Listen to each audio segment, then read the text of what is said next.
How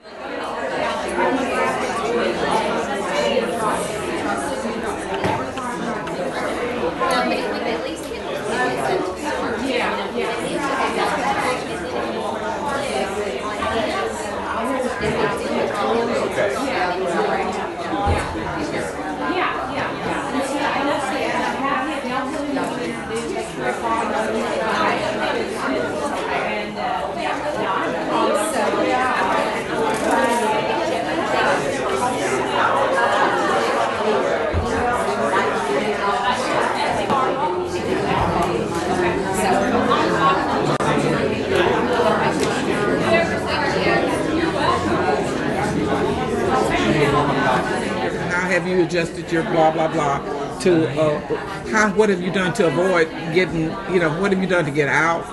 What have you done to ensure you stay when you get out to stay out? And then specifically, if we have questions for a district, then we can keep them to the, I think the big question is what's different this year than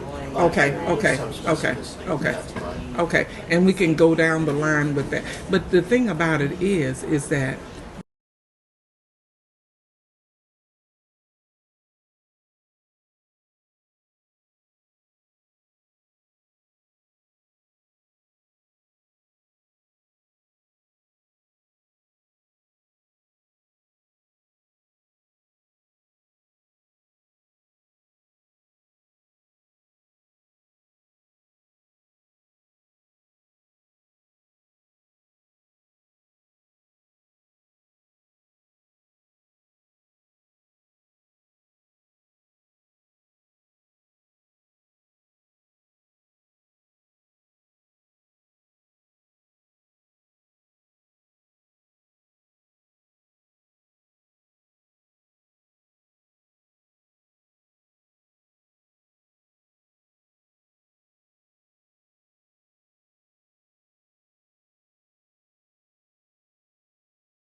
this is the August 14th, 2015 meeting of our Arkansas State Board of Education.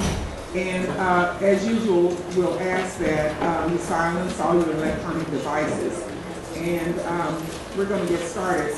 Our agenda includes this morning a report from the various school districts, quite a few as a matter of fact. So wherever we are at 10 o'clock, we've decided to stop because many of those districts primarily, well, the majority of them will be on the phone. So helping them to get back to their business of starting in schools, we're going to stop at 10 to allow them to answer some questions relative to their designation of physical distress.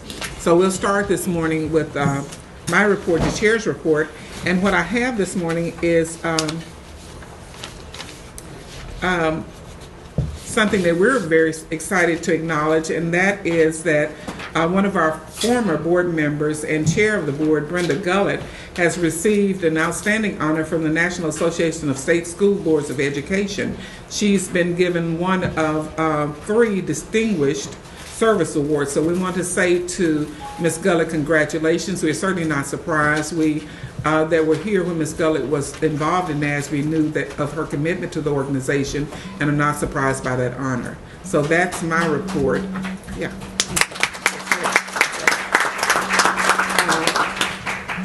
Does anyone on the board have a report this morning? Any board member have a report?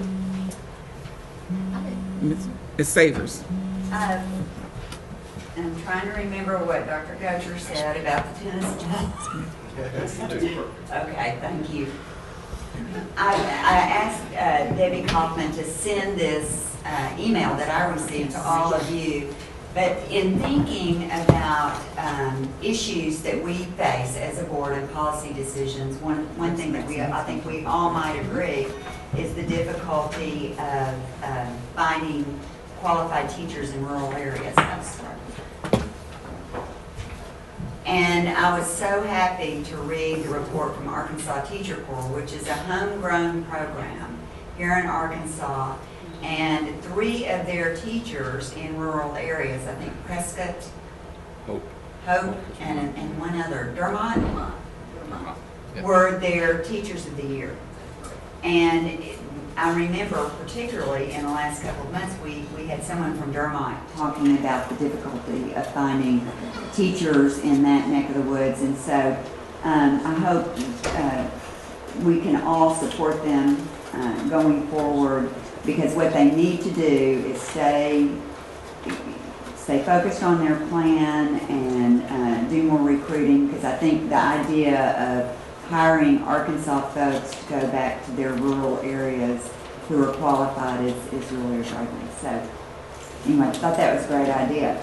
The second thing is, good luck to all the teachers and administrators and parents and especially students in the state of Arkansas. This is an exciting time, and I personally would like for all of you to know how much we care about you and want you to have an excellent experience in public schools in the state of Arkansas.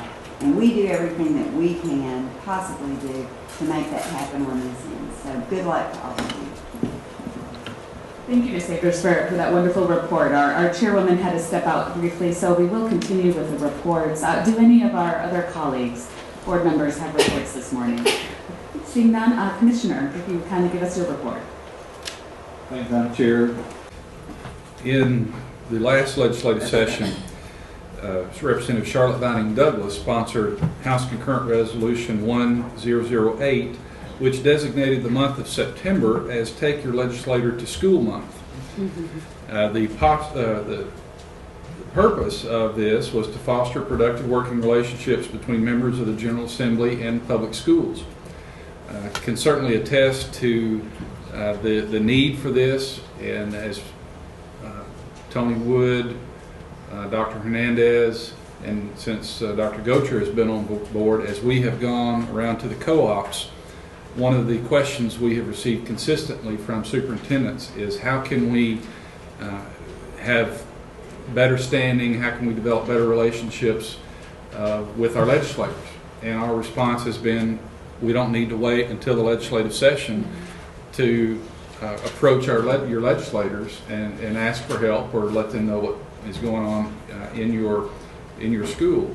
So we hope that this, and we expect that this will generate the conversation, and that school districts all over the state will be reaching out to their legislators, inviting them to come in, see what's going on their campuses, and building, and this is certainly in line with my goal for conversations to begin now, and they have begun now, with all the groups, all the representative groups that advocate for education, so that our conversations now can result in positive legislative changes as needed in the 2017 session. That's my report, Madam Chair. That's wonderful. Thank you, Commissioner. And I hope, and I'm sure my colleagues will join me in our enthusiasm about hearing about such positive progress and such a positive initiative. And I think even some of us have been looped into the invitations. I know this morning I woke up to one, and I'm sure my colleagues have as well. And so maybe to encourage our districts as well to also reach out to us too, as folks that obviously have some decision making on some policy related to education, and just equally welcome that opportunity to build those relationships and, as you said, be supportive of good policy for this state. So I think that's absolutely wonderful. Thank you, Commissioner. This group probably needs a very little introduction with the third report, in that they're frequent attenders to our reporting day, but we are always so excited to have them. And I'm sure if my colleagues had as wonderful as a conversation as I did with their chair, Jared, we have a lot to be excited about in terms of the year ahead and the progress of Forward Arkansas. So with that, I would like to extend an invitation to Kathy Smith, Sharice West Scantleberry, and Jared Henderson to come forward and to continue conversations on Forward Arkansas. And you've actually just got me. Corey, yeah, sorry. Sorry. Both, here. Hi, Corey. that's okay. Welcome, So both Kathy and Sharice are traveling today, and Jared, I think, will join us shortly. So in all of their stead, you have me. My name is Corey Anderson. I'm Executive Vice President at the Winthrop Rockefeller Foundation, and have been part of the Forward leadership team. And we're excited today just to bring you an update about where we've been, what we've been doing, and as is your pleasure, engage in a little bit of dialogue about where we'll be headed, if that works for the board. And as she said, Ms. Wright, I will be brief.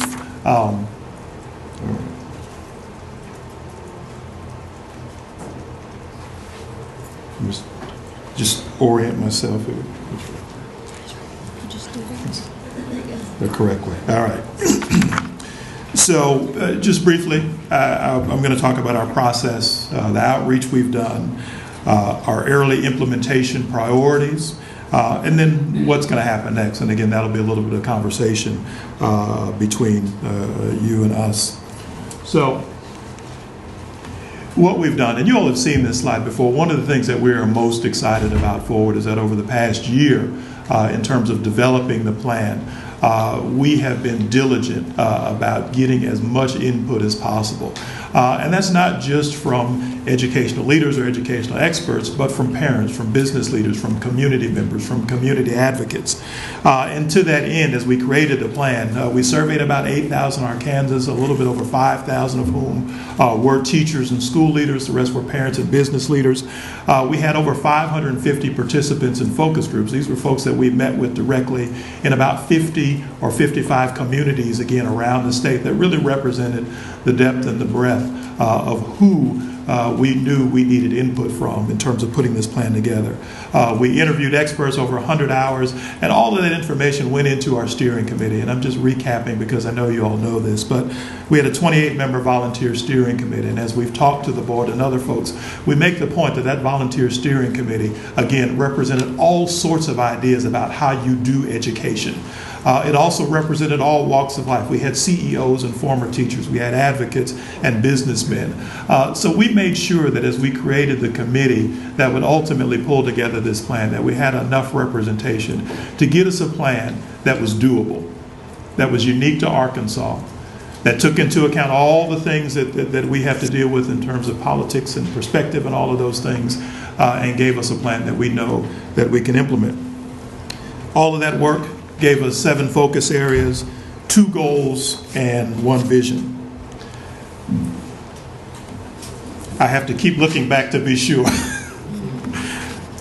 So, the goals of Forward are that Arkansas become one of the leading states in terms of the rate at which we are improving student achievement. We know we can't jump to number 1 overnight, but we know we can do better, quicker, and we can be improving quicker, and we know that's imperative for the young people that are in these schools. The other goal, part of the goal though, is that we close the achievement gap in a generation. That means as we kick this off, the kids that start kindergarten in the next year, in the next 2 years, By the time they graduate from high school, by the time they get into college, we ought to significantly close that achievement gap. So no matter what color you are, no matter what your income level is, no matter where you live, all of our kids ought to be performing at levels of excellence. We feel like that if we do this, that this aligns clearly with the state's goals for 21st century students. We want to be producing young people that are prepared for college and career, that are prepared to go and succeed in higher education, that are prepared to draw jobs in, to take the jobs that are existing, but also to draw new and better jobs in, that are prepared to be entrepreneurs, that are prepared to be state leaders. And we think that forward, in all that the plan encompasses, is the thing that gets us there. So how do we get there? We have these 7 focus areas. And the point that we've made to all of you, I think, in the conversations that we've had, and many of the folks that are in the room today as we've talked to people, is that none of this is rocket science, right? That we know if we're going to create 21st century students that we have to focus on pre-K. We need kids that come to school prepared to learn. That means every kid needs access to a high quality pre-K seat. That means every kid that needs a seat gets it eventually. We know we needed to focus on support outside of the classroom, meaning that everything that impacts a kid's education doesn't happen within the school days, doesn't happen within the walls of a classroom. That we need kids that have breakfast in the morning. We need kids that have strong summer programs. We need kids that have after-school support. We knew that every kid needed high-quality classroom instruction, meaning the teachers that were teaching our children needed the opportunity to continue to grow and development. They needed professional development that was relative to their need to grow and not just cookie cutter. That if you're going to have high-quality teachers, you need effective leaders. My guess is that every high-quality teacher that's come before you has raved about their principal, has given kudos to their superintendent, has been complimentary of their school board. We knew we just couldn't focus on teachers, that we needed to help principals be better. We need to help superintendents continue to develop schools, and we needed to help school boards continue to develop the policy acumen and the financial knowledge that they needed to manage good school districts. We know we needed to focus on the teacher pipeline because in some school districts, it's not that you can't get a quality teacher, it's that you can't find a teacher, period. So we know we need to build up the teacher pipeline. Part of Forward's idea, the vision around building up the teacher pipeline, is changing the way that people look at the teaching profession. So there was a time when the teacher, the lawyer, the doctor, the engineer were parallel in the way that people thought about them. Forward gives us opportunity to turn that around in the state, to open up some more pipeways, some more pathways for alternative certification for high quality teachers. Put those two things together and then keep young people in the state. We're educating lots of teachers, but lots of them go elsewhere. We know that we needed a plan to turn around schools in academic distress. And I won't belabor that because you've got a whole morning of that conversation. But the Forward plan, as we've described it to you, Jared talked about that in depth the last time we were here. It really focuses on us, meaning the foundations, other stakeholders, supporting ADE in continuing to build out the great unit that you've got now with the people and the resources and the assessment tools and the ability to really, to catch schools before they get into academic distress. When they're in it, to be able to intervene quickly, and as they're coming out of it, be able to continue to monitor so that they don't fall back. And I think the other thing that Forward might add to that equation is a community engagement process. Because we know that no matter what great work the teams that you all have do in the schools, if the communities aren't engaged, if the communities aren't supporting, there's the potential that that work unravels over time for lack of accountability. And then the 7th piece of this is systems and policies. We know that we can find really great ideas. We can know that we can pilot all the best wonderful programs in those first 6 areas, that if we don't codify those things in good state policy and good practice here in ADE, that again, there's the potential for those things to unravel. So Forward is ambitious. We understand that. The great thing is that the steering committee and the implementation working group that I'll talk about in a second, both foundations, the Waltons and the Rockefellers, are committed to not just coming up with this plan, but to supporting it into implementation. So what's next for us?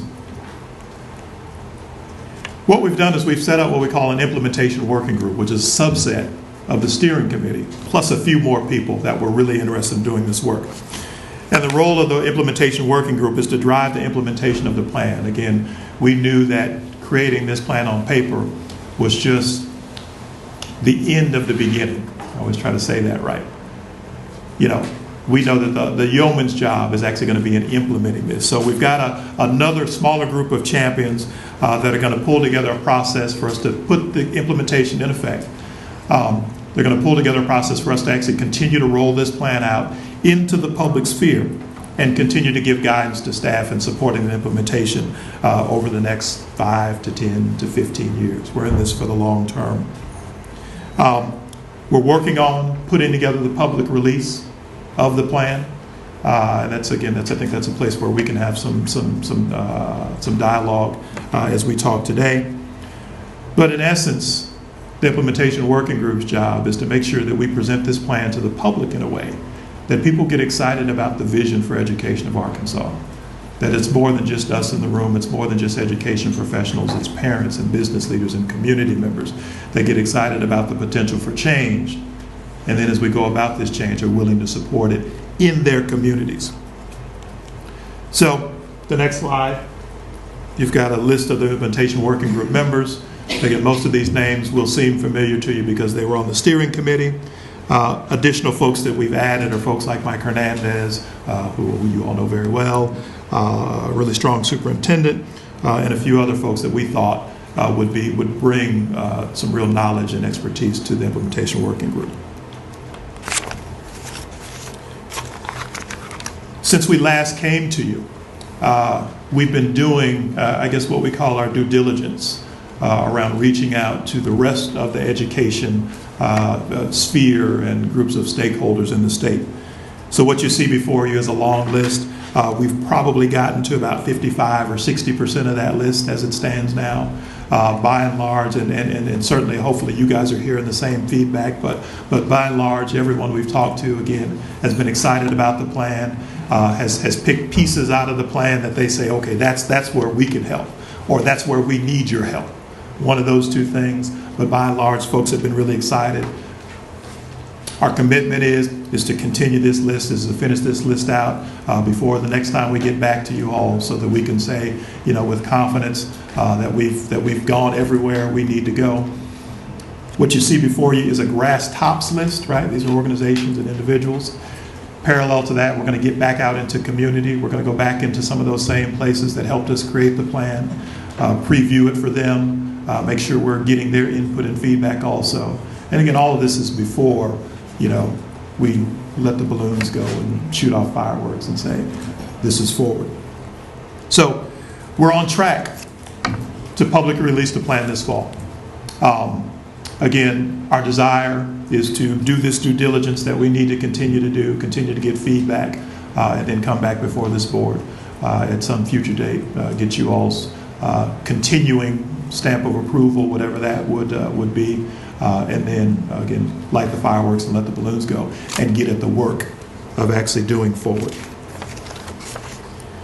One of the things that we wanted to highlight for you, though, as we go into the early implementation, and this is something that we've talked to Commissioner Key about in the implementation working group, but we know that it's not enough, just to do the broad public communications about it. It's not enough, just to take the recommendations and work with ADE staff. That we really want to test these things out in some communities. So this is a nascent idea, but we know that as we launch it, we're going to be creating some way for communities to create forward in their own context. Again, we're sort of working out the details of what that'll look like, but we know from our experience, both in philanthropy and elsewhere, that if you don't make this real on the ground for folks, that it never will have the impact that you want. We're going to be continuing, hopefully, to catalyze investments in some communities, create a peer learning network, again, in some subset of communities and school districts, potentially providing technical assistance to a subset, which continues to help us sort of build the evidence case that we need for scaling all of these ideas in here. One of the things I'll point out about this slide is that you'll notice that we use the word communities and school districts, right? That's just the recognition that, again, none of this stuff can be done in isolation. That it's not just a district's responsibility, and maybe just districts don't have the ability to actually significantly impact student achievement at the rate that we want it impacted. So we really do think about this from a community perspective, which means districts, business leaders, parents, advocates working together. And so as you see this forward communities piece, it really is about communities, not just putting all the onus on districts. So what's happening next? Again, at some later date, ideally next month, we'll come back to the board seeking your formal approval. And again, that's in terms of deciding what that looks like. We're already in partnership, but I do think we want your encouragement, again, in whatever way you see fit to give it to us, to continue to move forward, continue working with staff at ADE. And I have to say that over this entire process, the staff at ADE, to the person, has been really, really supportive and helpful. A lot of what's in the plan comes out of their work and their experience. We'll be releasing the plan document itself to continue to share more broadly all of the recommendations that are in it. The caveat there is that the plan document itself is just that. It's a plan document. Again, what we're after is folks picking up on this vision, picking up on these goals, and actually asking themselves, what does this look like for my kid in my house? What does this look like in my community? What does this look like in my district? So we know releasing the document is just part of that. We want to figure out how to launch this thing in a way that engenders some excitement. And again, we'd love to do that in partnership with the state board, with the department, et cetera. We'll be continuing to having conversations with stakeholders around the state. Again, before we come back to you, that long list I showed you, we want to have that list pretty much taken care of. We also want to be able to come back to you and say we've been in community, we've tested this out with folks in community. And then planning for and beginning implementation. That's when the fun starts. All of this is undergirded by us building out sort of a management structure in Forward. As you all know, and as I've said, both of the foundations continue to be committed. We're both committing staff. Myself, our education team at Winthrop Rockefeller, Walton Foundation staff are integrally involved in this stuff on a daily basis. But we'll also be building out some specific Forward staff to help us with that. And the rest is just the appendix, which actually reiterates some stuff that you all already know. We appreciate the partnership. We appreciate the continued encouragement. We're excited about hitting go on the implementation.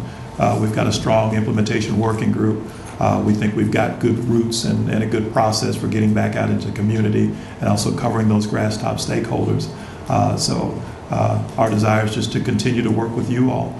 And at this point, I'll be happy to answer any questions that you've got. To the best of my ability, it's just me here today. But I'd be happy to answer any questions that you have or comments. Thank you for the presentation. I think just a little bit of commentary from the standpoint of the board is that we struggle daily because when we're not here, our jobs as state board members are still ever present on our minds. So we're excited about not necessarily, or certainly the two foundations, but more than that, the spirit of an effort that will establish collaboratives and partnerships, bringing into play those skill sets of different individuals. I think I'll commit this board collectively, but individually, because I think you see here are different people from all over the state with different skill sets. And I know Mr. Williamson is he's in private industry. We have Dr. Barth, who is educational. We have the Teacher of the Year. We've got a little bit of everything here in terms of nonprofit representation. So I hope that you would use those connections, and I'm sure that you will, to help all of us help the schools and the communities to move forward in meeting the standards that we'll talk about later in terms of what we need to do to get Arkansas kids ready for the future. So we're excited about the initiative and the possibility of igniting different interests all over the state, from workforce partners to other foundation partners to individuals to communities. We know from being in small communities, that there are some folks there that are extremely talented that we often overlook that get the job done. So we got to motivate the activists to be a part of this because it ultimately all serves to enhance education. So we're excited, and we're excited that you'll keep us on task. It's in terms of individually, and certainly is committed to a commitment from the board to participate in this initiative forward, and hopefully some others will grow up out of this also. So we can start. Any board member have a comment or a commitment you want to sign this morning, Dr. Barr? Ms. Newton said it really well in terms of how I was confident about this process, but I think it's even beaten my expectations in terms of how it has moved forward in a really really strong way. So thanks to everybody. I see Jared in the back as well. My one comment is about our framing in terms of college and career, and I think we've talked about this a little bit. Is, I really do think that as we think about the future of education, we really have to add the third C, which is civic life. And it struck me that we talk a lot about, we want the community involved, but our educational system often doesn't prepare folks to be good citizens. And so I think we really need to be very conscious about that third C if we're really going to have an ongoing kind of engaged state community in education. So that's my one comment. I think it's just something that's striking me more and more and more, is that in our appropriate focus on college career, we're in sometimes kind of leaving out really in many ways what the initial foundation of American public education was, which was preparing folks to be good citizens in a democracy. So that's my one comment. Absolutely, and we would agree with you, particularly to the extent that that means an engaged citizenry. But absolutely, thank you. Yes, thank you so much for the presentation. I think one of the things that Mr. Henderson and I talked about at length, and I appreciate how much time he took with me in the explanation, is what we're thinking in terms, because as a school person, then I think what I would be thinking about, well, this is all well and good, but what's it going to cost me? And I think one of the things that is so positive about this program is that it's going to help us take the same money and spend it smarter, meaning more attuned to the 21st century and the things the legislature have done with, different legislation which allows districts to be more flexible, and we're thinking of moving forward and not keeping the things that are maybe costing but not affecting progress. So I'm pleased about that. This next report that you'll be sending us, I think we'll really want to have time to study it. So if y'all could get it to Ms. Kaufman a little earlier, because some of us are out of town, and if we don't get it to the last minute, then we're on the road, and so just a little housekeeping thing. If it's possible. If it's not, then I totally understand, but if it's possible. Sure, and what we would do, I think in that light, because the next thing you'll get is the whole shebang, right? And we would work with the commissioner to make sure that we're rolling that out, certainly in a public way that gets it to you all in enough time to actually really review it. But there's a sort of a give and take there in terms of releasing the full plan publicly. But to your point, we absolutely want you to have it, and we want other folks obviously to have it too. So I appreciate that guidance. I think it's really built confidence for me that you all did not, do a 6-week study and say we know everything about education and here's what you need to do. But you've taken a year-long study, you've included lots of people, you've listened to lots of people, you've gone to lots of communities, and you're also giving credit to the people who work here and in the districts who do this every day and not second-guessing their confidence or their concern for children, and I do appreciate that. What I just appreciate so much about where this process is, the state that this is in now, is that the group has recognized, yes, we need a statewide movement as you said at the top of page 9, that the header, a statewide movement to transform public education in our state. But it's not a Little Rock or Central Arkansas or department-centered or an entity-centered process. It recognizes that each local district, each local community has unique needs, unique aspects that have to be considered, and the role of getting those community members involved in identifying and supporting this and having the ownership of this at the local level is so important, because we've seen blue ribbon reports in the past that kind of outlined what we think education should look like, and it's been done from a very top-down and Little Rock out approach. And this approach has been so much different in the regard, and that's why I think in the long run it's going to be successful, is that it does recognize a cookie-cutter approach is not going to work in all of our communities.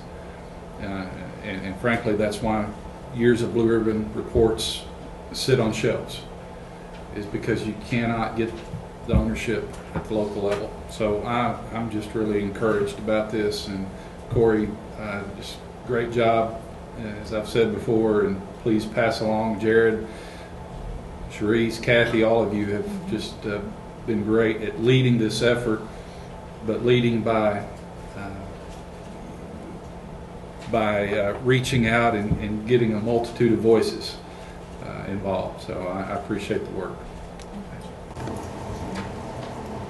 Yeah, I think my colleagues have already articulated well a lot of my sentiments about this.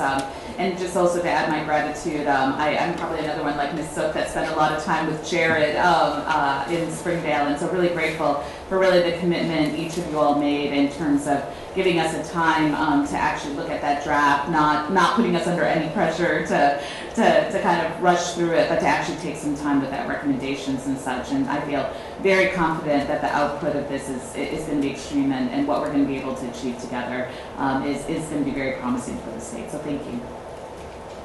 Well, real quickly, what everybody else said, but particularly what Jay Barth said. I love the third C. That's just so awesome, and I hope somehow we can incorporate that.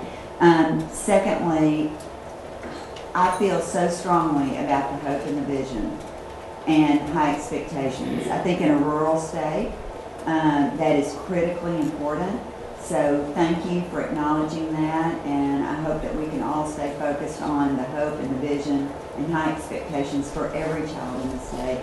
And thirdly, bring it back. Let's vote. Let's get this party started. I mean, seriously, it's time as we look at these districts and schools that are in academic distress. We need a roadmap. So thank you for being that roadmap. Jared, I'll just say good luck. And it really is a good plan, but a good plan is only as good as the people who implement it. And I hope you will continue involved with us and go forward. I really don't have anything to say, but I mean, well done, guys. I'm really encouraged by it. Okay, thank you. Thank you. And we look forward to seeing you again soon. And we look forward to the rollout and participating in that also, to the extent that you invite us. Thank you. All right.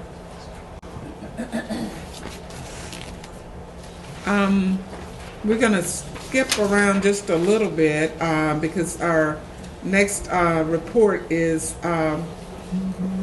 from the different school districts, and it's not quite 10. So we're going to go to report number 5, computer science report, Anthony Owen.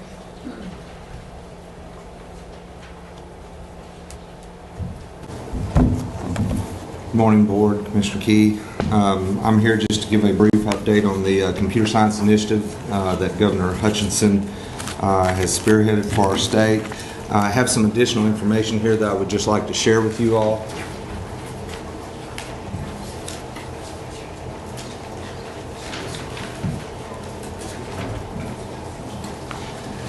And I do have extra copies for the press if they want any of this information. The first item coming around is a update or a press release that came out of Governor Hutchinson's office regarding the head of class bash, which is taking place this Saturday at the Clinton Presidential Center in the Great Hall. It is from 9 to 1 p.m. and anyone who wants to see the governor attempt at coding, come on out. He will be there at approximately 11 o'clock that morning. I believe that I will be there, and possibly, I believe Commissioner Key has indicated he may be there representing the agency also, but I will definitely be there representing the agency. Some updates on the sheet, the items, the write-up that I provided the board in the agenda, just a few updates on that. The FAQ document, bullet number 2 on the front page, has been updated as recently as August 10th. That update reflects some PD information and updating the point of contact to Mr. Derek Williams. Computer science grants down at the bottom of that page. We have sent out 88 requests for information. 84 have been responded to as requested. One district has withdrawn their application. 84 MOUs have been sent to districts and 82 have been received back. We have sent certified letters to the 3 who have not responded and the 2 that have not sent their MOUs back, requesting immediate submission of that information. You see the totals there. Those are relatively still accurate. 19 MOUs have been fully executed by ADE for a total of payments of $374,845 and some change. Page 2, a computer science praxis update. You have the numbers there on our initial praxis window. I'm not going to go too in-depth to this unless the board has specific questions, because I'm not sure if Ms. Pfeiffer is going to touch on this during her report much. But I do want to take the time to thank Ms. Pfeiffer, her team, specifically Michael Rowland, Ms. Joan Lanou, and Ms. Heather Williams and the other numerous professionals who took a day out of their schedules to review and make suggestions to the computer science praxis that Arkansas is using. Ms. Pfeiffer's team is having conversations regarding the feedback that came from that meeting and also feedback from the Computer Science Task Force regarding our praxis, and they may be bringing recommendations to the board during the September meeting. On the last page under lynda.com, I would just like to make the board and the public aware that AETN Ideas portal has been updated. They have changed over to a new portal system, which will be should be more stable than the older portal. But the issue with that is that it requires all educators in the state of Arkansas to re-register for Arkansas Ideas. From speaking to one of their representatives yesterday, they processed over 1,100 registrations yesterday alone. Lynda.com, which is going to be a great resource for our teachers.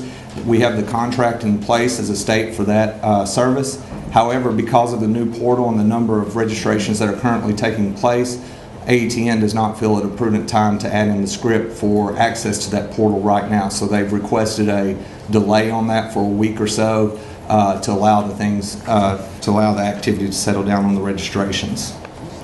The other paper that I circulated to the board is just a draft timeline. Just going to kind of give y'all a heads up of what we may be bringing to you all within the coming months. The governor, or the Computer Science Task Force, passed a formal recommendation for the state to begin the process of developing frameworks for computer science, K-12 frameworks for computer science. At the direction of Commissioner Key, I began that process and I've been working with Dr. Jones and Ms. Smith, as their areas are still responsible for curriculum development. They have both asked me to take the lead with the actual development procedure, since ADE does not employ a computer science specialist within the Division of Learning Services. I have asked the ADE leadership team to provide names of recommended staff members that should be involved in this process, and that's actually on the committees. It is my hope that if we involve more ADE employees in this process and they understand the process, that they can be of greater asset to their respective areas whenever questions of curriculum coincide with questions of their area. I am going to be sending out requests to school leadership within the next couple of weeks to provide suggestions for educators, and I am also seeking input from industry leaders across the state to sit on these committees. Prospective timeline, as you can see there, we will begin the selection of the K-8 committee in August, and that process will go through September. The K-8 framework development process will begin in October and go through February. I plan to have a document in front of this board at the latest, the March board meeting, I'm shooting honestly for February, but I wanted to give myself a little extra time. March, we will begin the process of selection of the 9 through 12 committee, grades 9 through 12 committee, the development of those frameworks will take place, or those standards will take place over the summer. And then I will have those back for your consideration at the latest December 2016. And then we are shooting for a statewide implementation of all K-12 computer science standards in the year of 2017-18. I will bring this up to the board. Dr. Jones has requested that we as a state stop referring to our documents as framework documents because of the confusion that surrounds that term.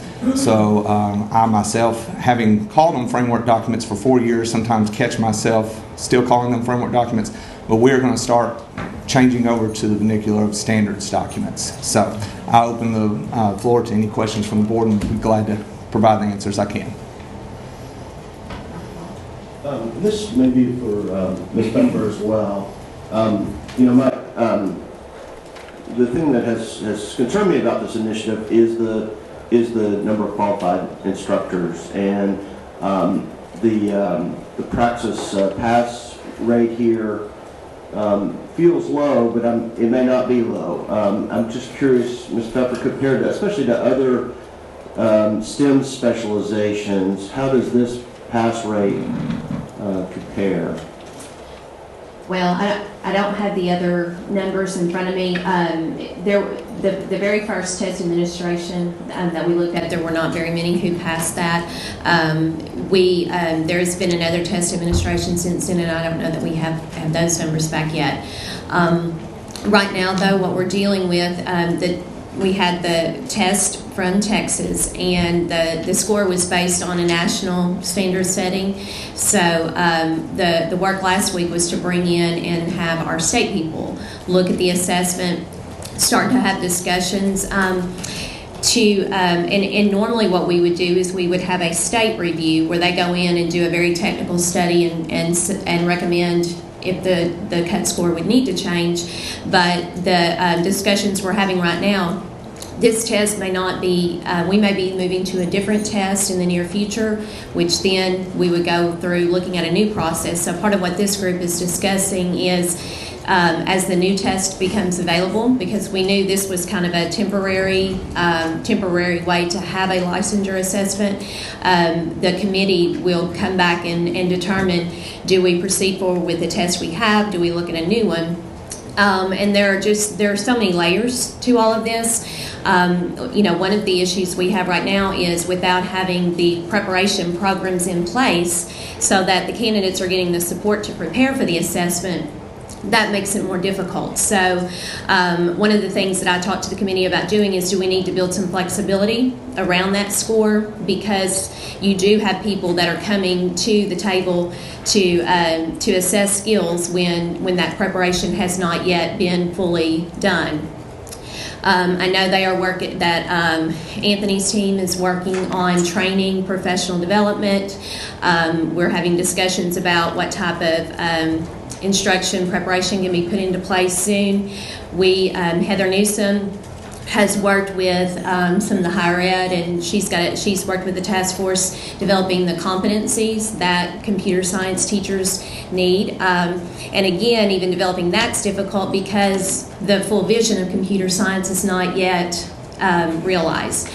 What we're doing this first year is more limited than what we know we'll do in the future.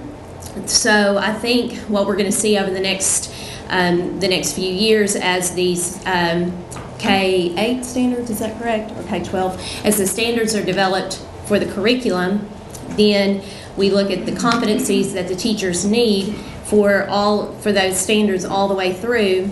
That goes into place with higher ed, and therefore you build out from that. So I know that's a long answer to a short question, but we do have our eye on all of that, and are just going to keep having conversations and moving forward as best we can. But I would advocate that right now in the beginning, we look at the option of being flexible with that praxis score, because you don't have the preparation there to prepare candidates, but we will be working toward that. I think we're probably ultimately going to have to make a call there in terms of of the speed with which this is done and in terms of the number of teachers available. I don't want us to water down the quality of the instruction either, and I lean towards quality over quantity as we kind of build this system. So I think it's something we're all going to have to think about in the months ahead. And we did not have that feedback.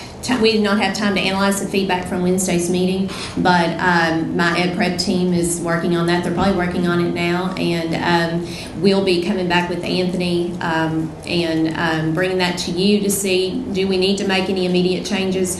I think one of the positives for this next school year, we do have flexibility in who can teach those computer science courses, but we've talked with the higher ed deans, council of deans, about the fact that we may need to go back and revisit some of the programs. For example, in business education, how recently have those standards been updated? That might include some more of these updated computer science skills. So I think it'll be a comprehensive work, but I'll commend Anthony, and he's really working to bring people together, asking good questions, and so I really appreciate that. It helps us do our work. Thank you.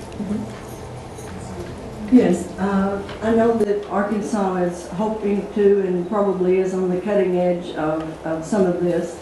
And I was with a gentleman the other night that works with a group that is sort of a think tank planner, visionaries, and they were saying to him that probably within 3 years, if not three to five, that all coding will be done orally.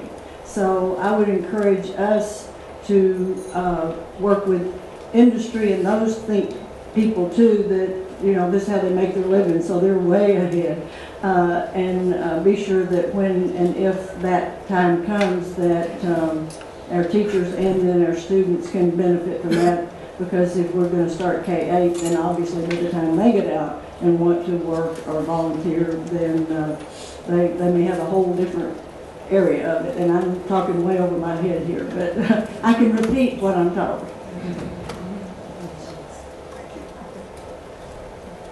Well, thank you. Thank you for your report. We're at a point that we're going to take about a 10-minute. We're going to take a 10-minute break. It's 9:50 to start back at 10 with the reports from the schools, and that'll give us time for those folks that need to transition into the room.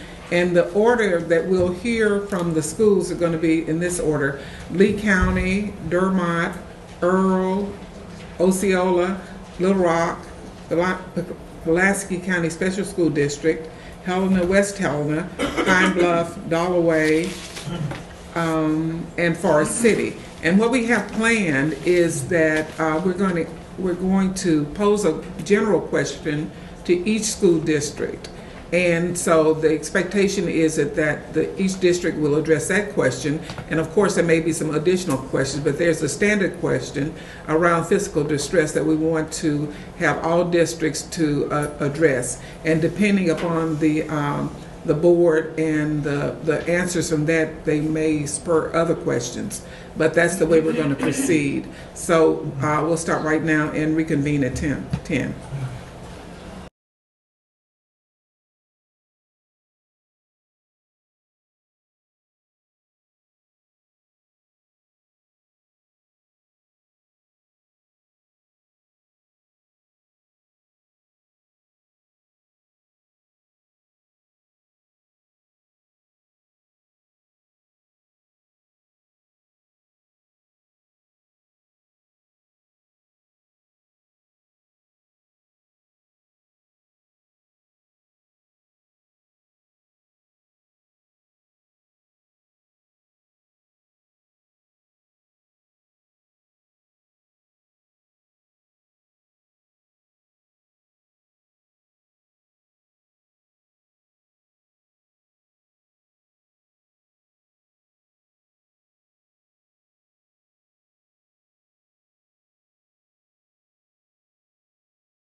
Hey,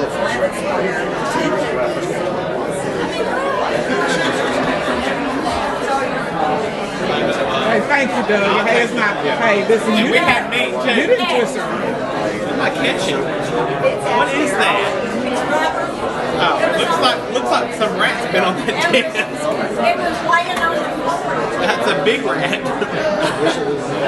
I don't want to see that rat.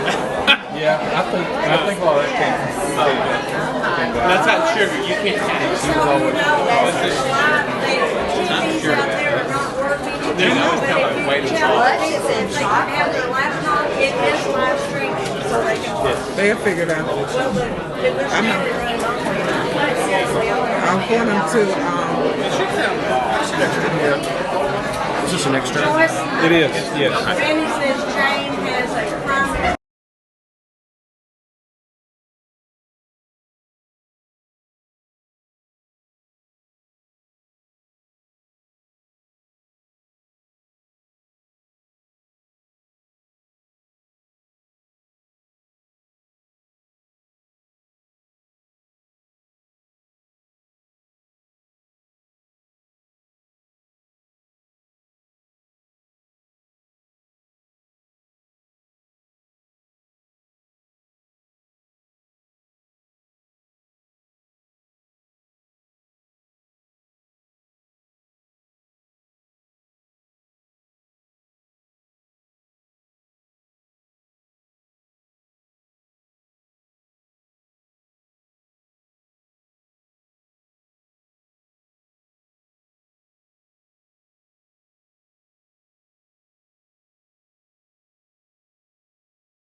and try to find a seat, then that would be great. If you come in and find a seat, some of you may not be able to find a seat, and standing around the wall is prohibited because of the fire code. So you may have to find a seat outside in the lobby. The monitors are not functional today, so if you want to use your personal electronic devices to live stream, then that's fine, but we'll have to ask if you can't find a seat to step outside. We're going to get started with the next report, and that is report number 4, question and answer with selected schools of academic stress on priority status. So what we're going to do is Dr. Barth is, we're going to ask Lee County to come forward because we're going to need them to report on Lee County High School and Anna Strong Intermediate. So with a representative from Lee County, please come to the podium.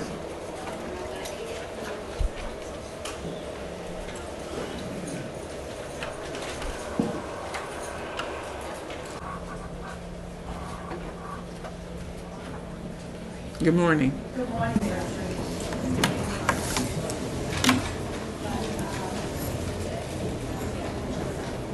Before you And I've been advised, we had initially thought that some of the schools would call in on the phone, so apparently everyone is here.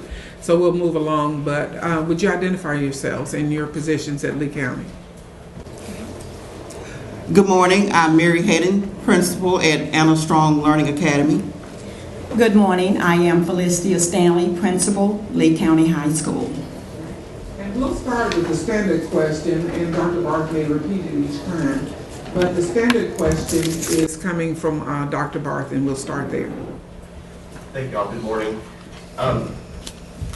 For each of your schools, speaking with some specificity, what is going to be different in the delivery of education in the upcoming year that you have confidence is going to begin to move your school away from academic success towards, away from academic distress towards academic success? Good morning again. At Anna Strong Learning Academy, we have been restructuring this school year to include grade K through 6, and we have provided some opportunities for teachers to undergo some training through laying the foundation. So some of the things that we're going to do to impact the curriculum is that the students will have the opportunity to learn from teachers who have had training in the laying the foundation. So we're going to have more rigorous content. We're going to include more technology. The plan at this point, and I believe we can enforce it and have it up and going throughout this first quarter, is that we will have one-to-one technology from grades 1 for K4. So those are some things that we know will get us under the impact of going there. And so our 6th graders, when they move on to Lee High School in 7th grade, they will be more ready. So we have our 3rd through 6th grade teachers who have done this laying the foundation training, and we've implemented those courses in our classrooms. And our calendar or our schedule, when you take a look at it, we have block classes for literacy and math. So our students will get a double dose in that area. At Lee County High School, we have looked at the data. We are struggling, or we are most challenged at our 7th and 8th grades. So we're putting more academic emphasis at our 7th and 8th grade levels. We have one team member, one teacher who's teaching ELA for 7th grade, and we are projecting to do the same for the 8th grade. We have looked at the evaluations from last school year. We've developed professional growth plans. We've sat with the curriculum, whereas we've had the gaps or missing a curriculum in our core. We have begun the development, and in the other areas, we are planning to address those this year. In terms of our teachers, we still lack special education certified teachers. We are posting for 3 CBI resource and self-contained. We have interviewed an additional math teacher. Hopefully that's going to surface for us so that we can give more direct one-on-one instruction in that area as well.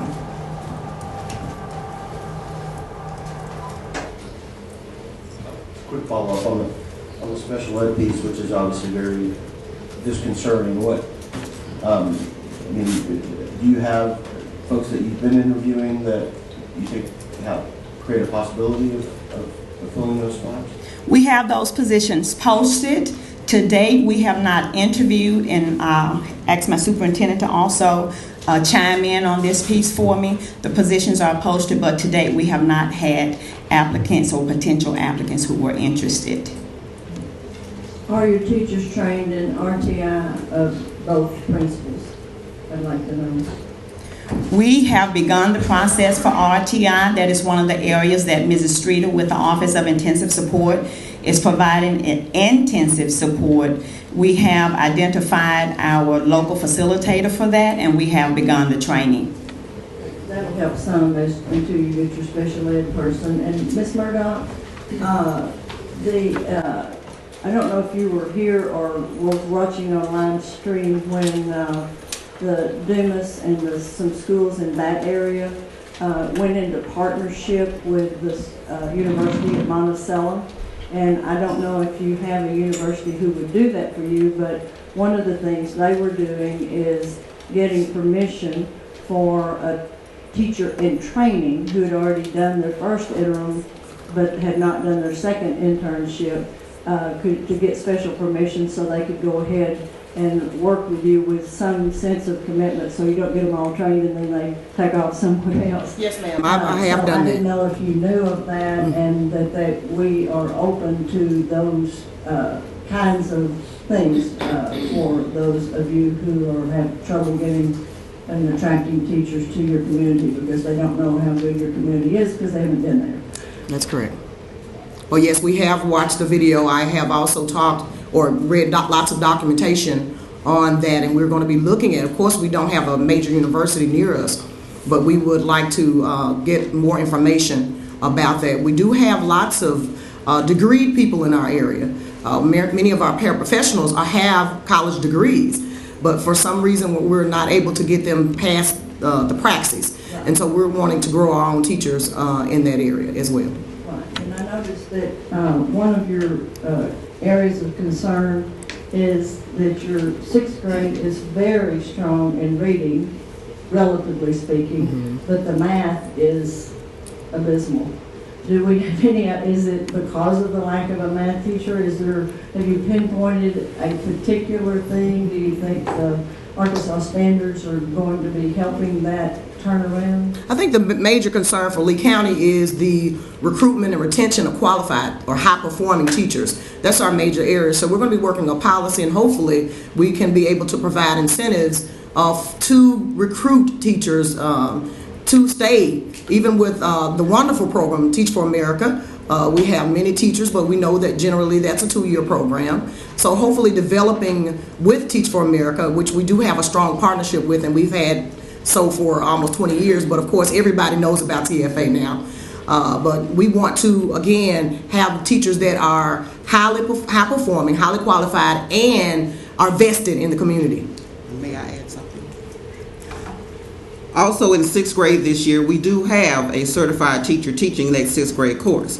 And he has attended the Ames training on the laying foundation that I had mentioned earlier. So I hope, and I know that we're going to improve in that area. And maybe with the 5th grade, bring them along. They can't do it all. Yes, ma'am. If the kid comes significantly behind, and I doubt if all this is happening during the 6th grade year. That's correct. So our 5th grade teacher is also certified, and he has also completed this training this past summer. Thank you. And if I may chime in, we have also partnered with Arkansas Teacher Corps, and we have team members, teachers, if you will, at the high school from that agency as well. Just a quick question, kind of following up on the information that we were receiving during the time of the state takeover of your district. And really, this is Ms. Murdoch. Do you feel like you are working well with your school board? Well, right now we don't have a school board, but September 15th, one will be elected. Right.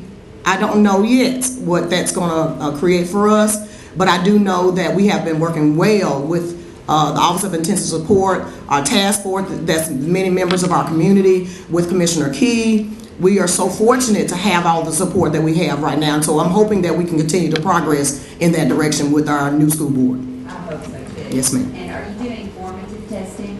Yes, ma'am. Which type? Well, we're doing TLIs, our interim assessment, and of course, coming up this year, we'll be doing the ACT, of course, our TPS, and all of those kinds of testing. But in the interim, our TLI has been a pretty good piece for us as those types of assessments that we're doing. Right. Any further questions with him? She may know the answer to this. It's not unique to Lee County. I hear a lot of people saying they're using TLI, and I'm not as familiar with that as I am MAP. Is there some reason why districts prefer TLI to MAP? We've used the TLI or the Institute for several years, and it provides some interim assessments, and it also creates quizzes that our teachers can use in the interim doing weekly assessments if they like. So it gives a pretty much a good correlation of how students will do on the spring test. So it's pretty much correlated to that. And so as we're working towards ACT now, we're working with TLI on that as well. How many folks are running for school board? Well, actually, we have 5 that are uncontested, 5 positions. We have 7-position board. 5 that are uncontested, 1 that's contested, and 1 that the board will have to fill a spot for. No one ran for that position. Okay. Any further questions? Okay. Something's pressing for me with Lee County, because if you believe what you read on the internet, then there are 2 really negative distinctions, that 2 negative observations have been made about the Lee County area, and one is being the poorest county in the state. And just recently I read, whether it's true or not, one of the most dangerous places to live within that area too. And I say that to say that schools are a reflection of the community, that you cannot operate in isolation, so we acknowledge that. And we know that you are a part of the process, a part of the solution, but you can't do it by yourself. So I know that from the department standpoint, we've offered a number of interventions and supports. And I have to acknowledge that without total community input, outrage, or whatever goes with that, then it's going to be difficult for you ladies to be able to do the job that you need to do and turn things around. So we acknowledge that you are on stage and on camera and being watched now as a symptom of a situation that you don't have full control of. Then I would ask you to ponder, whether it be through this department or through your legislators or through the governor, what would it take for you to do the very best job that you can do as a school district? Now, that could be a wish list. It may be something that may or may not. We've heard from Forward, and we're looking forward to that initiative being able to make an impact, although we know that that in and of itself cannot do all that needs to be done. But I can't, and I think each district that comes before us has a uniqueness in that they are a reflection of the community that they exist in. And by virtue of that, we've identified you, because we're the Department of Ed, as being in academic distress. But at the same time, sometimes you have to operate with one hand tied behind your back and trying to maneuver in a wheelchair at the same time. But I want you to think about it in terms of relaying to your support. I know Dr. Smith is working with you. I know that Mr. Talbot is working with you, and anybody else within the department. What can we do, or what can they do? What in an ideal world could help you do a better job? No, you don't have the answer. You may, Ms. Burdock, have the answer to that right now. But I want you to ponder that question as we move forward, because we're serious as a department in being able, we know it's a hard job. We know that you don't operate in isolation. So we'd like for you to be able to put those ideas forward, and other districts too. And it may not be an easy answer. It may call for a lot of money. It may call for no money. It may call for community organizing and activism and all those things. But I just know that it's not just a school problem, that it's a community problem. And likely you ladies are living right there where you work and breathe, and your children are being educated in that system also, likely. Well, 2 things I want to address. One thing is, yes, we're one of the poorest counties in the state. But the other thing is the misperception or misconception about our county, as we have a beautiful county. We don't have a lot of crime. We have excellent students. We don't have very many discipline problems. So I just want to make sure that we all understand that if you ever come to Marianna visit, you might just go through 3 stop lights maybe. But it's a beautiful place. Beautiful people. But you're saying one thing that's so positive. Until the community comes together There is no way that we're going to, it's like having your one hand tied behind your back. The community has to support the public schools. And so, but yes, I will have that wish list, and I will relay that to you all. But we have to have some community support. And so as we work with our task force, getting our parents, our teachers, our students, and our administrators involved together and working together, we're gonna do great things for academic success in Lee County. And I want you to suggest anything negative. Yes, ma'am. And I know the resilience of your community allows you to still stand right now, because you fought this fight with us for the last year and a half or so. So I know that you have very positive things in your desire, but desire absent some other things is still puts you in a position of being. And I thank you so much for it. And we have a lot of support now that we didn't have in the past. And so I appreciate all those people that are working with us, especially the commissioner, the State Board of Education. We appreciate you all for supporting us. We really do. Thank you. Thank you. Yes, sir. I said thank you. Thank you. You're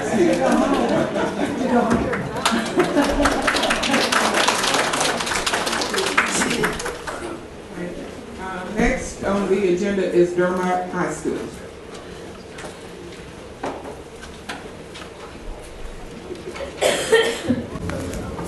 Would you identify yourselves? Yes, I'm Mike Duncan. I'm the principal at Dermot High School. Good morning. I'm Christy Ridgel, superintendent of Dermot School District. Mr. Barnes, question again. So my question was, again, with some specificity, could you talk about your plans for the upcoming year, and how they differ from previous plans, or maybe build upon previous plans in a way that you think can really pay off in terms of moving away from academic distress? I think to understand that, you have to first understand that I'm the 4th high school principal in 4 years at Dermot. I have worked for 3 superintendents while I was at Dermot. This is my 3rd year there. So the number one thing we can do is consistency. To have that consistent leadership, I'm committed to doing that. I'm invested in Dermot. My son goes to Dermot. Ms. Ridgel is invested in Dermot. So that investment is the first thing that needs to happen. We need to keep committed staff that's going to stay there. We don't need to be the starting off place where somebody comes to Dermot to get a license and then goes somewhere else. We need to keep our people in place. We need to build them and grow them and make them better. So that's the first thing. In the past years, the 3 years that I've been there, we've kind of had a shotgun approach. We're trying to narrow our focus down.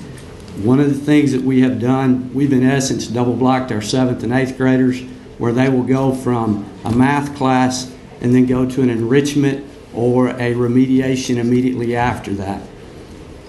In some instances, it may happen prior to that, depending on how the schedule works out. We have rearranged our schedule so where we can have true PLCs, where we can grow our teachers in those PLCs.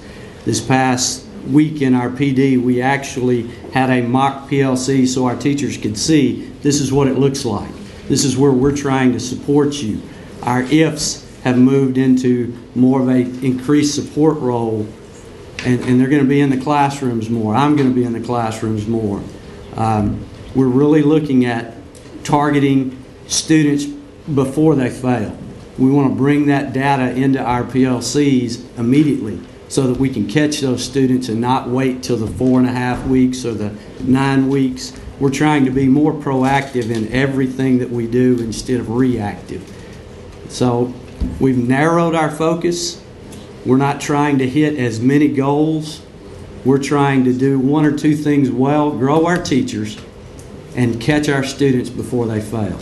That's our focus for this year. Any other questions? What retention of faculty do you have for the upcoming year? How many faculty from last year are you? I'm only replacing 4 teachers, which is a miracle. I'm hoping So 4 out of how many? 4 out of 17. So we've kept them. Now I have 6 of our teachers are 3 years or less experience. So I'm trying to hold those and keep them there. I don't want them to leave. So, Do you work with or will you? I know, most of my questions are for the former person, and I'm not going to spank you for something you didn't do. Do you work with elementary principal, or will you plan to? Because that's sort of your farm team, so to speak, when they come to high school, and yes, if they're ready or not. Yes, ma'am. We have actually, our dean of students yesterday in our open house stopped me and made a comment. He said, and he's been there, I don't know how long Coach Kennedy's been there, but forever. He said, I've seen more cooperation yesterday than I've seen all last year. So we're really trying to work together. She's new, I'm new, so we're really leaning on each other to try to build each other up. Ms. Ridgels is helping and supporting us in that too. So yes, we are trying to work together, whereas it's been more compartmentalized in the past. Thank you. Mrs. Savers? Just one quick question. No surprise to you, you've got an issue with math. Yes. As I look at your ESEA reports, and it starts in elementary school. Do you have a strategy going forward? Well, I haven't worked with the elementary principal per se. We've really tried to focus on our 7th and 8th graders to catch them before they and build them up. So that's really been my focus. I haven't, to be honest, looked down at below that. We did reassign one of our math teachers from the high school, who was doing a pretty good job, to the elementary so that we could kind of help build them up in that area. Any other questions? Thank you for coming. Again, Thank you. What we said to Lee County applies to you. All the resources that are at the disposal of this department are yours to request. So thank you for your effort, and we hope some stability will turn some things around. Thank you. Thank you. Next is the Earl School District, the high school.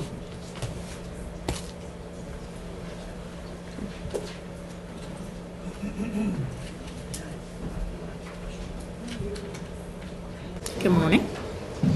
My name is Juanita Bohannon. Pardon me? What is your name and your position? Juanita Bohannon, Earl High School Principal. Ricky Nix, the Superintendent of Schools.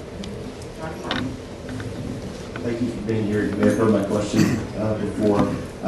If you could speak with some specificity about your plans for the coming year and how you see that connecting directly to movement away from academic distress.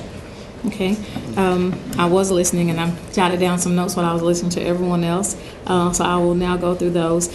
What we feel will be different in the delivery of education for us this year is that we have... Okay, sorry. We realized that we needed to focus more on the data, and we had not done that as a building prior to. I'll be entering into my 3rd year.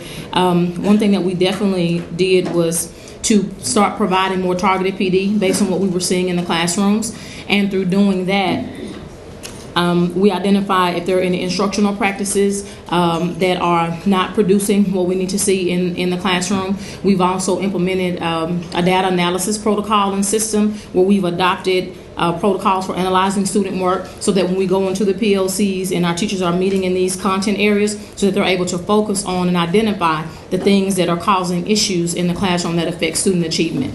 A few other things that we've done, we've created time in the master schedule so that will allow PLC teams to meet, because we definitely want to use these as catalysts to roll out school-wide initiatives so that we can be successful as a whole.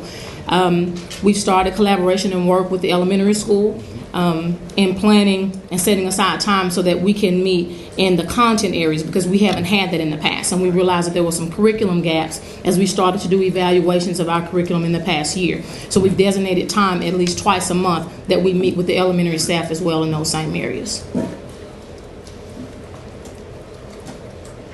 I know that one of the things that was noted in the paperwork that we got a couple of months ago is that there was no alignment with standards and no vertical alignment. Have y'all taken care of that over the summer? Yes, ma'am. We've actually started work on that before school was out, and that's work that's going to be continued. We do know that that's something that we need to hold on to. We need to do that with fidelity, and we are implementing those things. Yes, ma'am.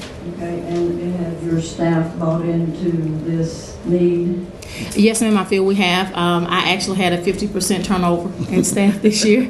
Yes, but we're taking that optimistically. We're looking at that as being a good thing, because what happened is that we're fighting a culture and a climate of negativity, and with the overturn in staff, they helped me to eliminate a lot of that. We've had a very productive week this week. There's a lot of buy-in. I've been there as much as I could this summer, and so I've had a lot of teachers to come up and start working this summer, and so they're also receiving support from veteran teachers, and we've been working with the elementary campus as well, so it's been very successful. We're very optimistic about it. Start out like you can hold out. Yes, ma'am. And yes, I do ma'am. want to compliment you on one thing that was noted, is that you had made great progress with your parent contacts. And yes, ma'am. As we all know, that is a huge part of the equation. Thank you. You mentioned culture and climate of negativity. Talk about that a little bit. Initially, in the past, we had a lot of, based on data that was collected before I took position, mainly noted in the scholastic audit that teachers didn't take ownership for their students' success or their failures. And so it was as, okay, I'm doing everything that I can do. If you get this, it's fine. If you don't get it, it's fine. And so just trying to get them to the point that they realize that without students, we don't have a school. We have no future, and that our students are our future, and that they are there for us to educate them by any means necessary. And just promoting the mindset, and with me being visible and promoting that as much as I can from that platform, that we're going to do what's best for students. It's not about what's best for us. And if we distribute the workload, we can get it done, and we'll get it done as quickly as we possibly can. But we don't want to do anything that we can't sustain over a period of time, because there's been a lot of turnover at Earl High School as well. But it's my goal to see it through for as long as I can possibly stay. So I have no intentions on going anywhere. Is there any resources available to schools to bring in motivational speakers, for lack of a better word? I know probably some of the private providers attend to them. And I guess, Dr. Smith, are you familiar with any organized, when you find low morale in school districts among teachers, and we know what that is likely to produce, is there any approach or for lack of a better word, curriculum, or that could be instituted? What happens when that is identified as one of the major problems, and how do you help, or how can we help turn that around to or do away with that attitude? Good morning. I am Dr. Charity Fleming Smith. Yes, sometimes when you have districts that have been rated as in academic distress, or they have grade that's F's or D's or whatever, you will tend to have low morale inside of the communities. That's inevitable, because a negative labeling will also create unintended consequences inside of communities. And you have to begin right where you are. You have to acknowledge where you are and bring in those speakers who's able to help them get back to ground zero. And that does happen. There are speakers available. There are folks who can do this type of work. But it is critical that it happens, because once it happens, school districts and communities feel like, my goodness, what do we do now? Where do we go from here? And they have to begin again. It is difficult work, but it is work that can be done. And I would be happy to provide you a list of resources that you may choose from. Thank you, because I think without that and without addressing and correcting, you get into a cycle of despair. And, so if I'm a parent and I'm not if I'm not feeling good, I can't motivate my child or grandchild to go and be a part of a system that's improving. So, you can have the teachers there with a rah-rah attitude, but unless it starts, from community-based organizations, from community institutions, whether they be faith-based or community-based, it has to be something. And I think that so if you get there and it's FUD, then that's, you go, so I think we have to look at that, maybe not necessarily our responsibility to have it implemented, but to acknowledge it and have communities be aware of the dynamics of just a failure attitude and not expect schools to do any better. And consequently, they don't, and it puts you in a position of being on a treadmill. So I would appreciate having that so we could at least give it to our staff and they could share that as a resource with their schools and with their communities ultimately. So thank you. Might I add now, we've made some real positive gains in those areas. I think our community is beginning to buy into the program. I think with the change in leadership in the administration at the high school, the teachers are beginning to buy in, and those that remain, and the parents, we've done a lot of collective things that have brought the community together. And I think we're pretty strong now. We're moving in the right direction. And I think in time it'll bear that, the leadership is in place and the staffing is in place. Our biggest problem, just as any school in the Delta, is retaining quality teachers. And that's not a community problem. That's a problem of finding quality, putting quality in front of the students, and keeping them there. And so anything that you can do as a board or as a director or the legislature to help us with that, that's our biggest issue. I don't care what we do in the community, if we can't put a quality person in front of those students, it's not going to happen. Ms. Newton, your question about getting folks in. I mean, there are resources available, and our staff, our team at ADE is very well networked with the various organizations, AAEA, APSRC, ASCD, all those types of groups. And I know Mr. Nix knows it, but also know that in the fighting the day-to-day battles, sometimes you get to the point where you think you're on your own. You know in your back of your mind, you're not, but you're out there on your own. So, my encouragement would just be to reach out and let us know where you need those kind of assists, because that's what it's all about. I've gone around and I've talked to districts and I've talked to co-ops and superintendents and said, we want to be that resource for you, so don't hesitate to call on us. The other thing, Ms. Newton, that I wanted to ask about was you talked about you hadn't really used data, you hadn't analyzed, just hadn't been a focus on that. Are y'all using our student GPS in the data center? Are you getting the support you need from that? Is there more training that we can provide that would help your teachers know how they can take that information and utilize that in the classroom to help move student achievement? Yes, sir. When I said we haven't been as thoroughly analyzing the data, I was referring to my first year to my second year. So we've seen drastic changes in how we need to get in and analyze that. As a building administrator, I have received GPS student dashboard training. My staff has received that, but we definitely would welcome multiple opportunities throughout the school year for calibration training, because a lot of times we go and we sit through the training and we receive the training, but the training is on the initial end. But once you get into the school year and you need that calibration, that support isn't there. So that's something that we would definitely welcome.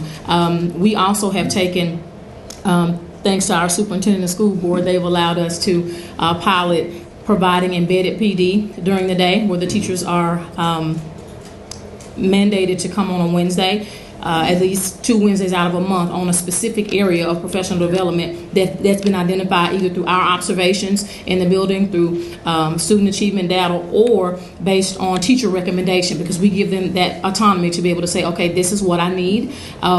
There's been a overwhelming sense of transparency that's coming into the building, which we appreciate, because now they realize that if I can't admit that this is an area that I need help, then I can't help my students. So that's coming along as well. And the embedded PD is something that when we evaluated our staff last year, one thing that was overwhelmingly positive was that they welcomed and appreciated the fact that they could receive embedded professional development during the day on things that were targeted, and they knew that the observation team would be coming in looking for evidence of those school-wide initiatives and how we're putting these things into practice. So that has really helped us a lot as well.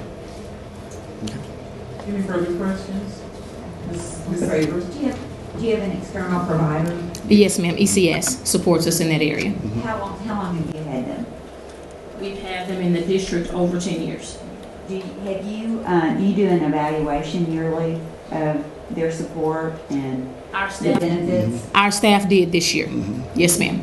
And it was very targeted because when we realized throughout the school year, because they also stay and support us in our leadership team meetings, because they bring information that they have received when they're in and out of the classrooms. And so based on what we identified, they also support us because they go into classrooms and they model lessons and they help bring in resources and they connect us with human resources and physical resources that we need to be able to do the things that we've identified. Well, I hope during this process today, as we talk to different folks, that we reflect upon and have a better understanding of the role that an external provider can play in the district, and that if you've had someone, I'm not speaking about your particular situation necessarily, but if you had an external provider for a number of years and you've not seen improvement, then maybe this is something that you need to evaluate. Yes, ma'am.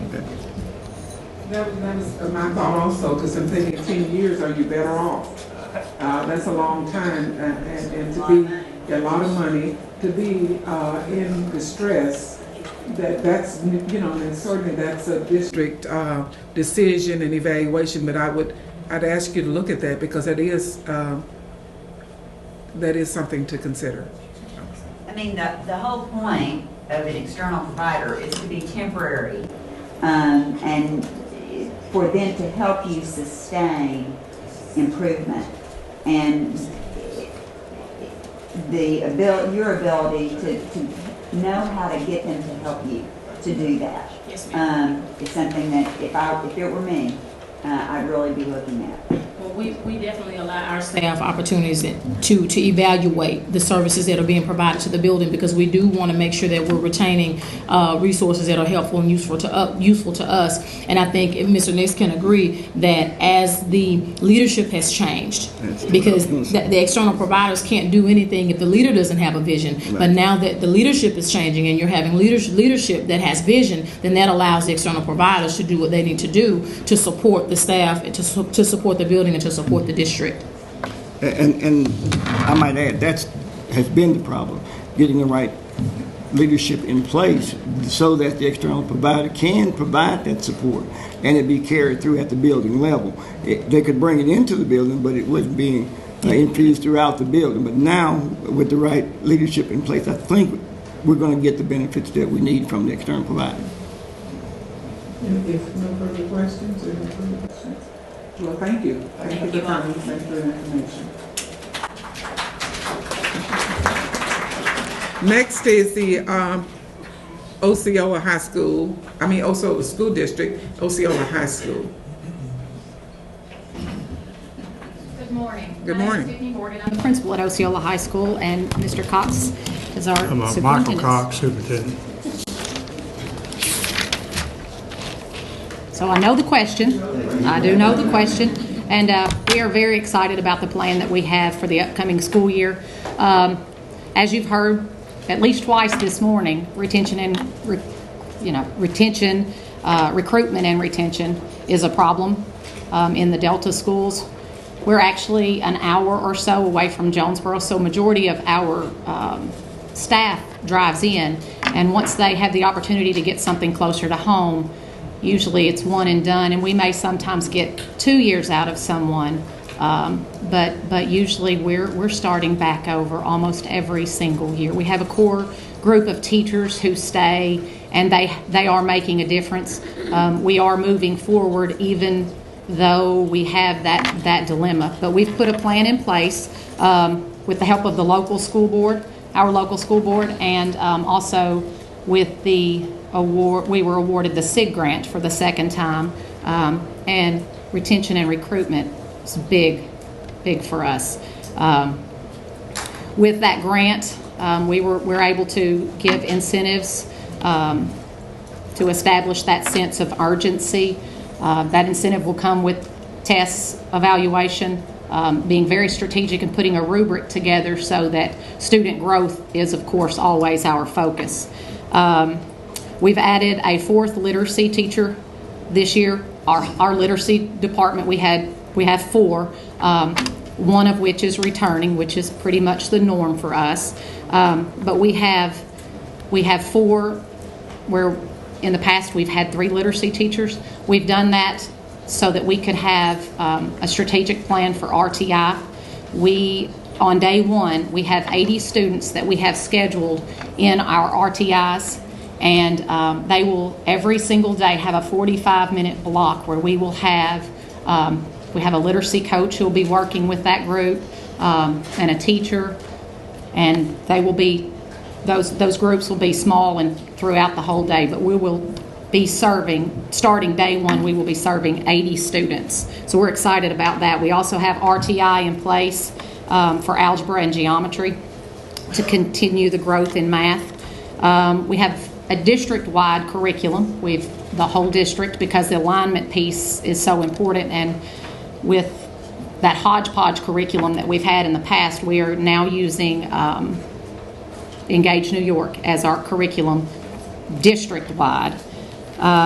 We're using MAP, we're using STAR data, we're using TLI, usually as the quiz building part of TLI for that summative assessment. And we're working toward Chromebooks, for one-on-one Chromebooks. We're starting right now in the literacy classes to try to train the students and the teachers. So we haven't applied it one-on-one just yet. We're going to work in that direction. So we feel really good about the direction that we're going. Just a quick follow-up on, so I know you're still going to wait, but what does it look like in terms of the number of folks teaching out of the area, or number of sheer vacancies when the year starts? We are fully staffed at this point, and we have one teacher who will be teaching on an ALP, or start the year off on an ALP, but we are completely staffed. And what was your retention from last year in faculty? Okay, so we hired last year. We have approximately 45 staff members, and we brought in 12 new teachers last year. Of those 12, 9 left. That's how that, and we had more. We had more to leave. I'm just telling you, of the 12 that we hired last year, we had 9 that left. So and we face that year after year. They just go closer to home. Our students feel that sense of urgency is lacking. The students will tell you, well, I like teacher X, but they're not going to stay with us. I like them, but they live in Jonesboro. They won't stay. So unfortunately, the small group of core teachers that we have, they're constant, and they've been there for a long time, but it's a very small number. Do you do exit interviews for your staff to leave? Because I think sometimes you draw some conclusions about why people leave, and it's not actually, there could be some other things that could be a reason. So, sure, we do exit interviews, and they may just be telling me it's getting closer to home, but I do know that they are getting a job closer to home. But a lot of times, if a teacher doesn't have the same vision that the administration has, we make them professionally uncomfortable and try to find somebody that does share that vision. Sometimes the opposite can be true too, and I'm not saying that it's a case in your district, but it might also make you uncomfortable if you get enough folks saying, the same thing. And we have, just as you've heard a couple of times this morning already, we do have those climate and culture issues as well. Negativity breeds negativity, and we try to keep things on the positive, but it's not always. We give 100% every single day, and you get to the point where you feel like even 100% just isn't enough. We just missed it by just a little, and so we battle that same culture and climate issue with our staff, and so I'm sure that has that affects it too. It's a hard job. Being a teacher today is an extremely hard position to have, and finding qualified teachers is a very hard task as well, especially in the Delta. Any other questions? Yes. I know your teacher absenteeism is high. Yes. That bothers me for you, that bothers me for some of the others that are coming up. How many, are they going beyond their quote sick days or personal days? And are they just missing all of those that they get paid for and then coming on the others? Yes. Yes. We do. A lot of our attendance problem are the repeat offenders. So we will have a teacher who will miss 45 days, and they'll have doctor's excuses, and they'll have all these. It's those repeat offenders. We have that, and that definitely makes our percentage go up. But we also have a plan in place to address that as well. Through our local, we are reaching out to the community, the mayor. We're reaching out to who all are we reaching out to, Mr. Cox? We're reaching out to the Chamber of Commerce. Thank you. And we have a plan in place where we're going to be giving attendance bonuses, not only from the school district, the local school board has voted to do that, but then the chamber has also pitched in, and they're going to support us. They see that same need that you see, and they're going to support us in that as well. So by giving incentive bonuses. The business community and for y'all working with them, but it just, as a teacher, it goes against my grain that somebody has to reward me to come to work. That somebody has to reward me for doing what I'm supposed to do and caring about kids. I agree. And I know that's not your problem. You're not absent. I agree. But if that offends me, and that reflects badly on my chosen profession.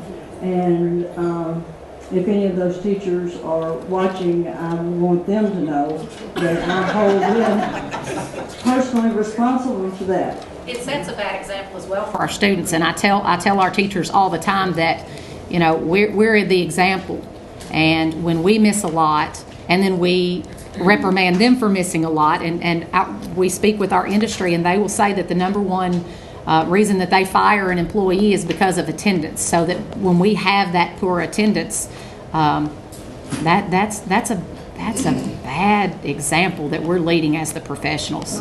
Which probably leads into the fact that the discipline problems that you have. I mean, it's like kids whose parents aren't on the same page with parenting. I mean, you got a substitute That's for correct. a third of your year.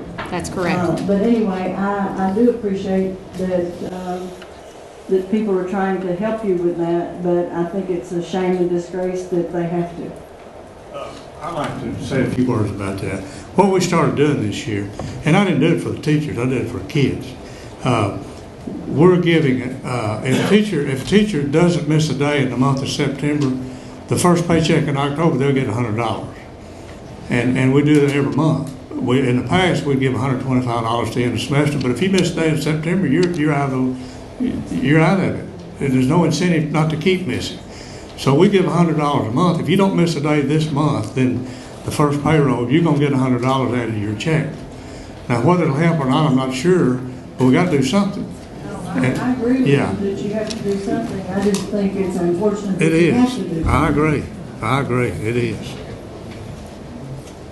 I would like to talk about our hiring and retention bonuses.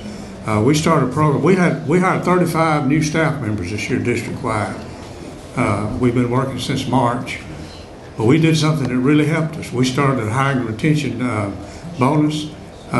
We took the state designated teacher shortage areas, and we added a couple because we have a few areas that the state doesn't recognize as being statewide shortage. The first year they get $3,000 extra. If they stay with us the second year, at the end of that year, they get another $2,000. After that year, they get another $2,000. At the end of the fourth year, they get $3,000. So it's a $10,000 because we not only want to attract good people, we want to retain good people. And you talk about external service providers a while ago. Their idea is to work themselves out of a job. But if they're having to retrain every year, they can never work themselves out of a job because we're having to retrain. Ideally, if we've got a good core of it, we don't lose administrators. They're there. But every administrator has got a core of teachers that if I ask him to do something, they can put a group together and get it done. But you got to have, you got to be able to build capacity. And the only way you can do that is stop the exodus from our present staff. And we're working hard to do that. It's going to make a difference. It helped us fill a lot of positions this year. Thank you. It appears to be no further questions. Thank you. And we hope, again, that you're successful. Thank you.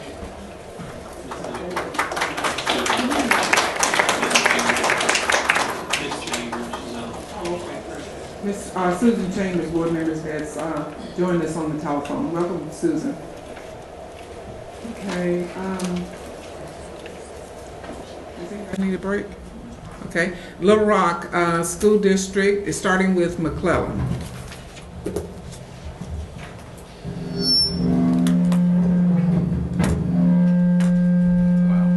Oh, bad sign. That's a bad sign, Mr. Anderson. Or a good sign, depending on how you interpret it. You know, you interpret that in different ways. So I was wondering, did Mr. Curtis, did you have any? No, go ahead. Oh, great. Little Rock School District, McClellan High School. This first question is generally the way we started. What specifically do we have planned to make some gains this year and make some progress? Well, we first want to start off by celebrating the work last year that our teachers accomplished. You do know that if the waiver or the requirements had not changed, we had made a C on our report card and would have come off of academic distress. Our teachers are excited about that. They are just elated. This year, part of that plan was making sure we get the people in the right seats and get them in at the beginning of the year. Last year we had to go through the year without a literacy or math facilitator. This year we have the literacy and math facilitator already on board. They are fireballs in their own right. Our literacy facilitator is Ms. April Boatner, if she will stand. Our math facilitator is Mr. Bunting. They are phenomenal young teachers who are gung-ho. They have already had PD with their math and literacy departments respectively. They developed their PD for the whole school on CFAs, did a combination of Ainsworth work plus some ASCD work, and really drove it home for teachers with this idea of when you do assessment, it's either going to be a physical or an autopsy, and you get to choose. And so they took the whole day, and they were phenomenal. And so I wanted to have them here because I want them to be part of this process as we report.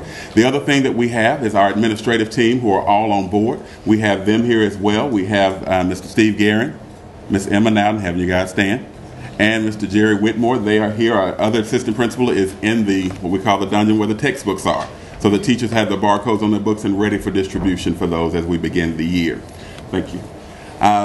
Hiring, we have 2 vacancies. Actually, we had 3, 4. When the week started, we have 2 right now. 1 vacancy was in biology.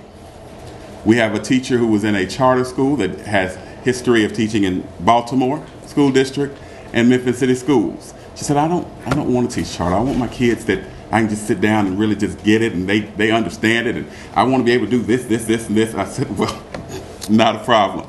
She is already on staff. She was interviewed and hired this week. She is there today. The whole science department is working with her to get her room set up, showing her the ropes and getting her taken care of. We left them a little something that they can use for lunch so they can all go to lunch together or order lunch in so they work together with each other.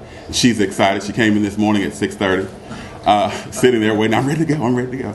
So excited about that. We had an issue with a CBI class, and I could not find a qualified applicant. My teacher had retired. So I picked up the phone and I called her and I said, look, I don't have anybody for your babies. I need you. Can you get me through the first semester? She called back. She said, now I talked to my husband and he's just going to have to deal with it. I'm back all year. My babies need me. And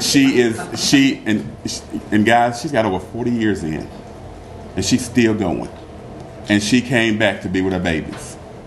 So beginning the year with that, but then beginning with everybody taking the oars and rowing in the same direction. In June, our superintendent came in and he talked about, you're in a boat and everybody's got an oar. You can choose to row in the same direction, or you can beat each other over the head. Now, which do you want to do? We're rowing. How do we know that we're rowing? Because when we started doing the master schedule, we pulled every teacher in and said, this is what the master schedule looks like. These are the classes that are available. Where's your strength?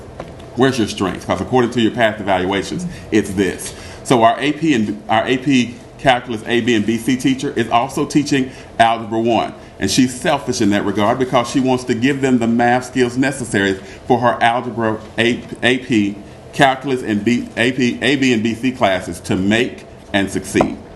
So we're excited about that. And then we've built that pathway. Part of the training that the CFAs led to for our English teachers, and they're the first ones leaping out into the water, they're using a collaborative lesson plan tool that's an online tool that allows them to share lesson plans. So if I'm English 9 and there's an English 9 pre-AP teacher, we're able to share our lesson plans across to each other, and I'm able to take that lesson plan and give it to the resource English teacher for 9th grade. So we're teaching to the standard and meeting the needs. Everybody's already familiar with ACT Aspire and the ACT format, but to assist them on Thursday of next week, they'll have a collaboration period where they'll come in and a specialist will come in and talk with them about that ACT Aspire, the assessment, and what their CFAs need to look like as we teach not only the skills to be successful, but also the endurance. Because oftentimes if our assessments don't look like what our kids are going to have to do on the back end, then they're not going to be ready. So we're excited about that. Built into the instructional day, if you're an English teacher, then second period is your collaboration period. You're expected to be in the collaboration room. On Monday, you'll look at data. On Tuesday, you'll look at CFAs. On Wednesday and Thursday, you'll be doing lesson planning. And on Friday, it's PLC. And so those things are already embedded. That's about it. One of the things that, very good, thank you. I'm encouraged. I may go back to teaching. I don't think he asked you to identify yourself. Oh, I'm sorry. I'm Henry Anderson, principal of McClellan High School. And let me go back. I'm Henry Anderson, proud principal of McClellan High School. Go Lions. All right. I made these notes quite some time ago, and as you know, we've had 2 really long days. So help me. One of the things that I made a note about is that did you ask your central office special ed person to help with some of the issues you were having? I don't know if it was documentation or you were having to take extra time there. I'm sorry, my notes were not thorough. Does that ring a bell, what I might be asking you? When we're talking about viable candidates, they're vetted through the Department of Special Programs first. No, I'm talking about some issue that came up and you were having to take a lot of extra time. I don't know if it was the conferences or what it was from last year. I think that's been resolved. I think the issue was some things that we had with page 100 on the classes. Right. So they've helped us with that. You know, they're not there to do anything other, in my opinion, anything other than help your teachers do a better job of what they're hired to do, and not to bog your teachers down in paperwork, but to help them learn how to streamline all of that. And I know that I know some of your special ed central office people, and I know that they have the skills and assuming the willingness, so use them. Well, we use them in the PLC times, and if there's technical assistance that's needed, you fill out a form, send it over to them, and they schedule the day. So that's been resolved. So we're excited about that. Thank you, Mr. Anderson. I applaud your enthusiasm, and we're 100% for you. What's your biggest challenge? Keeping the momentum going that we have already. Because as I've walked around, teachers came back even early to start working in their classrooms, but also start looking at the resources they need, to start looking at the data. When they went into TLI with 7th grade data for 9th grade students, I said, okay, so you got 7th grade data, so you know how they were then. What else could you use? Well, I don't know. Well, let's look at their Explore data. Let's look at what their ACT Explore data says, and let's do a correlation between the 2 data sources. So and then let's look at their attendance and their discipline, and let's see what we can do to move them forward. Then go into the SRI inventory and look at their Lexile reading score, and let's see where we need to move our kids. And so just continuing that momentum, keeping teachers happy, because here's the deal, if they're not happy, they walk out, and you can't teach all the classes as a principal, and you can't even think about trying. So keep them happy. And what's been so wonderful is our community, and I counted this going into work the other day, we have like 8 restaurants going down Guy Springs to the school. 6 out of the 8 have given gift certificates, things of that nature for teachers. And so we've been doing drawings like, and then even Red Lobster threw something in, and Benihana's, and the teachers was like, if we go to Benihana's, you know we got to get an extended lunch, not on my time. But we really have really been partnering with the community and doing some great things. Like some of our receptions and things that we've been holding have been held at the local churches, and they have this cadre of mothers at the church that do nothing but cook. And so they have great meals for us for receptions and things of that nature. And they do carry out plates, so that's good too. Well, keep up the good work and don't hesitate to let anybody know when you need something. Yes, ma'am.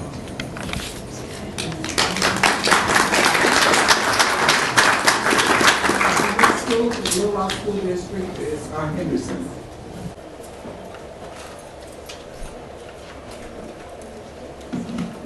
Good morning. Could you identify yourself? I'm sorry. I'm sorry. No, you go first. Yes, but I just asked your name and your position. Frank Williams, Principal, Henderson Middle School.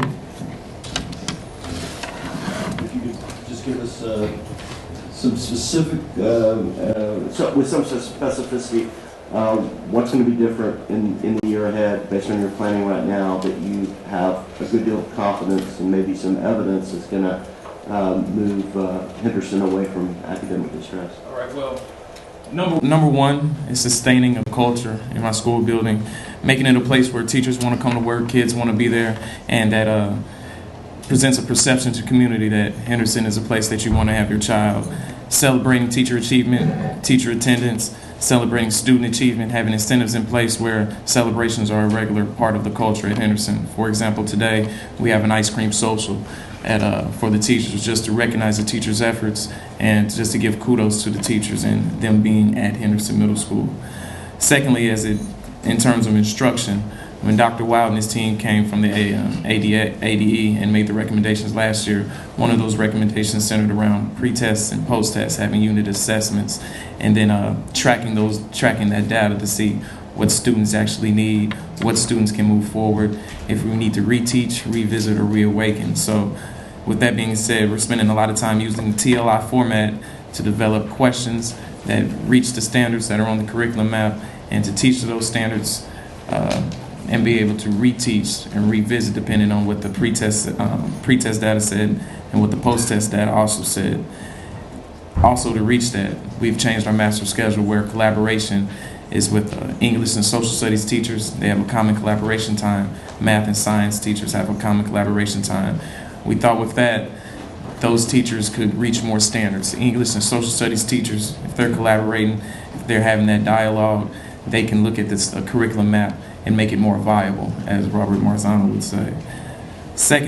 Third, I should say, development of our school leadership team, which also was a recommendation from the ADE, concentrating on individual student performance in our leadership meetings, actually being able to know students by name, call out their test scores, and actually be able to prescribe what we can do for them in the classroom in terms of intervention, or in terms of RTI, but what we can actually do for those students as we know them by name and know what they actually need. And then finally, in our after-school program, concentrating on struggling readers in our after-school program.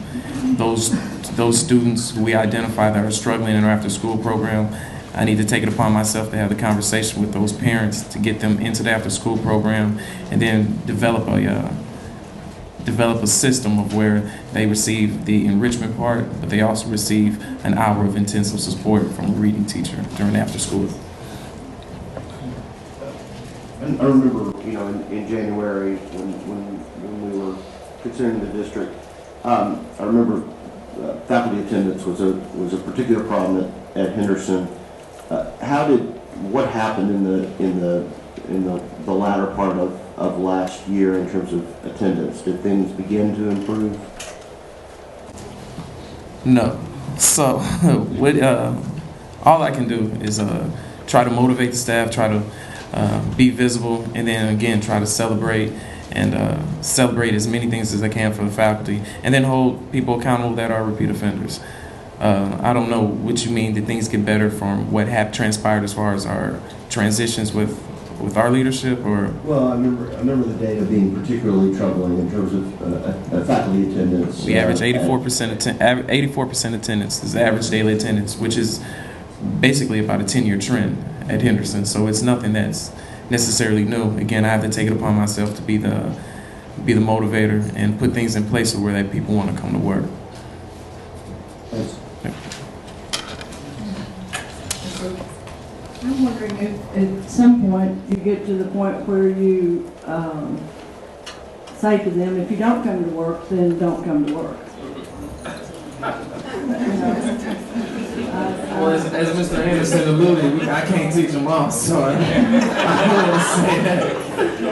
I can try, but again, that's a culture piece. I truly believe, and I tell my staff, if we have better attendance than the students, then we're probably not in academic distress. We teach a demographic that also often has consistency in their household. They need to know that when they come to school that there's going to be some consistency there. And so 84% attendance compared to the students' 95% attendance, it's a mismatch. Yes, it is. I truly believe I can get them to work, and we can look at the data in an attempt to modify our instructional strategies based on what students do in the classroom, then we'll be okay, and we'll have less of these meetings, although I enjoy talking to you. Maybe reward those who are coming instead of, rewarding performance. I don't know. I know that you're on it. I know that you have the backing of the other leadership. What's the capacity at Henderson? We finished the year last year at 830 students. And how many could you have had? We could have almost, I want to say about 1,050 we could fit. I started my teaching at Henderson, and I knew that, at the time, it was like amazing because, we never had a school that could take that many kids at junior high before. So maybe we'll get up to that number. You got to send me some more teachers and people. Okay. We'll work on you with that. One thing that I might encourage you to do, because I know it's hard to stay positive when you have all of these challenges. It's not. It's exciting. It's my second year, so we look forward to the challenge.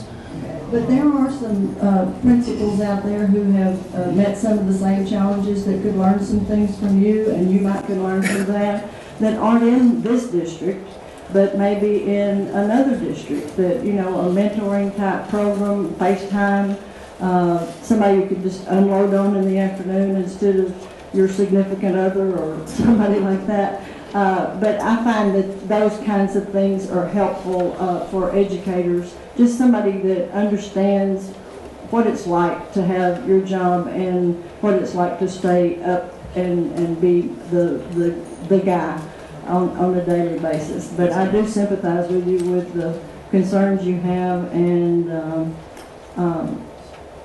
I'll pray for you. It works. I appreciate it.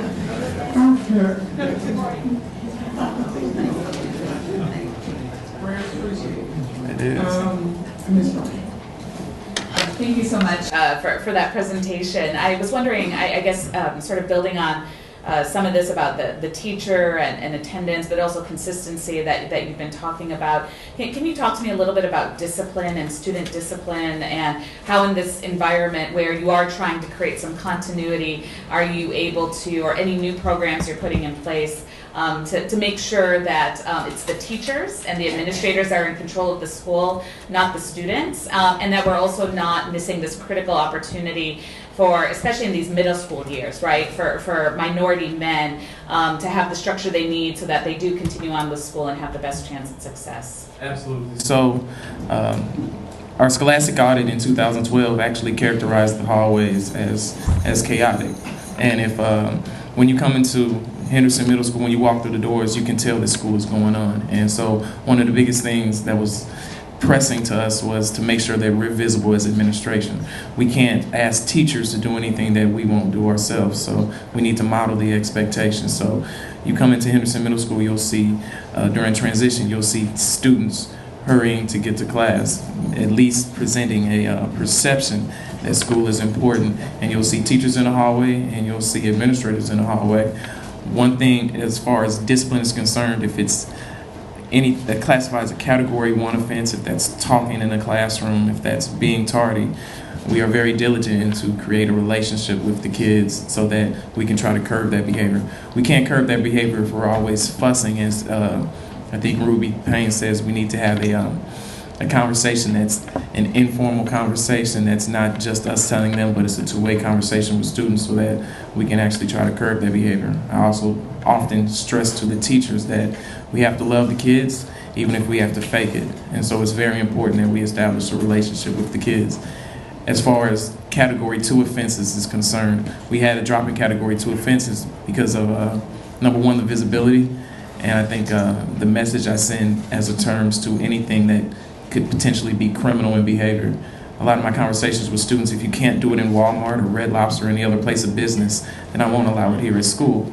And that sends a message to how we're going to behave in the community when we become adults. We can't go to Walmart and fight over a PlayStation game and get into an argument. They'll kick you out of Walmart. So if we have that kind of behavior at Henderson Middle School, we're probably going to discipline you the same way. But at the same time, we're going to have conversations about what we need to do to better that behavior. Also, we have groups that have come into our school, such as a group called Girls Rock. They come every Tuesday and Thursday, meet with about 30 girls and mentor to those girls during lunchtime. We're going to have, this year, we're going to have the OK program, mentoring to young men. It's going to be in the school building. They'll be there on Monday to help out with transition of students and just to create a presence on the campus. So, and yesterday I also met with a gentleman from Arkansas Baptist who wants to come into the school and also do a mentoring program. I've had a lot of success with young ladies, and due to the differing programs I have in the building for young ladies, I actually have 3 different programs that speak to about 90 different girls in our school, and we've had a decline in discipline referrals as far as Category 2 offenses because I have women that can speak to other young women and empathize with their struggles and develop a relationship with them. If I could just add, piggyback on one question, that's all very encouraging, and I hope we continue to see that decline. What are you doing in terms of outreach with parents as well? Obviously, we acknowledge that there's only so much, right, that teachers can do, and that parents have on the rest of the day. So, what is it looking like with engagement of the community and your PTA or other ways that you're engaging with parents around these issues? So with PTA, it's been a struggle. I don't know if it's it's the joining of the funds we have to join. So PTA has been a struggle, but as far as our VIPS involvement, as far as our volunteers in public schools, we've had an increase with the number of hours. We've actually had parents on campus. I'm expecting about 20 parents on campus on Monday simply to pass out schedules and point kids in the direction of where to go to class. Just getting them on campus. Getting them on campus develops a dialogue for where they're in the grocery store and they can say they were in Henderson Middle School and that kids were getting to class and that they saw teachers helping kids to class, and it was a collegial environment. So I'll have parents on campus Monday for that volunteer effort. And our math nights, our literacy nights have been 100 plus every night. And that's been due to just recognition and using some incentives with students to go home and tell their parents to actually get them there. We've done things like 6th grade orientation yesterday. We had a lot of parents at 6th grade orientation. We got to shake hands and kiss babies, I would get you to say. With 6th grade parents, they had a scavenger hunt. They got to see the cleanliness of the building and they got to meet some of the staff. We did kind of a picnic atmosphere as far as registration was concerned, where we give hamburgers and hot dogs to parents that come to check their child in. So what we're trying to do is trying to make that community and family feel when you come into Henderson. Let you know that yes, you may come to scream and yell at us sometime, but we're also going to feed you and treat you good while you're there. I greatly appreciate that. Again, that sounds encouraging. I do want to say one thing, though. I know with the OK program, it doesn't allow Latino students to get involved, and you actually do have a growing Latino population, I know, at Henderson. So just I hope in future reports to hear about things that might look at all of your subpopulations. But again, encouraging starts, and best of luck with this. Well, we're actually, I'll be posting a position as far as an ESL liaison today.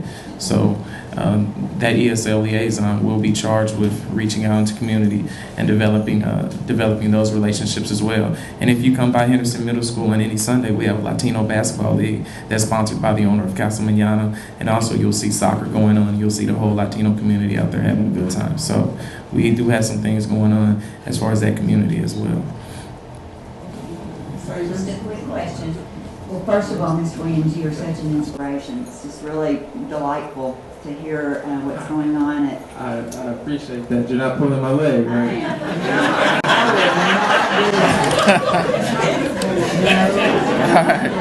As long as you mean it. But thank you. Thank you. What elementary schools feed in Henderson? We have an array of elementary schools. Our largest feeder school is Romine. We'll get kids from Brady as well as our largest feeder schools, Terry Elementary, McDermott Elementary. We'll get kids. We are a highly mobile district, so sometimes we'll get kids all the way from Bayside Elementary. But our main feeders would be Romine, Brady, and McDermott. Then we'll also receive kids from Terry. We'll receive 1 or 2 from Fulbright and Roberts because our zone is anything west of University. Bell Elementary, we'll receive kids just from every elementary school that's west of University. Well, I really encourage you to work with those elementaries because your scores reflect an issue before the kids actually get there. Yes, those elementary schools have been part of our network, especially we've collaborated with Bell last year and worked with their science fair so they could know some of our 6th grade teachers. And we've also allowed elementary schools to come to our basketball games for free as an opportunity to get elementary schools into the building. Well, and I'm really referring to academically. Yes, ma'am. Just alignment work that you might do on curriculum and preparing 5th graders for the 6th grade at Henderson so that you don't start in a hole. Yes, ma'am. With them. But anyway, great work. Appreciate it. Okay, thank you. I'm done? All right. Next is Paul, part of the Lamar School District. Good morning, I'm Larry Slisher, I'm the principal at Hall High School. And I pretty much know your question also, so I'll just move on if you don't. What's different? Well, when we were here in January, we talked about training for teachers. We talked about ESL training, we talked about special education training, we talked about AP training, as all of our teachers needed some help in some areas. To date, we have 35 teachers that between January and July 30th completed who are now ESL trained or endorsed. We have 17 teachers who completed their AP certification during the summer. And also during January, I said I would begin the attendance into the Master Principals program, and I have done that. At the school this year, to address some of our ESL deficiency, we just entered an agreement with Achieve 3000, which will allow us to have our Hispanic population take a test, a reading test in Spanish, and then turn around and take the exact same reading test in English. And the value of this is that we can determine truly is if the barrier is the language or if it's truly a learning disability. And to get that information will be a very valuable asset. In part of the ESL training, a lot of our teachers learned that the SIOP model that's being used is actually very effective in our lower level literacy classes and math classes. The anchor charts, having the students use the exact verbiage that would be coming out on the test. These items will greatly help our students as they come through. But unfortunately last year, that was the training year, and this year is the implementation year. And as I informed my teachers on day one, the transformation of Hall started last year in January with all the training. We went through the summer, and if you have been to our building, you'll see the district has done a wonderful job as they have replaced all of our restrooms. Our auditorium is being revamped, and that's part of the transformation. But the rest of the transformation is implementing everything that we learned. And there will be a very high expectation placed on the teachers and on my assistant principals. I have instructed each assistant principal, we have assigned them areas, and they will observe every teacher mandatorily every other week.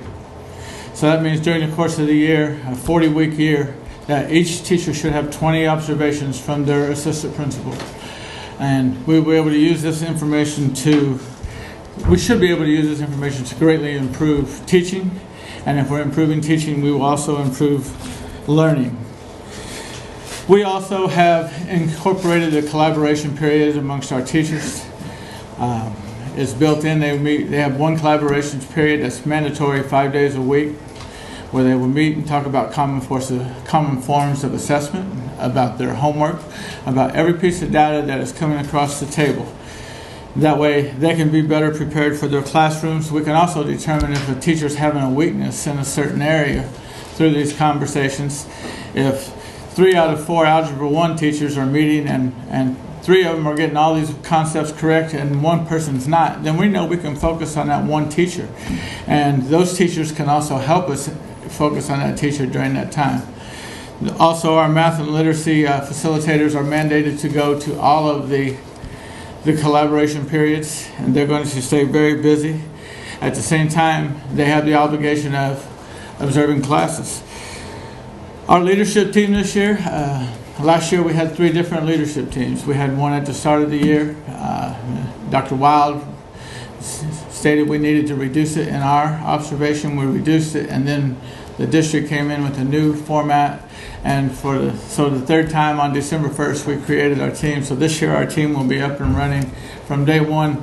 And having a functional leadership team is one of our primary objectives. As far as the climate from our school this year, last year in the second week of school, we learned on the news that we were being reconfigured. And that definitely set a downward tone for our school. Many of the teachers had the idea of, if we're going to be fired anyway, what's the purpose? We had, as Henderson had, severe attendance issues with teachers. Our attendance was about 87.4% for the year for the teachers. Our students' attendance was 89.4%. And again, if the students are at school more than our teachers are, then we have a problem.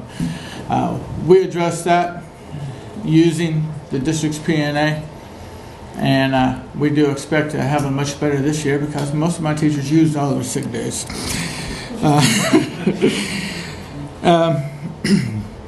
Right now we have 2 shortages. We have 1 Spanish teacher that we will be asking our translator to cover that class. She is a certified teacher, but she's also the translator for her school until we get a Spanish teacher on board. And we have a special education teacher that was just transferred to Henderson.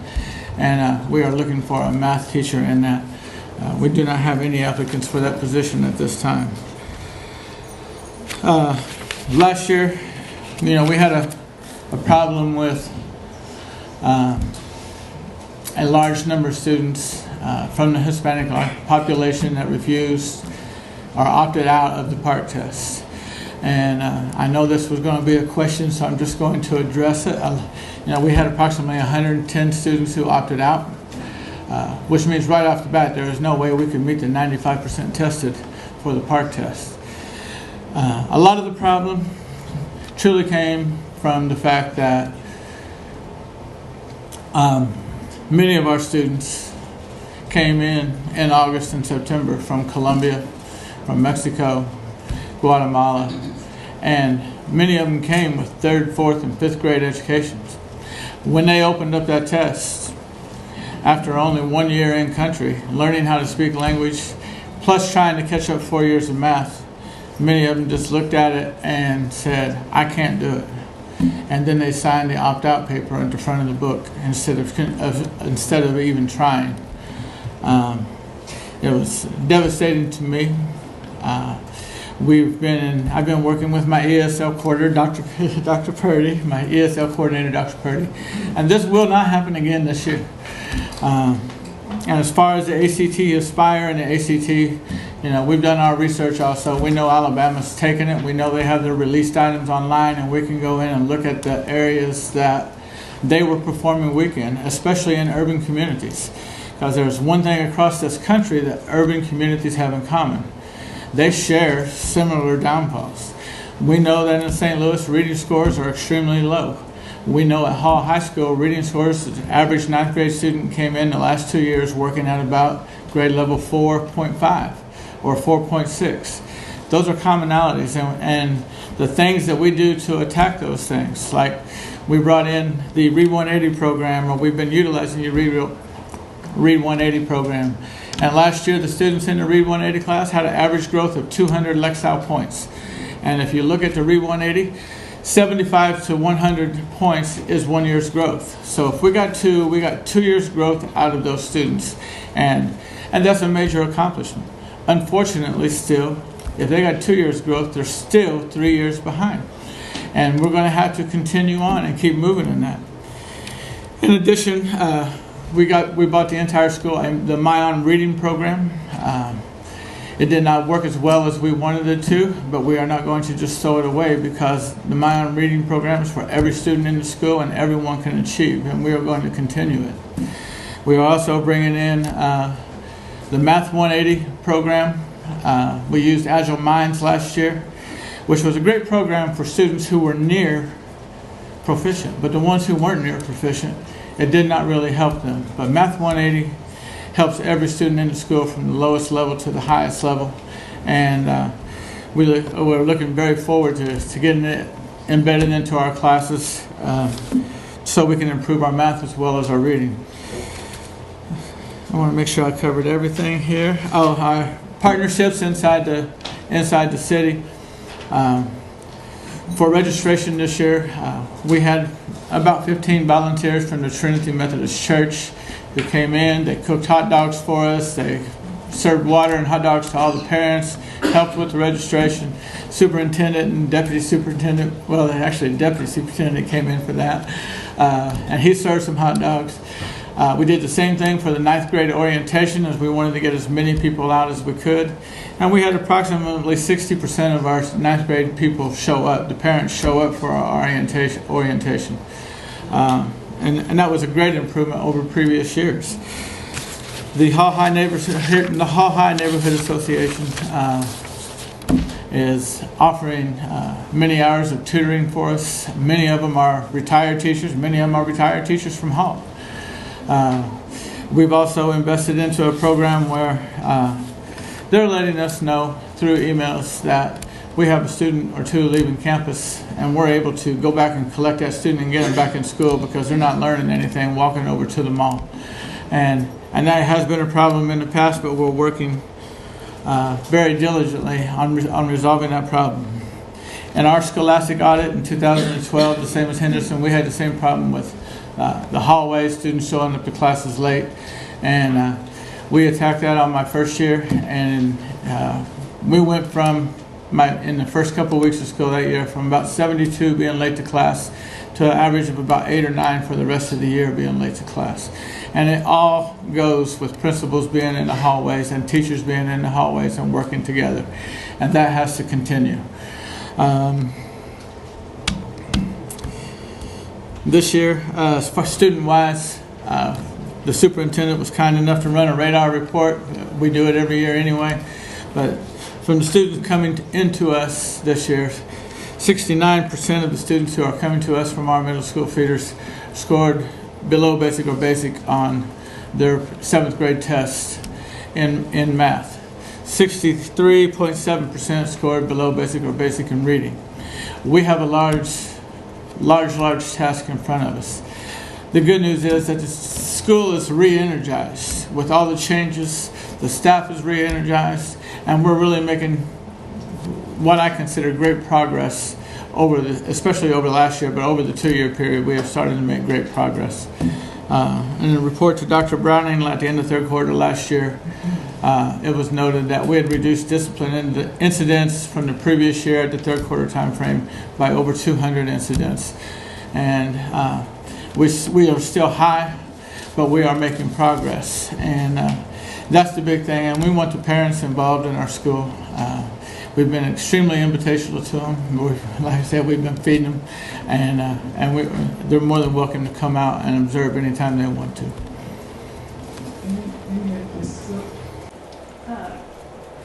Wow, congratulations, that's terrific. I think you've done a good job of covering all. I've taken a lot of notes.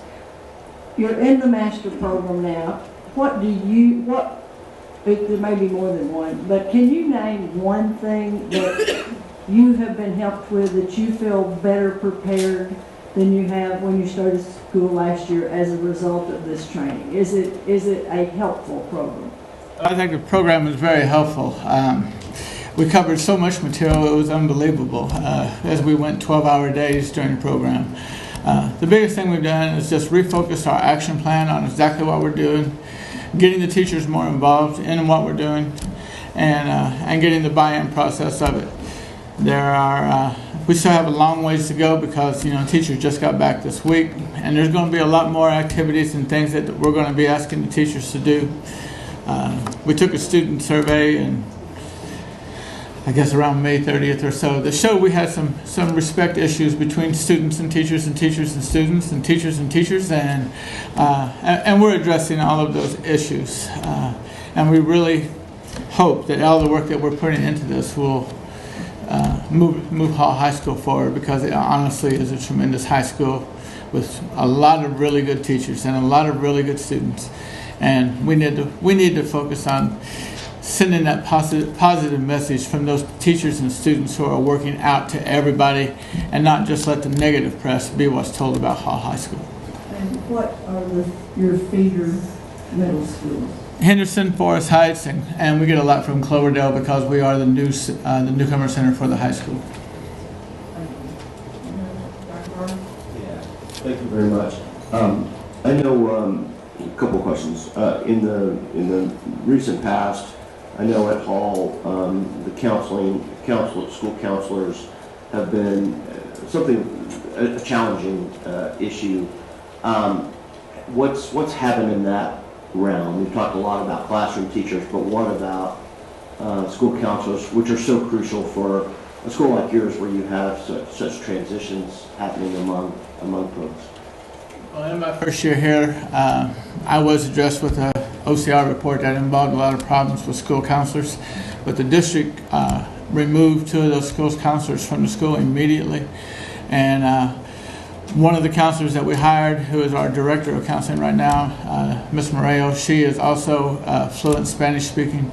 And I have an assistant principal who is fluent Spanish speaking, and teachers are the incoming teachers that we get, new teachers. If they can speak Spanish, they get preferred status, because our school will be approximately 25 to 26% Hispanic this year, approximately 73% African American, and 2% other. So the ability to communicate with the students in their language is a valuable asset also, and we plan on using that as much as we can. That's important. The second question, you talked a lot about the community. I know there have been some efforts recently to really pull together alumni in Hall, which obviously could be a source of some real energy. What are you sensing any of that happening yet? We have 3 classes, 1963, 1965, and 1993, that are working together to form a Hall High Alumni Association, much in the format that Central has. We have given them a list of projects and things that we need help with, that we would like to see done. We are scheduled to meet again in about 2 weeks, and they're going to tie in with the Hall High Neighborhood Association meeting. The Hall High Neighborhood Association meeting was being held off campus, and just to be blatantly honest, I invited myself to their meeting. And they were talking about problems, and then they introduced all the new people, and I was the last one introduced, and they were a little bit shocked when I said I was the principal at Hall High. There was an audible, because they had said so much negative. But we have addressed everything, and they all have my little card with my personal cell phone number, so if they have a problem, they can call me directly. Thank you, and really exciting presentation. I especially am excited by those reading tests. I'm going to be very curious to see how that goes, and if we do start seeing a difference in classification. I just have one question for you. We had the sincere privilege of hearing several of your students offer testimony when we were having this whole conversation about the future of the district, and I sure do applaud you for that you have students that are and teachers that are working with them, right, that want to give voice, that care enough about their education, that want to give voice to this process. And I know that one of their consistent messages was around the Welcoming Center and just wanting to make sure that they would still have that opportunity. And I know that there was even a bigger conversation, even beyond you all at Hall High, right, about what that was just going to look like for the district as a whole. I was just kind of curious where conversations are right now around that Welcoming Center, or just in general, anything we might add structurally about ESL programming. To my knowledge, the Newcomer Center will remain the Newcomer Center, and we are going to continue to make it better and better, bigger and better. I think that one of the things that we need to know here is that in the last 5 years, our salutatorian or our valedictorian has been a Hispanic student, and the process of having the Newcomer Center is tremendous, and we don't want to lose it. We want to grow it better. I got to put this out there. So we have two ladies, Stephanie Fox and Lupita Chavarilla. They have opened up a room in our school, a storage room, to help all students. Initially, it started out with Hispanic students, but it's helping all students. They offer school supplies. They have backpacks for students. They have baby supplies for our students who are parents. We've helped get some students some homes during the summer that were homeless. And on occasions, they have a small fund through either LULAC or one of the other commissions where they get some financial assistance. And that program is going great. And one of the things I left out too was that we are opening up an ELD 4 class for our higher level learning students.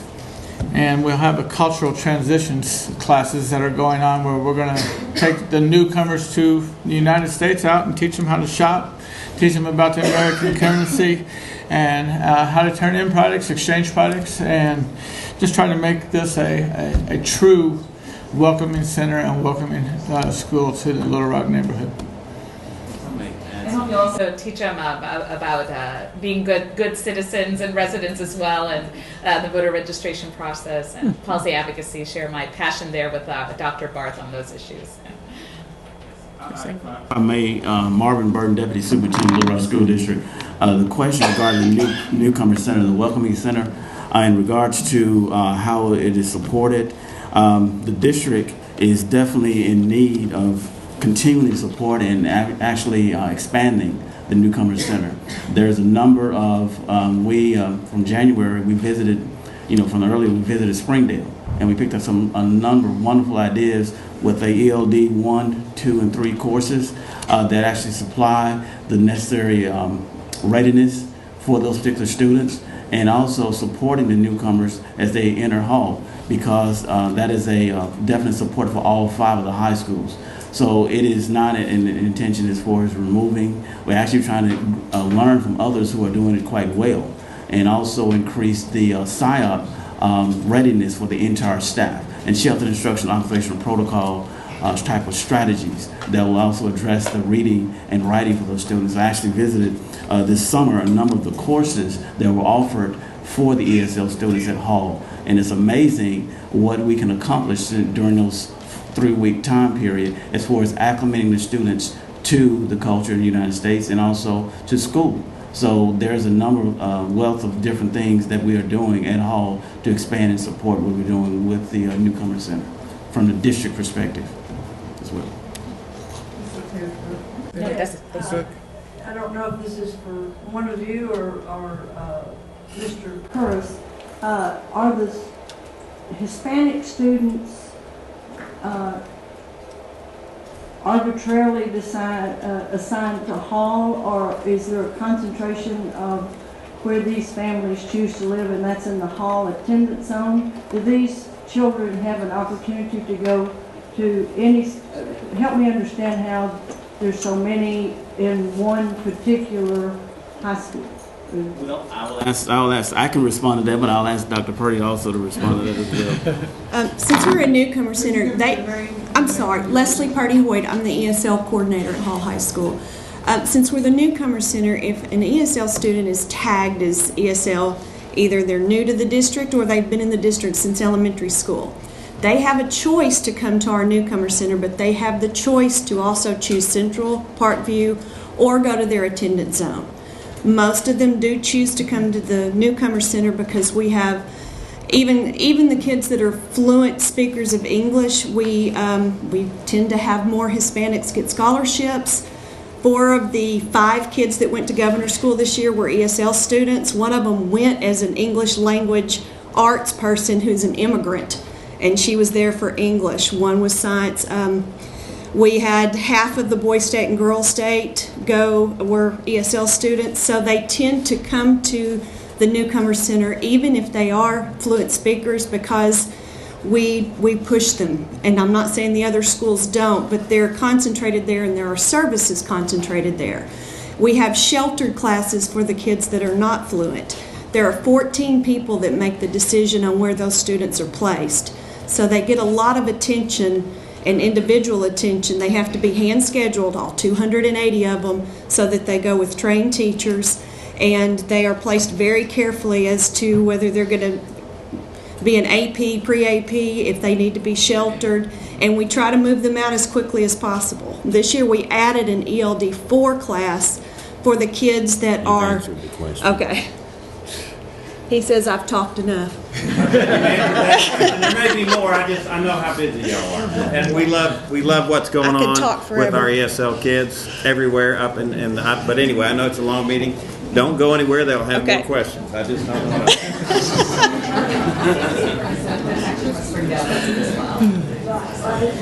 And those children can choose to stay in their attendance zone or come to hall. That's a choice that the parents are getting to make. You know, I'm all about choice. And the transportation, does the district do that, or is the parent or the children held enough to carpool with somebody who's lucky enough to have a used car? Transportation is provided by the district when they opt to go to Hall as part of the newcomer center. Okay, thank you very much. And congratulations to Miss Purdy, by the way. Really does. I was going to say that she's a legend, y'all. It's really exciting to listen to you guys, and you all are talking to each other, you're trying to find better solutions. But something I've noticed is at the end of a 2 or 3 year period, it's still the same old schools on academic probation. It never changes, it seems. I'm just curious, you've talked to other schools and further north. Do you ever talk to each other? As part of our staff or administrations, the senior administration, or amongst our staff, the dialogue is very heavy. Like she said, we have a very large panel that makes decisions for students. The things that have kept Hall possibly from growing is the same thing that you heard earlier today. I believe it was from either Earl or Osceola. I was the 8th principal hired at Hall over a 10-year period. I'm the first. If I make it to January, I will be the longest residing principal at Hall in over 15 years. And I think that's part of the problem. The other part of the problem is that over a course of time, a systemic problem, and it's not systemic just to Little Rock, it's systemic to the entire United States, is that reading scores continue to tumble. And reading scores are the key to success for every student, because if you can't read, you cannot pass history, you cannot pass your science because you cannot read the words, you cannot pass the math for the word questions. So we as a whole, and I'm talking we as a whole of this entire country, Little Rock, Hall, we have to solve the reading problems inside our schools and inside our cities. And that is the key to success to improving not just Hall High School, but every school in the United States. Because even as other schools flounder, I mean, you have great schools that are being held back by one tag group, and it's usually due to a reading deficiency. Sometimes it's special education, but special education is often tied back to that same thing, as reading. And we really need to concentrate on fixing the problem of reading as a whole, And I believe that Mr. Curtis and Mr. Burton have been addressing that issue at every level. I know that we've talked about it at our level, so yes, we are talking about it, sir. Thank you very much. And thank you for your efforts and thank you for your passion. Okay. Okay. We'll move on to the next. We're going to try to finish up the Little Rock District before we take a break. And the next school is Fair. No, Cloverdale. Fair. She has her own list. Oh, she has her own list. That's right. There's no problem. Good morning. My name is LaGail Biggs. I'm the principal at Fair High School, the best kept secret in the Little Rock School District. I recall your question. The first thing I like to say is that this is my first year, but previous administration laid a very good foundation for us as far as helping us identify some issues. Part of those issues were targeting where the weaknesses were, not only with the students but also with staff. And one of our focuses and our main focus continues this year is data and having a data-driven curriculum.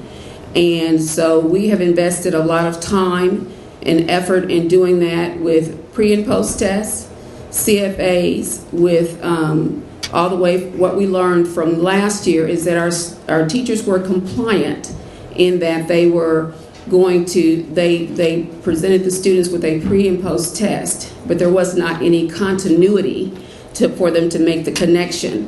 So this year our efforts were geared towards, we have the data, now what?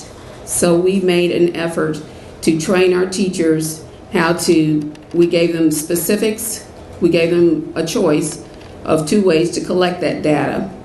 And then we taught them how to disseminate that data, and then to look at that data specifically as to how they needed to move forward with instruction, whether that was to reteach, whether that was to find another way in order to present the information to the students, learning identifying what type of learners they had in their classroom. We gave them, we also via Google Docs, we are creating assessments and that can be shared throughout the building. And they were given PD on that at the beginning of school this year. That effort started at the end of school, throughout last year, but we started to plan for this year at the end of school last year. And our teachers were given a specific schedule as far as when those assessments are to take place. Administration went through PD with trainers from the Little Rock School District that gave us a format and a template as to how that was going to happen, how we needed to roll out that particular concept. We also gave them a specific format for collaboration. All of our core teachers have collaborative periods. They are required to collaborate a minimum of 3 times a week, and the ifs are to join them. We also, not just our math instructional facilitator will do math and science.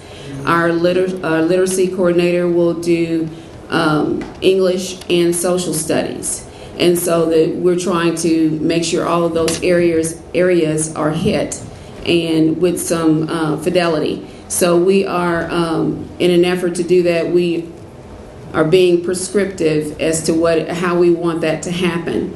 And in addition to the district's assessment with TLI, then we are moving forward with all sorts of assessments, and we want them to line up with the curriculum and ultimately to prepare our students for the ACT Aspire. One other piece, as far as our parent involvement, we do have a liaison on campus that speaks to that, but we also have our counselors have an action plan that they're putting into place to try to involve the parents in school, whether that means bringing them in addition to the literacy night and the numeracy nights, is to bring them in and to offer them something as a community.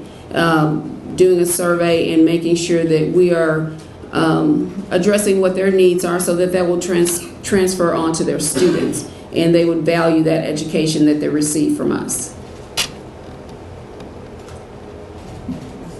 You have a very good command of the room. I commend you that. I can tell you're going to be a great leader there, and I like the way you introduced that. I know you're new, so I'm not going to beat you up about the past years, but I look forward to the progress that I know you'll make in the future. Thank you so much. And echoing certainly what Ms. Zook said, good luck. But I hope that you will watch closely your graduation rate. J.A. Fair struggles with that particular issue, so hope that a good plan will be put into place, a strategy regarding that. And if I could just mention something about that, we did see a spike in our graduation rate this past year. Many of our students we identified and addressed their need to go to ACC as a possibility, and getting them graduated through that program. We also have before school, after school, and during the school day credit recovery for those students who need to recover those credits for their academic success. And so we are also trying to capture those students, especially in 9th grade, that when they are saw as failing or taking a dip in their academic career, then we scoop them up. We have a person that coordinates that and then try to funnel them into our credit recovery after school and address that issue along with, we have City Year on our campus that does the pull-out and the push-ins that address those students and their needs as well. Yes, ma'am. Thank you for your report. Thank you.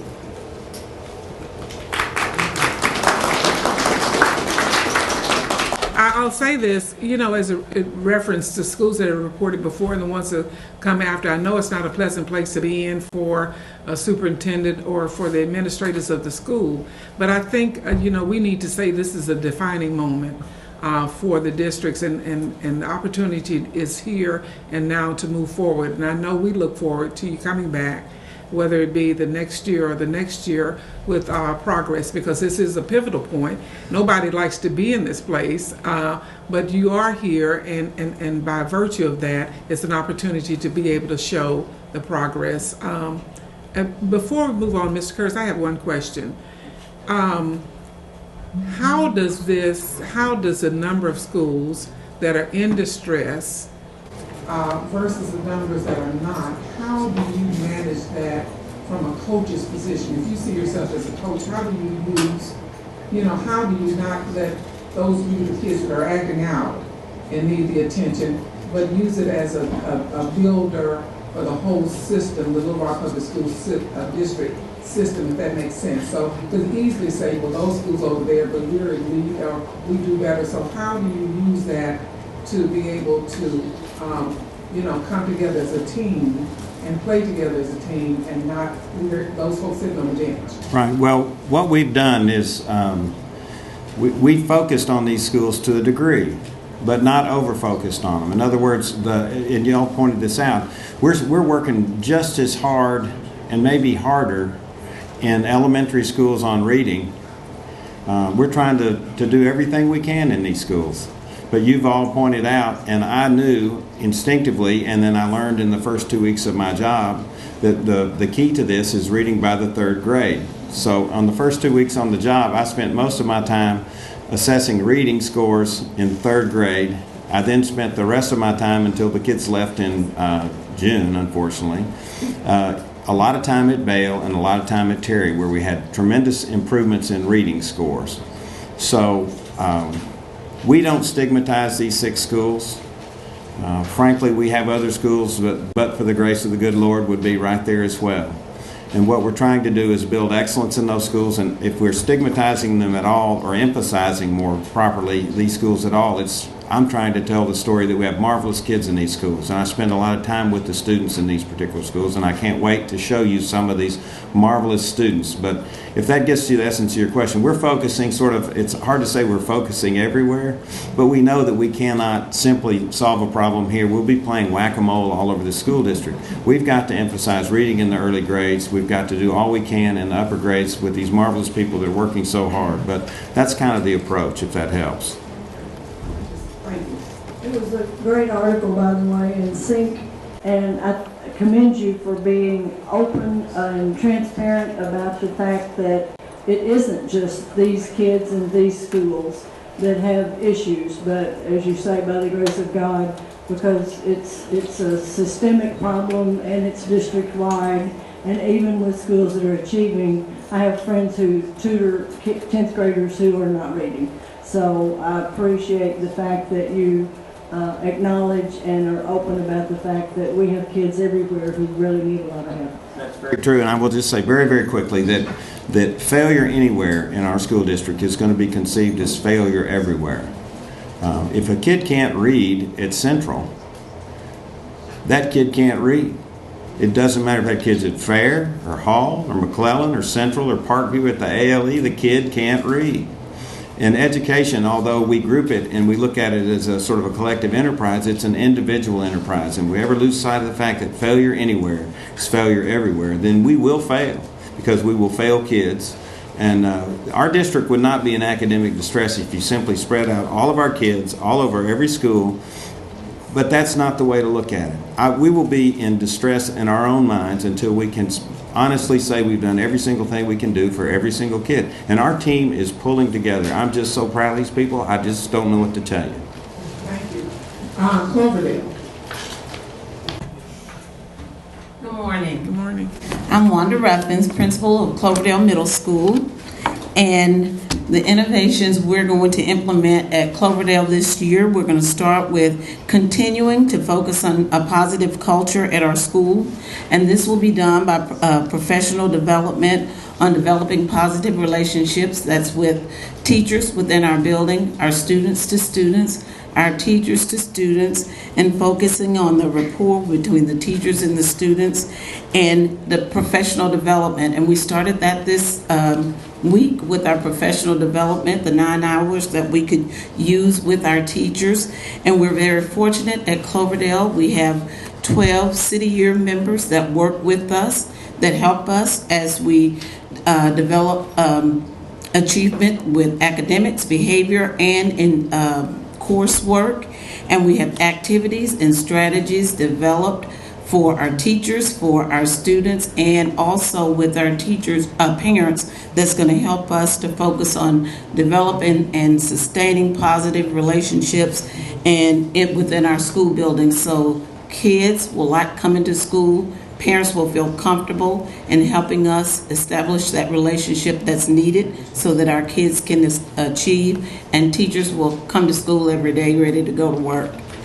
Our second one is we know that our students at Cloverdale, our average reading level is about a 3.5 for grades 6 through 8. And we are very fortunate that all of our students that are not proficient in literacy and math, they will be enrolled in Read or Math 180. And very thankful to our superintendent that we have that implement in place, ready to go, training for our teachers and for our students this year, so that the gaps that we know data tells us that our kids have, that those gaps will be addressed through our Read and Math 180. We will pre and post test our students this year as we did last year, but as we get better at this, we want our pre-test to be just the unit test that we're going to use to see if what our kids don't know, we're going to teach that curriculum, and we're going to post-test. And we want our curriculum that we're teaching correlated to the standards that the kids are going to be tested on. And we're going to develop a system of how we're going to reteach that, how we're going to continue with our curriculum map, because we know that it moves on. And we're fortunate that we're going to have a full-time school improvement specialist. Mr. Anthony, where are you? Mr. Anthony is going to be our full-time school improvement specialist at Cloverdale this year, and he's going to work with our school improvement specialists, our facilitators, math and literacy, and myself and our leadership team, and we're going to be very specific about our pre and post assessments and what we do with that data once we get it back. We have grown 4% in our L population from June to August. 4%. We are fortunate to have this year, for the 15-16 school year, a full-time ESL facilitator that will be working right along with our math and literacy facilitator. We are very specific and strategic as we place our L students so that he can push into our classrooms to offer support to our students. But in addition to offering support to our students, he will also help build capacity within our teachers.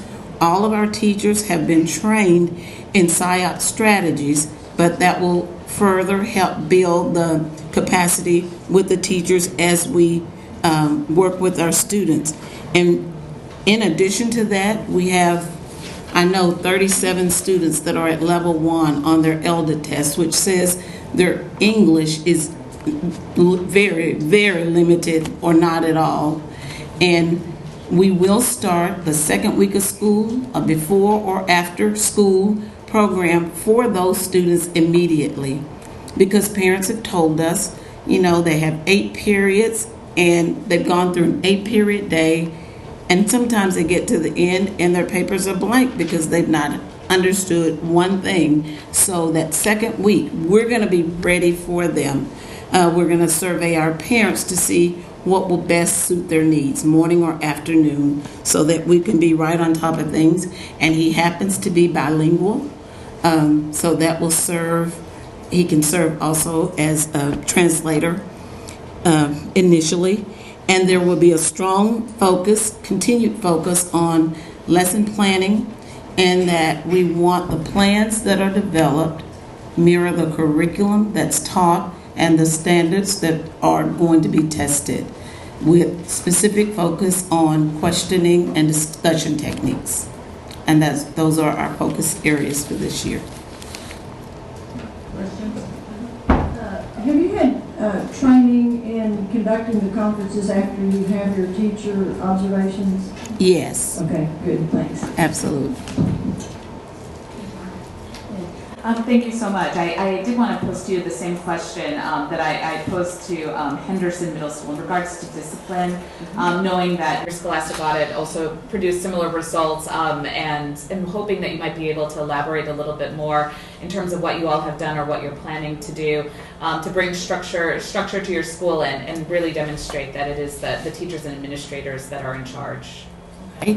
First of all, for our level 1 infractions, we've got it's very, very specific. We're a due process checklist because we tried to keep all of the minor infractions out of the assistant principal's office. And of course, once we get our rapport between our teachers and our students better, then we hope that will address a number of our level 1 infractions.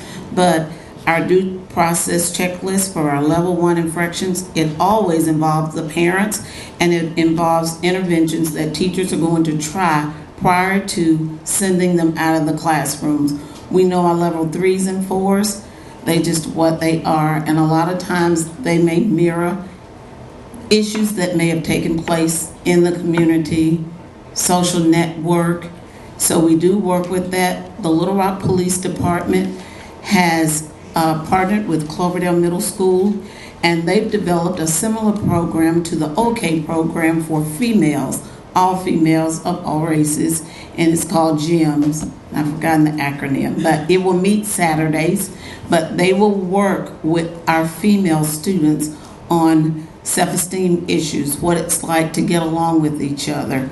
But we know that establishing a culture within our school where the kids like each other, that will work with some of the discipline issues that we have We know that our visibility out in our building during transition, that will address being proactive.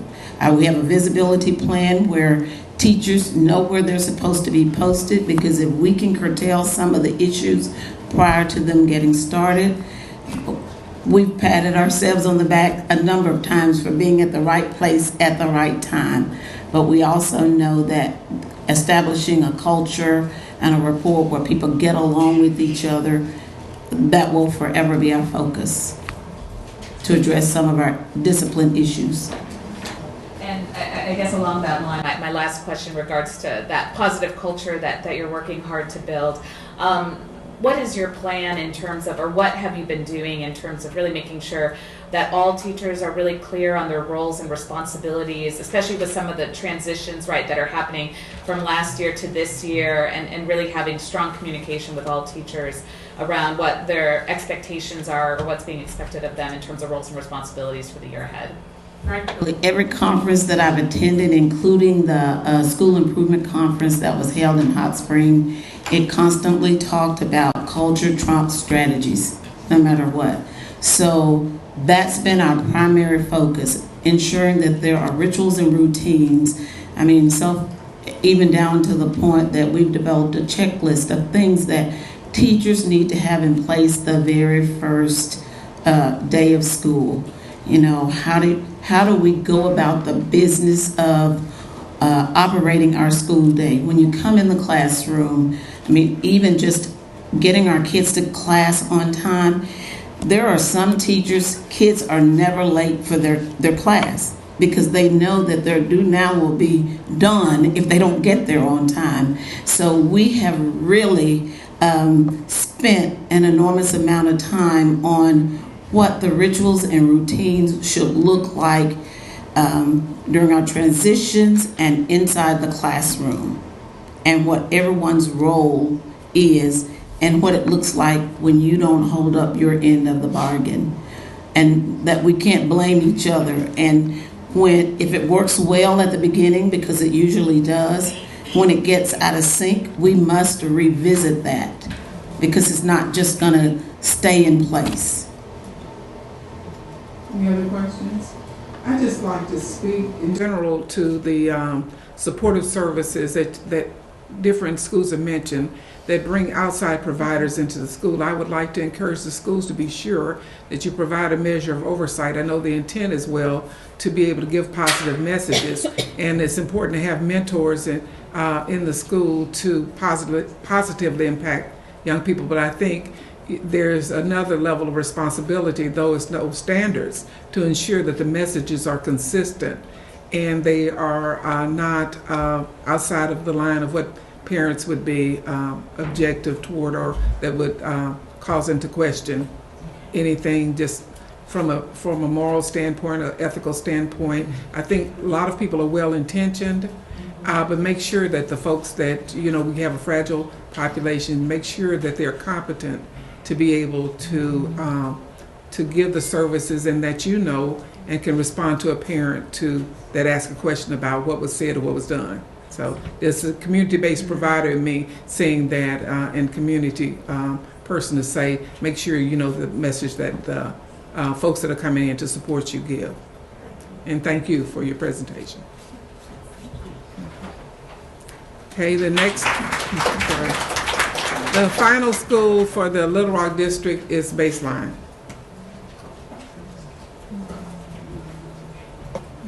My name is Jonathan Crossley, and I'm the principal of Baseline Academy. That sounds better and better every time I say it. Distinguished members. Yes, ma'am. Yes, ma'am.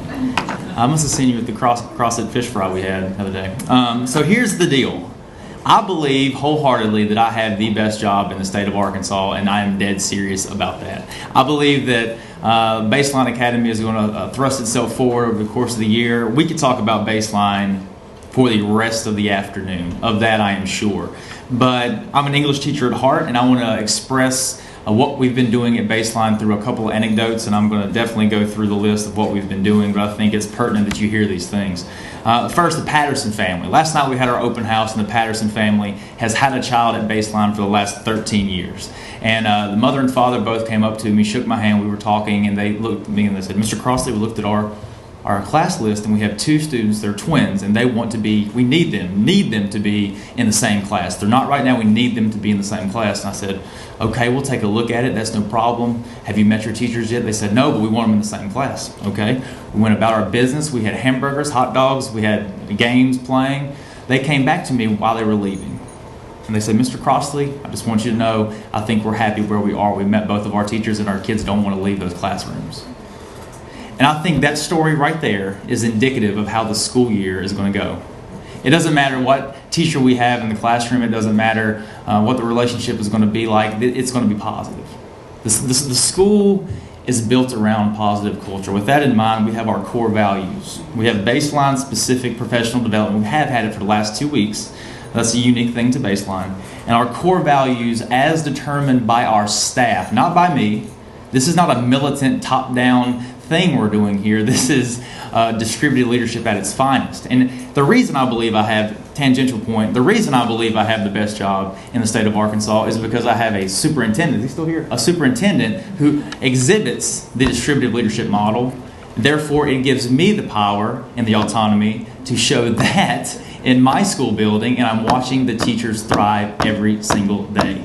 So with that in mind, the core values that we have determined as a staff are family, leadership, empowerment, continual progress, also known as the growth mindset, and student-centered activities or behavior. Those 5 things, if we have that in the school building, if we have that in the community, and we display that every single day, we're going to show that success that we know that we're going to have. Secondarily, the vision statement. Some people think a vision statement, it's good to have, right? The staff themselves came up with a vision statement. I looked them in the eye, each of them, I said, I trust you. We hired you to do your job. You are a professional. The same stuff I've been talking about on the state board, the same stuff I was talking about throughout my Teacher of the Year journey, we're implementing at Baseline. Their vision statement is the vision of Baseline Academy is to provide a diverse, student-centered environment where continual growth and progress are valued. As we grow together, students, teachers, parents, and community members are empowered to become leaders. Baseline is a passionate family dedicated to a common goal of loving all that we possibly can. Think about that vision for a second. What if that's not just words? Let that sink in. What if that's not just words? What if that comes to fruition over the next 10 months, over the next 10 years? The way Baseline Academy looks and our relationship in the Little Rock School District, our relationship in the state of Arkansas is going to be vastly different. I guess the 9th point would be, we have a teacher, her name's Gail Jackson. She has been teaching for 28 years. She came up to me last night, she said, Mr. Crossley, I just want to thank you for hiring me. I said, oh, you're welcome, thank you for being here. She goes, I just want you to know I've been teaching for 28 years. And this is the first time I've truly felt like a first-year teacher. Just bright-eyed and ready to be a part of that community. In the interview process, we interviewed someone, her name is Paula Ramsey. Some of you may know her in the room. She is our counselor. And something stuck out with me and almost did make me cry after she left. She said, last statement, she goes, Mr. Crossley, the only reason I'm here is because I just want to be excited again. I just want to be excited again to do my job. And I heard you could help me with that. The magic sauce, the special sauce is people. It's relationships. We can talk about programs until we're blue in the face, but it's about the people you put in front of children every single day. And I think every principal who's been up here will agree with that. We had tours last night. We had bilingual tours. We have 11 people on staff that are bilingual, which is a huge number for about 310 kids. And after the conclusion of the kindergarten bilingual tours, we had 4 parents who came up to me after they saw me playing a makeshift volleyball game with a couple of the kids. Me, and you know me, y'all all know me. I'm kind of, energetic by nature. We're playing volleyball outside, and they stopped and said, "Hey, can you come with us for a second?" So we literally went to my office, and we had a lengthy conversation about a conversation they had last year with the principal. They wanted to see a certain action take place, and they didn't feel heard, which is fine. But we had a lengthy conversation about that. And on their way out the door, something stuck with me. They said, and we had an interpreter there, just to be blunt, we had an interpreter there. They said, "Mr. Crossley, this is the first time we felt heard. We trust you. Don't ruin it." I accept that charge. I don't want to ruin that. They trust. They trust. Just by their actions over the last 3-4 years, they were doing that anyway. Because guess what? They were coming to that schoolhouse for 8 hours a day. We were entrusted with them. I take that charge very seriously. I'll go ahead and preempt something. The discipline is right. I'll go ahead and talk about the discipline. So we're going to utilize the toolkit for behavior management teachers have already. We're going to have students pause and reflect in each classroom. We're going to have them our teachers conference along with students. This is a list here. This is the progression. We're going to make contacts with the parent. We're going to collaborate with a youth specialist and counselor. That's a new position we have, the youth specialist. Then, lastly, they will be referred for appropriate documentation to an administrator. So think about that. There's 6 steps to get to me to handle a discipline issue. Think about what that does for the culture of the school. Once they outsource that relationship to me, I'm going to build it. And this goes for all schools across the state. When you outsource the behavior issue to the principal, that principal is going to build a relationship with that student that's positive. I know I will. It's jipping that teacher out of a relationship, because then the student believes, well, I have a relationship with the principal, but I don't have one with a teacher. But where do they go every day at 8 o'clock? The teacher's classroom. In addition to that, we have morning meeting time every single morning. So this will be a time where our students are building culture with their classmates, building culture with each other to ensure that we have an open space for learning. PLCs, we'll have PLCs every single week. We have common planning time. We've been very diligent in our schedule building. I just want to share a few things with our PLC, how we're going to do that. Because I think it's simple to some degree, but it's also revolutionary if we do it with fidelity. So we'll have common formative assessments, which is a no-brainer. We're going to create a culture of in-the-basket thinking. Okay, what that basically means is having critical friends. Teachers talking to each other, asking questions, and the other person is listening to try to get to the heart of what the issues actually are. And then lastly, we're going to have gap analysis. So what is your current reality? What is your ideal state? And what's standing in the way? These are simple things. These are people talking to people, understanding what the gaps actually are. I'm also aware that I'm standing probably between you and lunch, and I have lots and lots to say, but I would just like to turn it over to you. Yes, ma'am. Seriously, thank you. Yep. It's not cutting it short, and thank you for your passion, and we appreciate the job that is before you. Yes. I appreciate your enthusiasm for that. Thank you. That's it? All right. Okay, that's it. I had said we were going to break for a lunch this period, but we're not. Madam Chair, just briefly, if I may, as we wrap up Little Rock, because if y'all will remember in April, the first time I sat in this chair, and we talked about how every one of us was getting bombarded with what's the plan, what's the plan, what's the plan. And in my presentation, I said that the work that Mr. Wood at the time, that I had done, Dr. Hernandez, what we determined was it wasn't a plan that needed to come, a singular plan that needed to come out of the department, but it was a systematic improvement process. I think the presentations you've heard over the last little while demonstrates what we were talking about, what I was talking about, what I was trying to communicate at the time, and that each of those schools needed to be free to develop and do what was unique for those schools and for those student populations under the guidance of strong leadership at the district level. Now we have that. Now we have Dr. Mitchell, Mr. Burton. We have all those folks in place that are doing what they need to do, helping guide these building principles. I'll just say the same thing I said yesterday. I'm excited about what I see and hear. So, Madam Chair, thank you for letting me close it out with that. Thank you, and I think that sums it up for all of us, Commissioner. Before we break for lunch, we're going to do the Pulaski County Special School District, and starting with Jacksonville High School.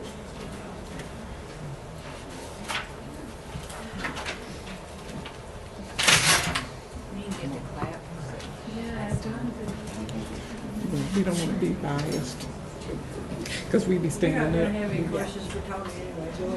Okay, would you identify yourself and review Vice Madam Chair, thank you. With your indulgence, I've asked both of these schools to come forward. I wanted to introduce them together. This is Mr. Dwayne Clayton. He's the principal of Mills High School. He is beginning his second year.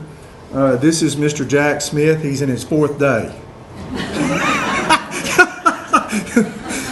He is principal as of Tuesday morning. The principal that we did have at Jacksonville High resigned Monday night. Mr. Smith stepped into the position Tuesday morning. That's why I also have Miss Katrina Mims here. Miss Mims is farthest to the right, and she's an assistant principal that's been in that building for quite some time and would be able to give more insight into how things are there. So I'm going to turn this over to them now and let them make their presentations, if that's okay with you. That's fine. So the 4-day person won't have anything. He's got a lot to say. That's right. He may not, but now he's let me say that it's a little bit deceptive. Mr. Smith, we had anticipated a resignation, so Mr. Smith had been anticipating that possible move, so he's done a lot of work. He also needs a math teacher. We're still looking for a math teacher, as we are about 20 other people that we still don't have filled. So he needs a math teacher. If there's anything anyone can do to help with that, I'm sure he'll appreciate that. So I'm going to turn this over to them. Thank you. Ms. Mims. Katrina Mims, Jacksonville High School Assistant Principal. Things that we're putting in place, the district has provided us with a Renaissance program that's going to be used that'll help us with our formative assessments, giving them more often than our TLI, so it will help with the TLI assessments, but give it a little bit more often. We are also adding back into our curriculum a Read 180 program that we had a few years ago and saw success. We felt that, like I heard a man say in here earlier, that reading was the fundamentals, and that with the background of the lacking of the reading skills, we felt like we needed to put that back in our curriculum, and we are doing that. We have changed our algebra. We have turned it into an Algebra A and an Algebra B section because we felt like the students coming from our middle school were not prepared and ready for the Algebra 1 as a 1 year. They will be in actually a blocked class. So they will be in, let's say, first and second period into an algebra class. So they will get, instead of a 50-minute a day, they're going to get 100 minutes. And they will stay with the same teacher. So that's, we do have our common planning time for our core teachers. We implemented that last year and we'll continue that. We will update our common assessments. We do have some common assessments that we have used, and we will continue to update those, and we will use that and use our data analysis in that time period. We work closely with our Alternative Learning Center and our program there. We have a lady that has taken that over and established that and has done a fantastic job with a reward system that she implements with those type of students that are in that program. We have Pathfinders on campus. We have we used From the Heart last year with our African American males and females. We have a grant program that's called SWAG that comes in after school that provides students tutoring, and also just a place to go after school to hang out, to get a snack, and provide them with transportation a few hours later home. We also implemented in that program credit recovery with those students. We also have credit recovery on the campus. We also had it all summer through that SWAG program, and students were able to recover those credits through an online process.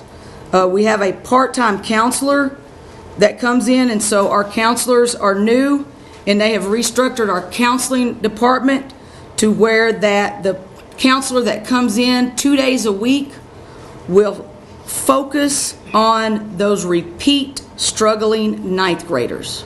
So our other two counselors that are in the building all the time will take all the students, and that counselor will take those struggling repeat ninth graders. We'll continue to working with our parent community liaison that we got to rehire yesterday. So we're excited about those things that's up and coming.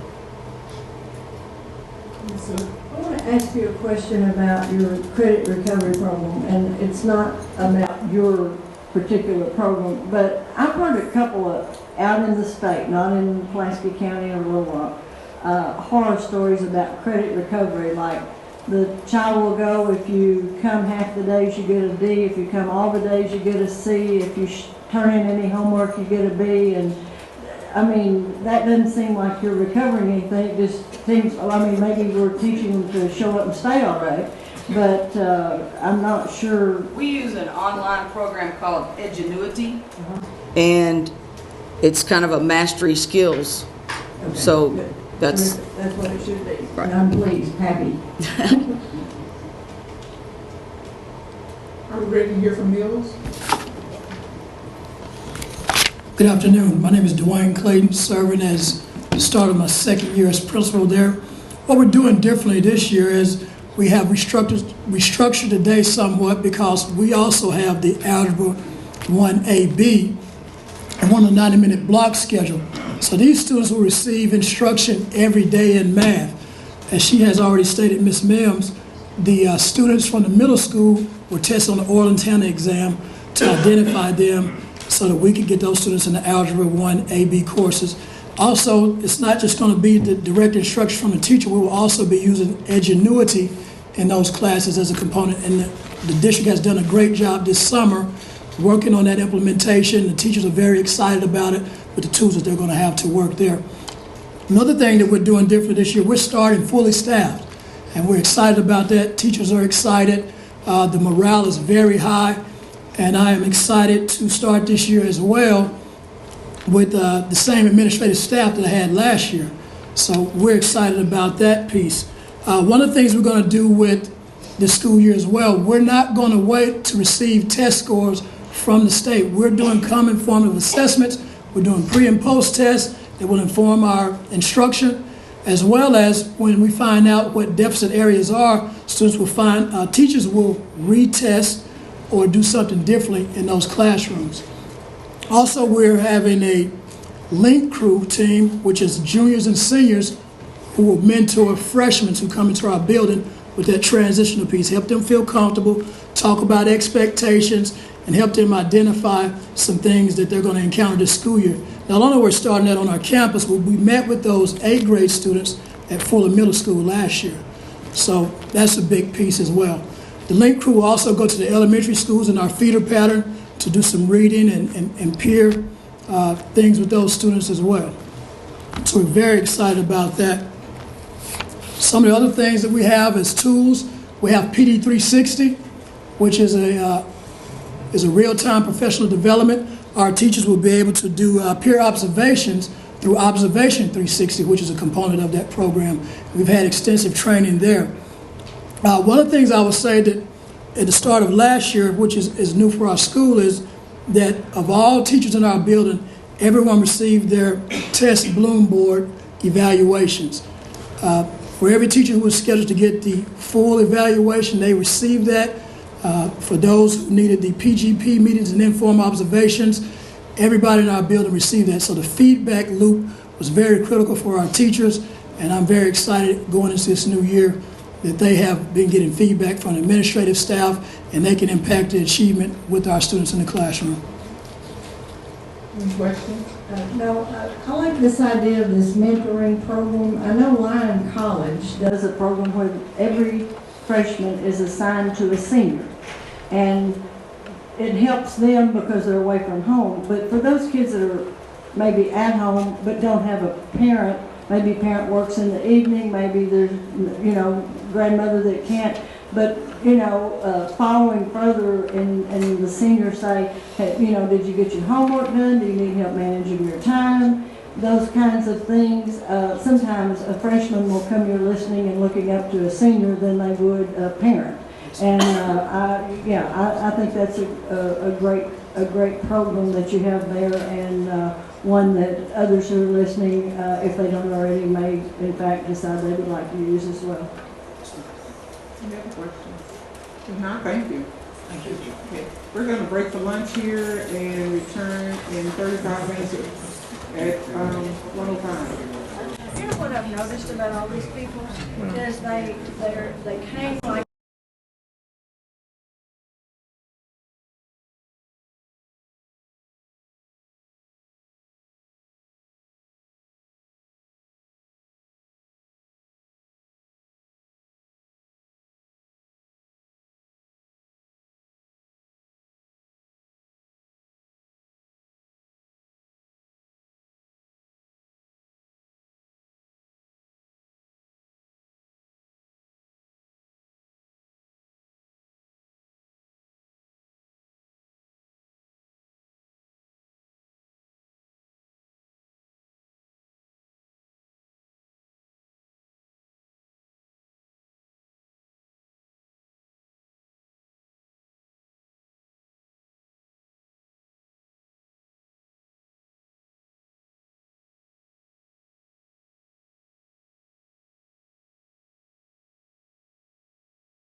give us a picture of what we needed to do to work on to get fixed. And I believe that they have done a good job of that. As a matter of fact, they may have found too much because we have a lot of things we can work on. However, before I arrived, it was one of the things that I felt like any district needed before we could move forward is we needed to know where we're trying to move forward to. So we put a lot of work in working on our mission and direction for the district. And I will tell you that wasn't just in our school. We met with Rotary Club, Kiwanis Club, Ministerial Alliance, community advocates, and we went to every school. We had them write down on index cards what they wanted our school district to be about. And we are in the process of repurposing our district, K-12, based on that vision and mission. One of the things that I also noted that was from an earlier review in terms of what we needed to do at the high school in terms of implementing leadership teams. I will tell you, when I arrived, those leadership teams were already implemented well and already functioning, and we had done a great job getting that done. Mr. Simpson has given me his word that he intends to continue that.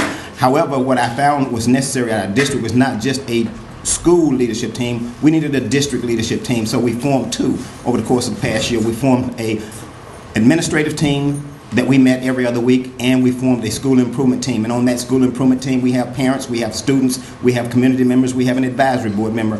We intend to have the word of our community involved in terms of how we move forward in our district, and they help to develop the mission statement that we now pursue.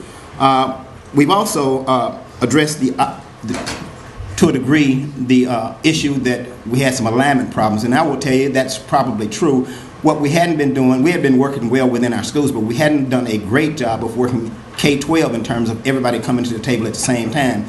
So at this particular time, if you don't mind, I'd like for her to stand. Ms. Linda English, she is our curriculum person. She has made certain that we have K-12 curricular alignment meetings on a regular basis. We do. And I have an assistant superintendent, Ms. McDonald, if you don't mind, would you please stand? That she's helped with a number of issues. I can't tell you all the hats, but she's got a bunch of them. And if Mr. Simpson and I run into a question or problem, we'll have one of those two maybe come up to help us. But one of the things that they have strongly encouraged us to do, along with Ms. Janet Streeter, is participate in academic walks at all of our schools. And they said, Mr. Hoy, you need to go. And so I've tried to hit them as often as I could. So I'm in the buildings a lot as superintendent, and I intend to continue to do that. And I continue to try to form those relationships with our students. I eat lunch with them an awful lot. One of the students was in our office, central office. I didn't recognize the young man, but somebody asked him if he knew who I was, and he said, yeah, I know him. And I said, well, how do you know me? He said, you eat lunch in our cafeteria, which I think is great. But I don't just eat lunch, I have conversations with the students because building relationships are important to us. And I know at one point, one of you guys asked about graduation rate. Ours is not good either. We're below state average. We understand that. What we also understand is that it is not solely a high school issue. Graduation rate, and I said this to my primary school principal the other day, and I said it in the leadership team up here in Little Rock at the administrators conference. Graduation rate can be predicted by the number of students that can't read at the end of the third grade, so we got to start on it way before we get to Central High School. Also wanted to say in terms of my continued growth, the commissioner, Mr. Key, has given me the opportunity. He signed off on me going to another leadership training, leader to leader, through Arkansas Tech, and I'm looking forward to that as an area of growth.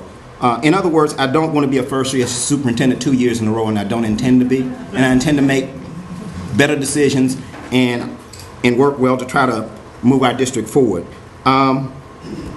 With that being said, I think I'm going to bow to Mr. Simpson, let him talk to some specifics of the high school, and if you have additional questions for me, I'll be glad to come forward and take them. Good afternoon again, and I'm Ernest Simpson, principal of Central High School, Helena, West Helena. As Mr. Hoy stated, we have revamped our school mission or district mission, and which is to produce graduates that are fully prepared for life after high school as responsible and productive, caring citizens. Our efforts include starting with our leadership team. The leadership team consisting of school administrators, teachers, and other key staff, including in those key staffs, guidance counselors, graduation coach. And our graduation coach, we've expanded his role a little bit this year. In the past, he's dealt with encouraging students to, for life after high school, assisting them in scholarship efforts, financial aids, enrollment, things of that nature, college trips. Now we're going to aggressively address our graduation rate issue with his efforts to target students who may be at risk of falling grade to at least 2 grades behind. So we want to establish a credit recovery program, not only during the summer, but after school for a couple of hours. And he's going to play a major role in assisting in those efforts.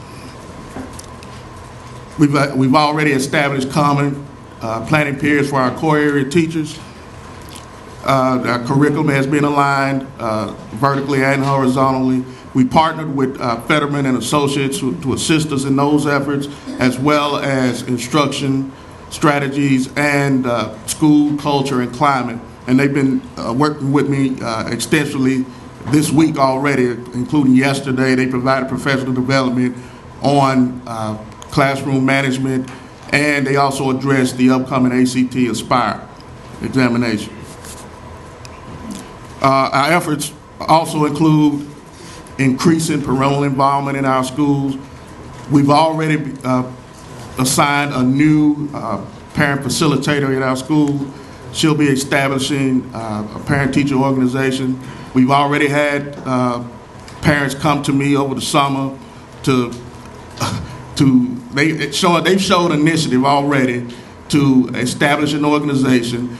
As a matter of fact, we had a meeting a couple of weeks ago on a Sunday evening with a group of parents. I scheduled to hold the meeting in a classroom, but the crowd got so big that I had to move it to our library. We have another meeting scheduled for Sunday evening. I think I'm gonna have to hold it in our gym. So I believe the parents are excited about our upcoming school year, and we look forward to working with all of them. We've got other activities for parents to get involved in, and we welcome their input. Do you have any, do y'all participate, and have you been there long enough to know the career coaches program that is being supplemented and supplied over in a lot of the Delta communities? They're outside people. It's like counselors that work with the counselors and the students. We got an answer coming on. Relax, you got help coming. Hi, yes, I'm right here, Mr. Simpson. In past years, we have. My name is Linda English. In past years, we have participated in the career coaching initiative through PCC U of A. Okay, thanks. And did you get any benefit from that, or will you continue it? Is it worthwhile in your? It was worthwhile, yes, ma'am. It was worthwhile for us because that person came in and made sure that those students were able to fill out that FAFSA form. She was a West Helena person, and because of the SIG grant, we were able to fund our graduation coach, which made it even better for our site because we had to share those coaches with the other Phillips County schools. Okay. And this question is for Mr. Keith. Do we still have an advisory group that's there in Helena, West Helena? We do. It's in the process of, because the boundaries for the zones have been redrawn, we're in the process of getting names of folks who want to participate and be on the advisory, community advisory board. But yes, they are continuing their work. Yeah, I would hope that we help these advisory boards, whether it's Pulaski County or Helena, West Helena, realize they are not administrative boards, they are not school boards, they are there to be of help and try to get the community involved, but I think sometimes they want to take on the role of a school board, and I hope that you will help Mr. Hoy with that. Yes, ma'am. Any other questions? Dr. Barge? Just to get my head on timelines again. So that we are in year, Helena, West Helena, we are in year, starting year 4? Starting year 5. So this is. We're going to add, just to add to that, we have been having conversations internally about how we can better help those community advisory boards prepare for that transition. The way we've kind of done it. We've had training for those members up front, and we realized we need to do a little bit more than just that upfront training. We need to make sure that we stay walking with them as we go along, so that hopefully at the point that a district is released back to local governance, there are folks in place that can step up and have experience and knowledge and involvement with the school, that they would feel comfortable being a candidate for the school board. And so we're working on that. But the first thing we have to do is get the board realigned with the new zones that have been adopted. So, I mean, that is sounding as though the decision is a return. And there are other alternatives in that list. And I mean, how is that going to play out? Do we, you know, that obviously that decision is up to the board based on the information that we will be providing to you all for Pulaski and for Helena West Helena.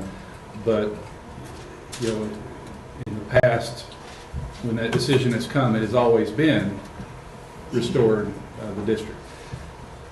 One of the things we felt like we could improve on was that training piece, that you know, that preparation piece. Yes, that does assume a return. That's not the only option.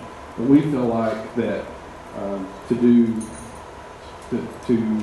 assume any other decision would leave us probably in a vulnerable situation with those community advisory boards, that they just would be in a sort of limbo at that point in time. This last year is critical, so that at that point that if you all do decide, and they have met their commitments to the fiscal distress plan, we want them to be prepared. And that's probably one of the things we didn't do as good a job as we could have in the past. We want to make sure we give them every tool possible to succeed at the time that they were released. So when would you anticipate this board making that determination?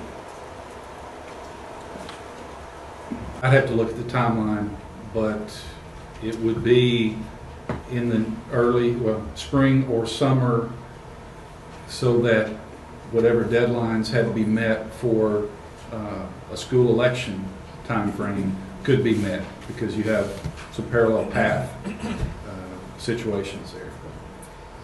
I think I would, in both of these cases, really, like us to back that up a little bit and maybe do a work session on these cases, so that we can maybe be a little more thoughtful, not only about what we do, but then how we do it in terms of preparing the community.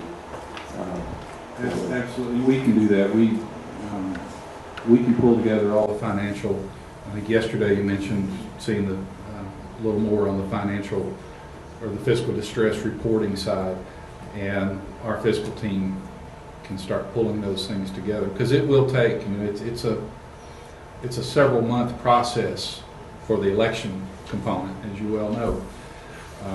For the board to be comfortable, if you could give me direction on how much lead time you would like, is it 2 months, is it 3 months, then we can start pulling the information together that you want to see, that may be beyond just simply the fiscal distress plans that they submit, and make sure all the questions are answered, and give them the opportunity, those communities the opportunity, that they can answer any questions that you might have too.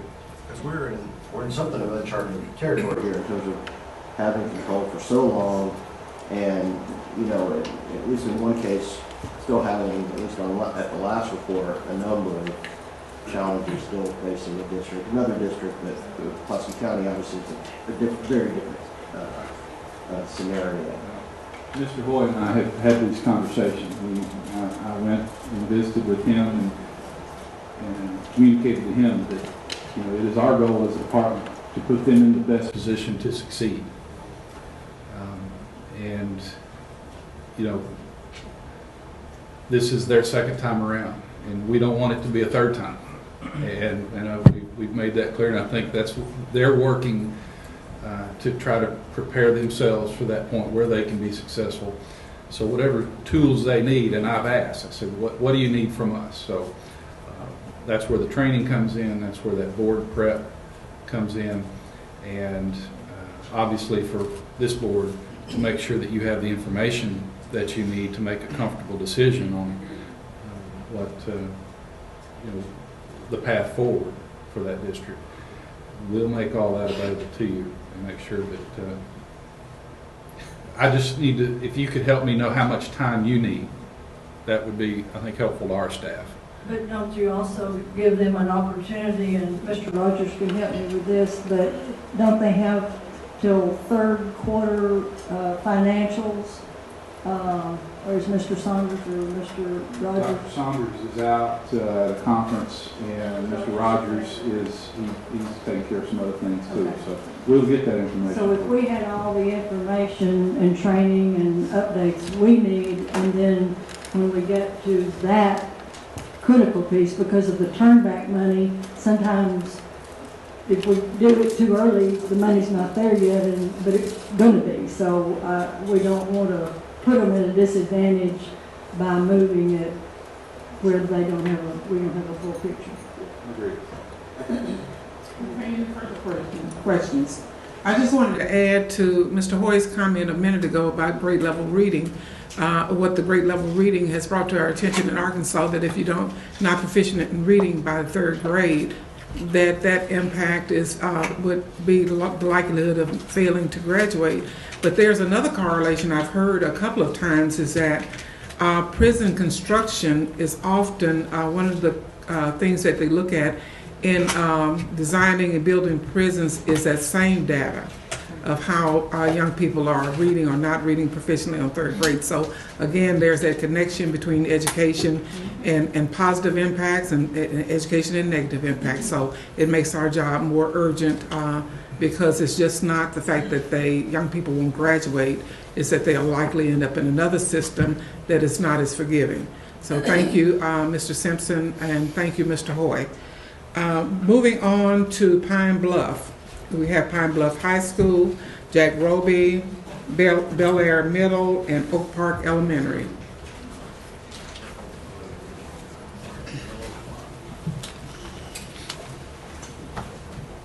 Good evening, or good afternoon.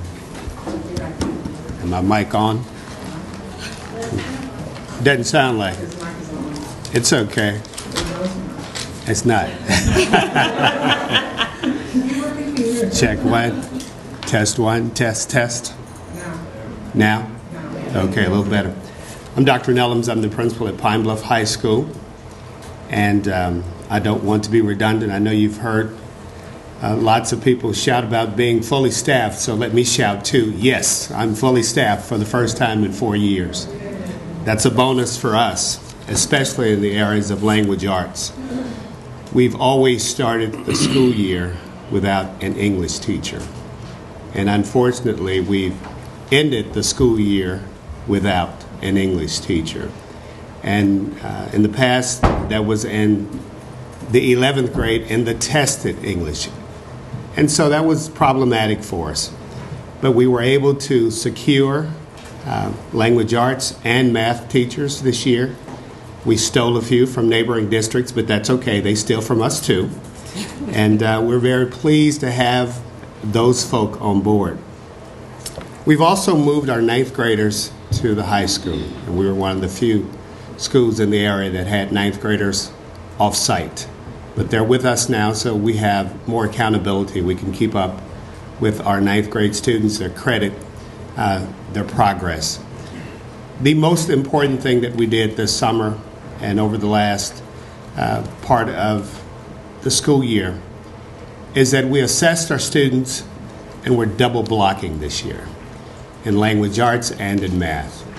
So our kids will have in-class remediation, and those are our lower students, Tier 2 kids, for those who are familiar with RTI. And that's a good thing for us. We've separated our instructional leadership team and our building management teams. And at the beginning of school, we'll be pre-assessing every 9th and 10th grader in the building who takes language arts and math. So we'll be assessing everybody who's in the 9th and 10th grade. And we'll do quarterly assessments on those students to make sure that they're making some progress throughout the year. We've established several business partnerships, specifically a national business partnership with Verizon. Verizon is our business technology ed partner, and they will be responsible for buying software and hardware for our computer business and coding class. And they took our business teacher and brought her to New York for training this summer. So we're very pleased with that partnership. We have local partnerships with Hibbett Sports and Enterprise Rental Car and Cricket Wireless, and we're developing additional partnerships that we hope will bear fruit for our children, because we recognize not all of them are going to college. Some of them will be a part of the service industry, and we want them to have solid careers. We have also dealt over the years with an extraordinarily high percentage of students who are a part of the juvenile justice system, which causes us some consternation in Pine Bluff. Roughly 20% of my children last year were either in court or had a FINS petition or on probation. That's a very large percentage of your student population. So one of the things that we're doing this year is that we're going to move a juvenile probation officer on campus. We're going to have an on-site person so that we can deal with some issues without taking our kids to court. That's a really important piece for me. And we are working to establish community partnerships, not just through business arenas and areas, but with social agencies too. We have a business partnership with one of the local employment agencies. And what they're going to do is they're going to make an effort to help place our children who have career placement classes in the business arena in our school. Kids who do internships. We want our children to have job opportunities in Pine Bluff. And finally, we're establishing a professional dress club where members of the community can donate a gently worn suit to our students who are going for job interviews.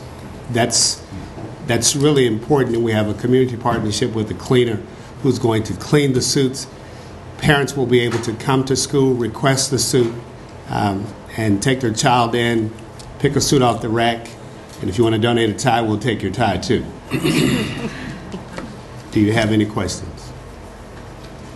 I may have missed something, but the specificity around academic distress. I understand the community partnerships and the strength building that will do, but I'd like to hear, going back to Dr. Bart's question, what's different now as it relates to academics than in the past? We've never double blocked before. Specifically, as we deal with math and literacy, we've never double blocked.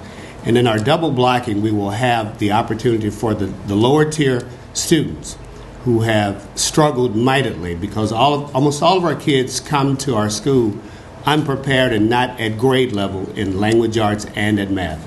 We've never had an opportunity for those kids to be in the classroom for the remediation and the regular instruction.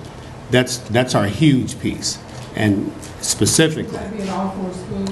And no, just at Pine Bluff High School. Yes, ma'am. And also, some of our kids have been misidentified as it relates to special needs. So we've developed a full co-teaching model. And we have a model classroom where other teachers will observe the co-teaching model that we use. The co-teacher and the special ed teacher will be planning together, because we've had an inordinately high number of kids who are probably classified as special needs but not getting the services with the co-teaching model. Any questions? At what grade is that misidentification clicking in? Uncomfortable with that? I'm not really sure, Dr. Barth. I think that most of that would probably occur prior to coming to high school. I don't have the special ed background, and we service the children who are identified for us, but I think that's probably an early middle school or an elementary diagnosis. Well, in order that should be in the data. I mean, it should be in terms of the tracking data. And if it truly is a problem, I mean, again, as we've, I think, seen with several of these cases, it's about a system, that starts in pre-K, hopefully, through 12. And so, that, communication across the schools and looking at the data across students' school experiences, that's how those things should be, ideally, brought to light. I think a lot of what you deal with misidentification is, we used to call it cultural familial, because some of the tests that are given to identify children do not account for the kinds of homes that these children are coming from, and no reflection on their parents' ability to parent. But it is a bias within the test. And if you don't have someone who really gets in and looks at the family history and adds all that in equally, you go purely on the score, you're going to get a misidentified child. And even though we are giving them help, it sticks in their mind. And sometimes if you think you can't, you don't. I do appreciate that. One of the things that I am going to want to ask, and I don't know whether to do it now or when we get to the distress, is there's particularly at the high school, it seemed that a lot of the goals that you didn't meet were because of the cancellation of the assessments by central office. It's still that disconnect between central office and what the schools can and will do and what the schools needs. Have y'all had any reassurance at this point that there will be needs assessments given in the schools, and then your central office will respond to the needs of the school and not being there but not being helpful? And if you don't feel comfortable answering that, I totally understand. Mr. Nellis, I got you on that one. Okay, thank you. I don't mind answering that, and I will say before they come to the mic, we're very comfortable with the relationship we currently have. Thank you. I'm Monica McMurray, and I am the Executive Director of Teaching and Learning, and I replaced the Assistant Superintendent of Learning Services for the Pine Bluff School District. And to answer, I think it's Mr. Barth, to answer your question, you're exactly right. It is important that we have a systemic approach to monitoring and assessing the students' performance. And what we have done upon my coming into the district, we've looked at the district's data, and we've looked at as long as 3 to 5 years back, and where we see the gaps coming up into the academic performance for the students across the district is anywhere from the ages of the 3 through 5th grade ranges. And it does show that there is a disparity between the campuses because we do have more than 4 or 5 before the consolidation elementary schools. So clearly the data does show that the gaps will show up in those age ranges. So we also looked at the supplemental programs that the district schools actually have. And there were programs and there were pockets of greatness, but there was a need for better professional development so that there would be better oversight. And not just on the building level, but it was also a need for oversight at the district offices. So those things have been put in place. We have aligned those supplemental programs, such as where all of the schools will have across the board to address K-12 deficits across the board so that we can, in fact, build that academic success and have it aligned across the district.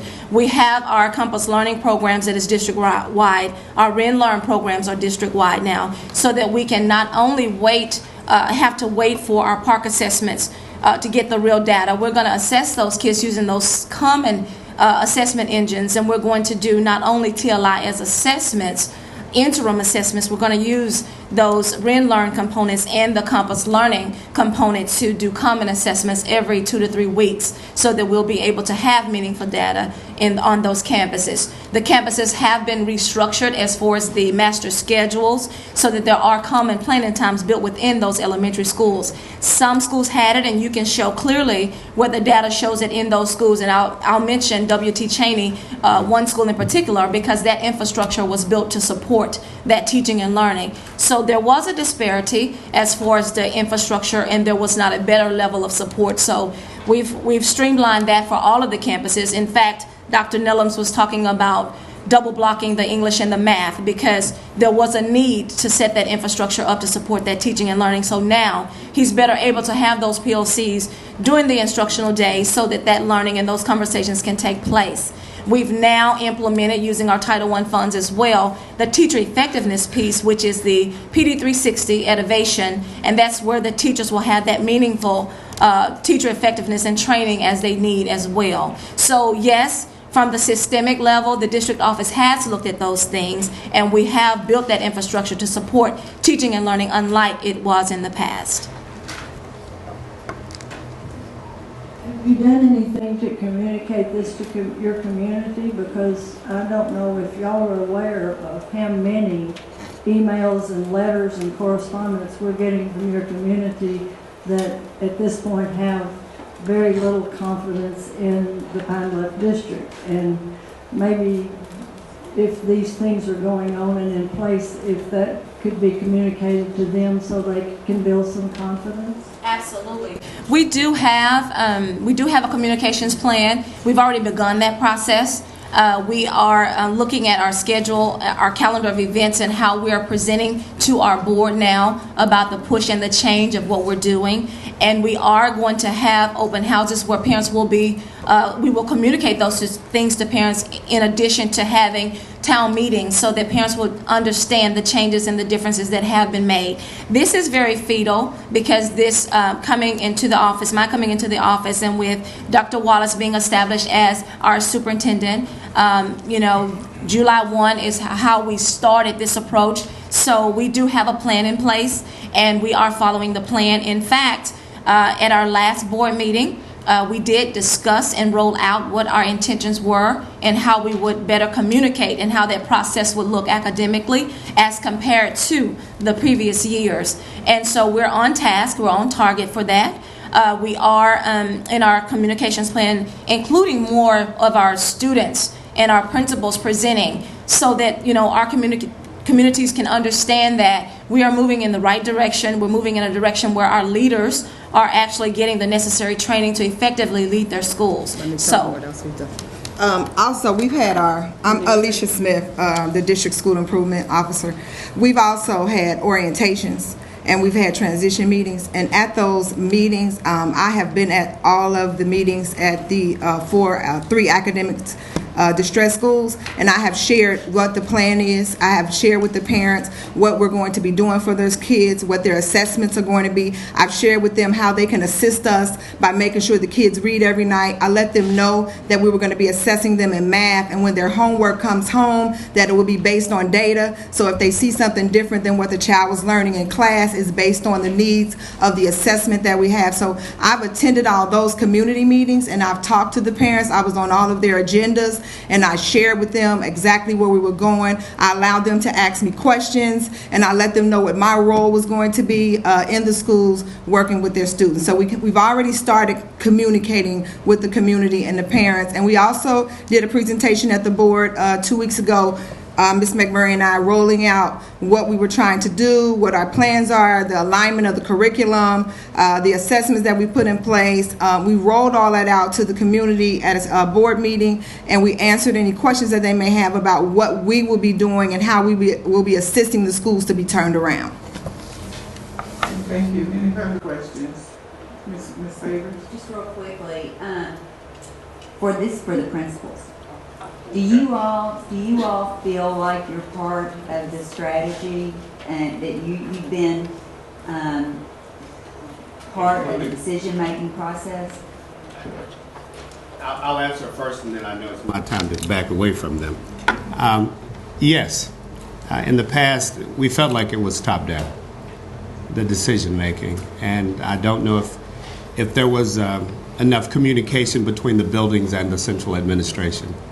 But I think we're seeing a difference there, and it's impacting the way we approach our jobs. We have confidence that we're going to get the assistance when we request the assistance that's based upon what we need in the local building. Yes, sir. The other two principals. My name is Don Booth, Principal, Jack Roby Junior High School. I do believe that in the past, I feel there was a disconnect. However, not now. Since Mrs. Smith, our district shepherd, has come aboard, as well as Mrs. McMurray, they too bring everything. It's transparent now. And there was a time we felt like there were so many hidden agendas. And not only that, the change, having been in education for 37 years, 26 in administration, not one time have I ever had the opportunity to sit down with the superintendent, and that superintendent wanting to know what I'm about and what is my vision for the school or for the district. And I realized that it was just a competency test, but that's okay. But that was a good thing. Good afternoon. Dr. Suzette Bloodman, principal at Bel Air Middle School. And I really, honestly, I'm so excited this school year because I feel that I truly have a voice, and I feel that it's not a struggle for me to lead Bel Air Middle School. Whereas in the past, it's felt like it's a fight for me to be innovative and for me to want to do things that may not be the ideas coming from central office. But really through the work that we started last year with UVA, with Ms. Smith being our shepherd, we really do have a voice in decisions that are made at central office. We have communication. It's easier to communicate with central office personnel. They're just accessible. They're in our buildings. Ms. Smith's always in our building. Ms. McMurray is accessible to us. Dr. Wallace, upon joining Pine Bluff School District, he met with us and he wanted to know what are our needs, what are some barriers that we perceive that are, prevent us from doing our jobs. So I'm really excited this school year. I'm really, really excited because I feel that everything is in place for us to be successful. What are your innovations, specifically at your school for this year, that are tied to moving away from academic distress? Okay, so for the first time in 3 years, I am fully staffed.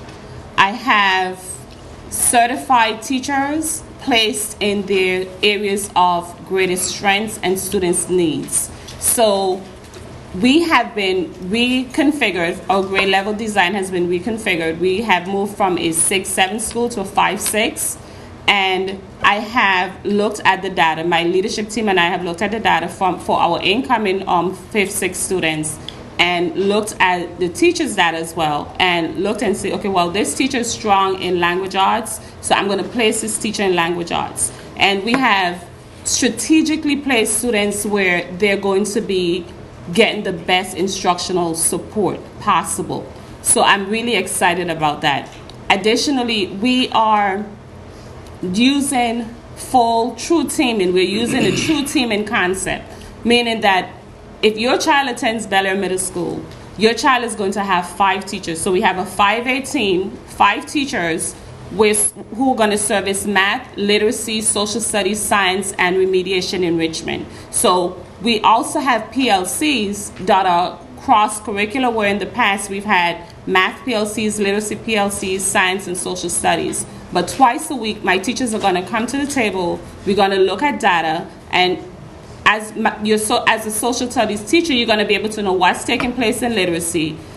You're going to know what's taking place in all those content areas that we can have conversations based on our student data and provide services for our students. Additionally, we are not waiting on TLI for us to get data. We are going to assess our students every week. We're doing short cycle assessments where every week we're assessing students. And the following week, we're going to be remediating those skills in addition to moving on. So one of the practices that I have in place at Bel Air Middle School is that we have remediation teachers supporting the mathematics classes. So when they're in their common PLCs, if we've done a short cycle assessment and the math scores are showing that 55% of our students are proficient, then we're looking at the other 45. So the remediation teacher is going to know, okay, these are the deficit skills that I need to support my mathematics class in. We're doing the same for ELA and social studies, where the classes are aligned. So we're having a full support system in place to make sure that our students are successful.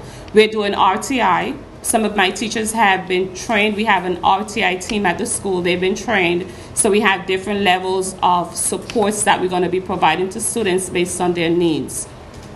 At Bel Air Middle School, when my State Department rep last school year recommended that we needed to extend our instructional time. So we have taken the initiative, my teachers have all agreed to extend our school day. So whereas the district lets out at 2:50, we're gonna let out at 3:05 so that we have additional instructional time. We also do a Saturday school in addition to the after school program that the district does. At Bel Air Middle School, we do Saturday schools for literacy and mathematics.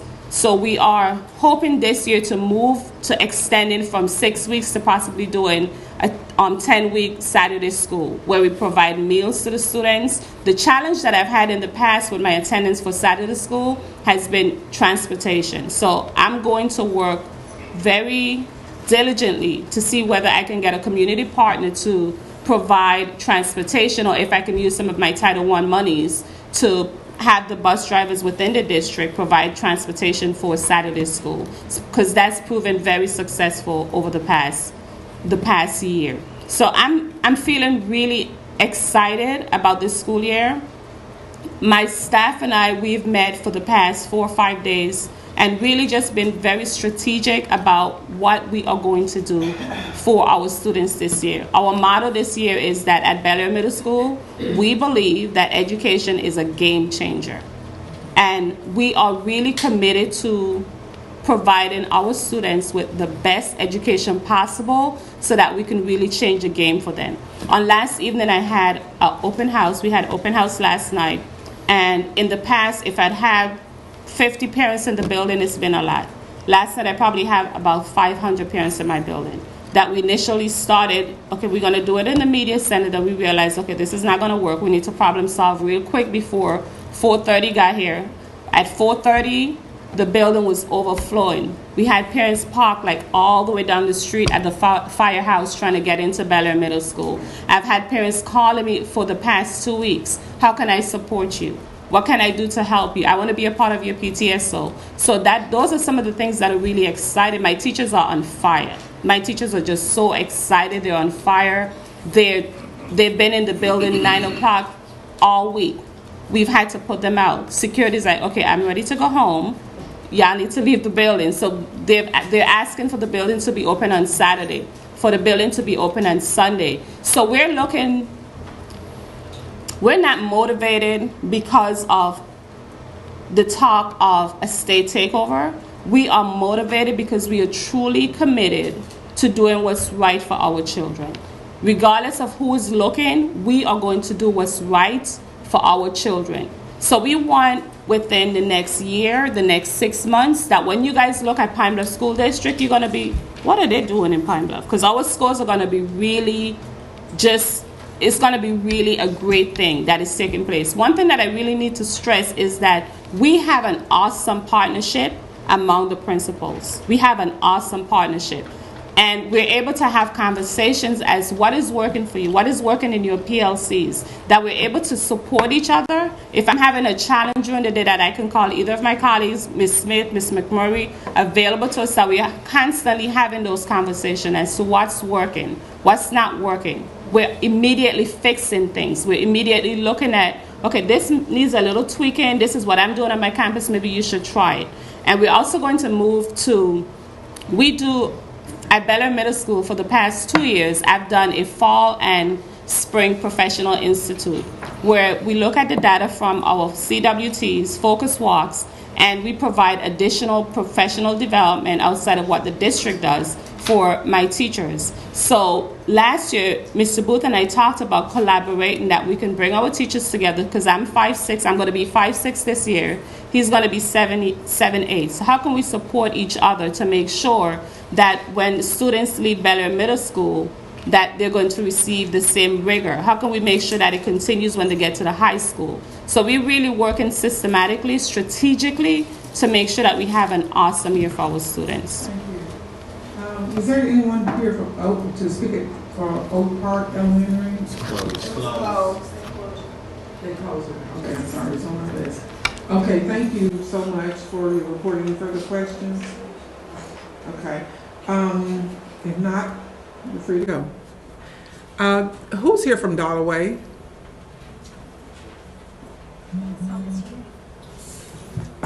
Okay.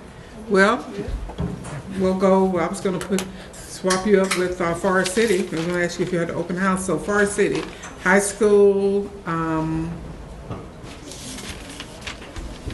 junior. Now I got to put my glasses on.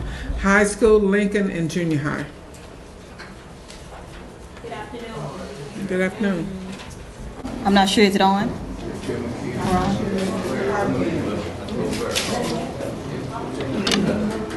Is testing?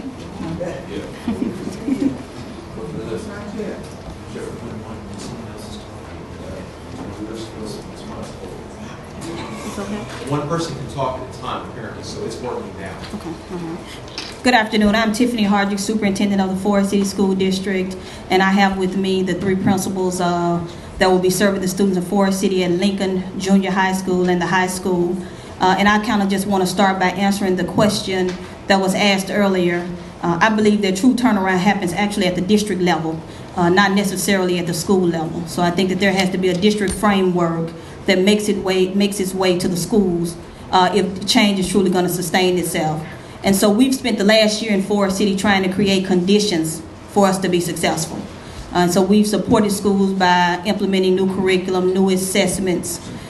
We have implemented data days, data nights. And so there's a lot of things that we've done around restructuring and reconfiguring our grade levels. Lincoln is now a 6th grade academy. Stewart Elementary School, which is not an academic distress school, is now a 3 through 5 campus.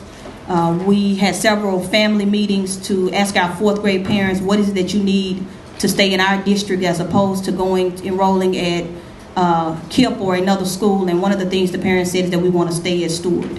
And so Stewart is now a 3 through 5 campus. We've reorganized our ALE program. We redesigned it. We were also given the pre-K grant so that we could enroll 100 additional students at the 4-year-old program because we know that all of these things impact academic distress later. I think someone mentioned earlier that there's a great plan, but it's really about implementation. And so to ensure that we had good implementation this year, I identified school leaders. I worked very hard to recruit and identify school leaders who had done this work and who had gotten results. And so the 3 individuals that you'll meet are all proven principals with proven results who have agreed to commit to the Forest City School District. And so I'll allow them to kind of share with you the work that they're doing at their schools, and then I can answer any questions that you may have specific to the district.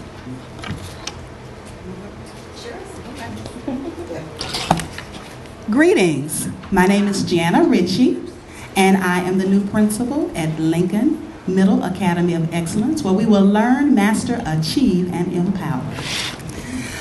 With Lincoln, the Arkansas Department of Education, our consultant, Mrs. Hickman, she works very closely with us. And she made some suggestions and also observations for us to work on our culture, to have higher expectations of our staff and of our students. And we have been working diligently all over the summer to make the campus a beautiful campus that children will want to come, that will be a positive environment that our parents and our students will be able to thrive and to learn. We've arranged our schedule that we have collaboration among the teachers, and they will be able to have PLC meetings not only after school but also during their planning time. We will have an integrated approach where every teacher will teach reading and math. If you're teaching science, you'll also be teaching math. If you're teaching art, you will also be teaching math. All of our classes, whether they are content classes or the encore classes, will be working and planning collaboratively.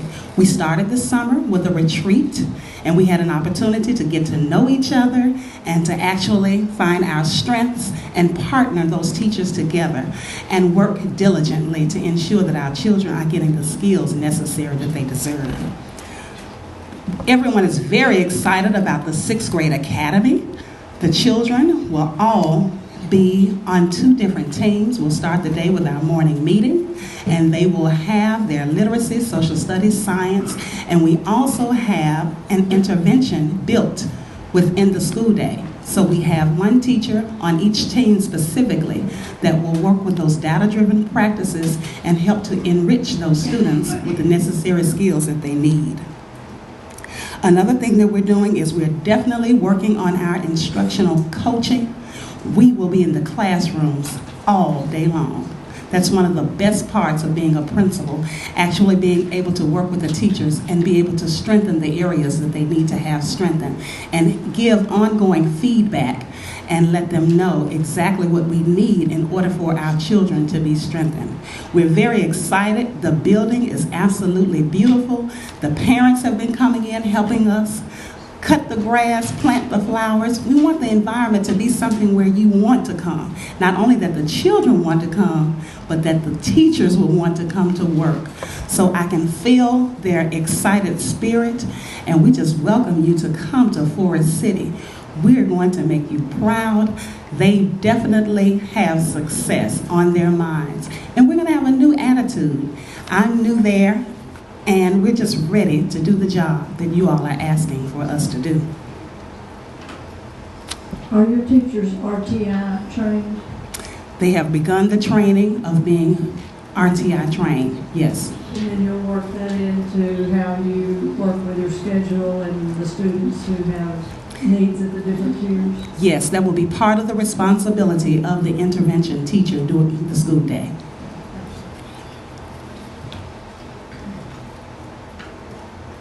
Any other questions? Thank you. Thank you.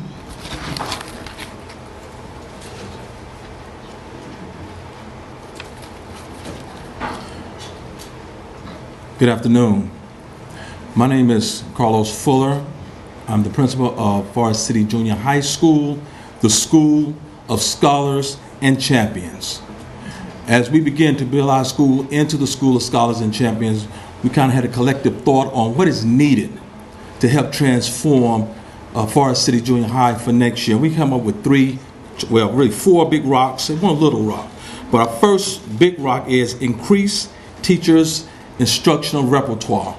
Superintendent Hardwick has done an outstanding job in bringing nationally renowned presenters, academic presenters, to our district to work with our teachers on several instructional strategies, some to help set the mindsets of the skill sets of the teachers, and some of the strategies are for helping set the mindsets of the children. We're talking about the children being civic-minded.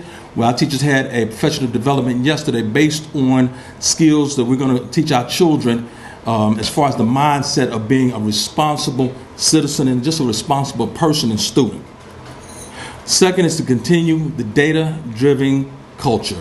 We're going to, as all the other schools, we're doing professional development and POC meetings with our teachers. We'll meet with them during common planning periods. One of the things that we want to do to help with the literacy and the math is that once a month, all of the subject area teachers will get together and we will discuss how can we implement strategies based on literacy, and how can we implement the strategies based on math. And in these professional development meetings, the teachers themselves will lead the meeting. So when the English teachers, because everyone's not an English teacher, but the English teachers will talk about the standards in which they're working on. And once they discuss exactly what they're working on with this particular standard, the other teachers in the art department, whether it's the wellness classes, the PE classes, we will have the conversation on how can you implement this particular strategy into your lesson for this month. We want to have a conversation in literacy. We want to have a conversation in mathematics. Increase community involvement. That is a huge, huge piece when we're talking about student achievement, when we're talking about just changing the culture for excellence. I've heard a couple of times in a couple of cities, it's the community that really doesn't have a voice or have the confidence in what we're doing. Once we start moving children the way we need to move children, I think that'll bring the confidence of the parents into the building, but not only parents. We need assistance from stakeholders around the community. We need what I like to call it Imagine Forest City. We need business leaders to come in and have a sit-down one-on-one with our children and have them to talk about, imagine what our city will look like when you come from this post-secondary institution. And we must have this conversation as early as junior high school. So we really, really want community involvement in our school. We need to make our school an environment that motivates children learning. We have to put things in place where students take ownership of their own learning. We need to work on things such as incentives, put incentives in place where children will just reward them for doing good things. Reward them for doing good things. And I can go back and forth on that. Sometimes we need to be rewarded for the good things, and sometimes we reward children for things they hadn't done. So we want to make sure that children understand that we want them to take ownership. I met with some children last week, children and parents doing registration. We put something in place because I wanted to meet the community. So I sent letters home for registration on a particular day. 7th grade come at a certain time, 8th grade come at a certain time. And the first thing I told every child, after welcome to Forest City Junior High School, School of Scholars and Champions, welcome. Now we're going to work you hard. We're going to work you hard. We're going to work you hard. We're going to work you hard. And I shared that with the parents. We're going to work your child hard. And if your child's not getting the grade that you think your child should be getting, I need to know immediately. I want to know personally. And like I told the child, with the parents standing there, we have plans for you. You come to Forest City, we have plans for you. And his plans is for you to be academic excellence and some type of post-secondary education. So our Small Rock, improve the Kingsbury brand. I'm sorry. Improve the Mustang brand. Improve the Mustang brand. To improve the Mustang brand, we must hit all of our big rocks. We must truly believe that we are a school of scholars and champions. This is your first year there, right? Yes, ma'am. And where do you come from and what have you done prior? Yes, ma'am. I've come from Memphis, Tennessee. Actually, my first administrative position, I've always worked as a turnaround administrator, turnaround or transformational administrator.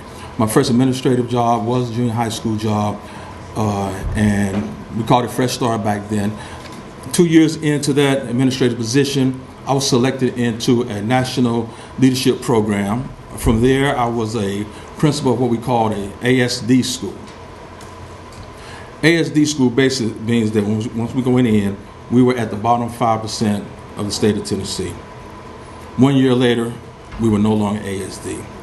We were a level 1 school. The very next year, 2 years in a row, we went from level 1 to level 5.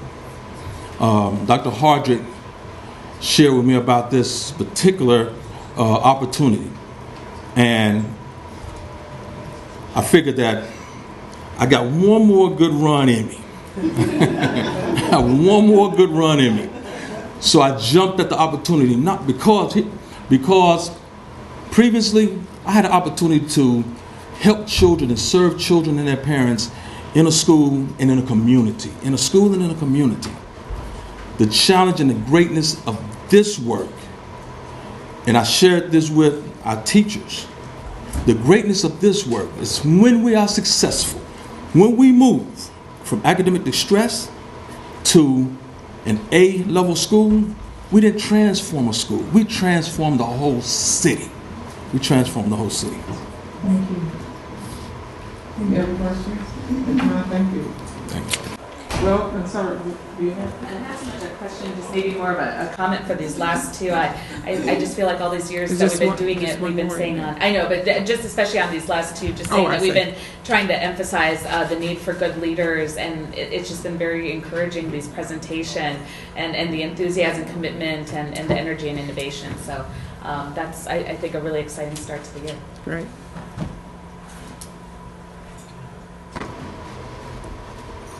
Good afternoon. My name is Osceola Hicks. It's what I think you referred to as Osceola, but the correct pronunciation is Osceola.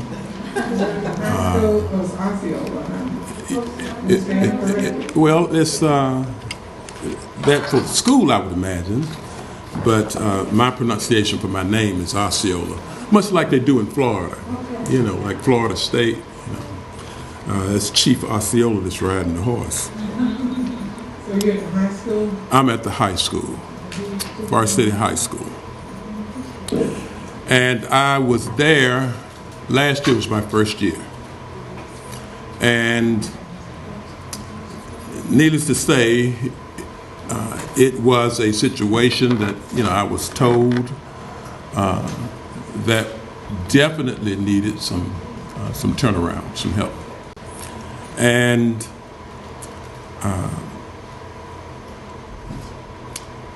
I am of the belief that change is inevitable, but suffering is optional. So I made that point to the staff when I came there, and I rolled that out to them and what I was about, and I rolled out a framework. And I have a few artifacts here for you that are required postings from which I designed the work.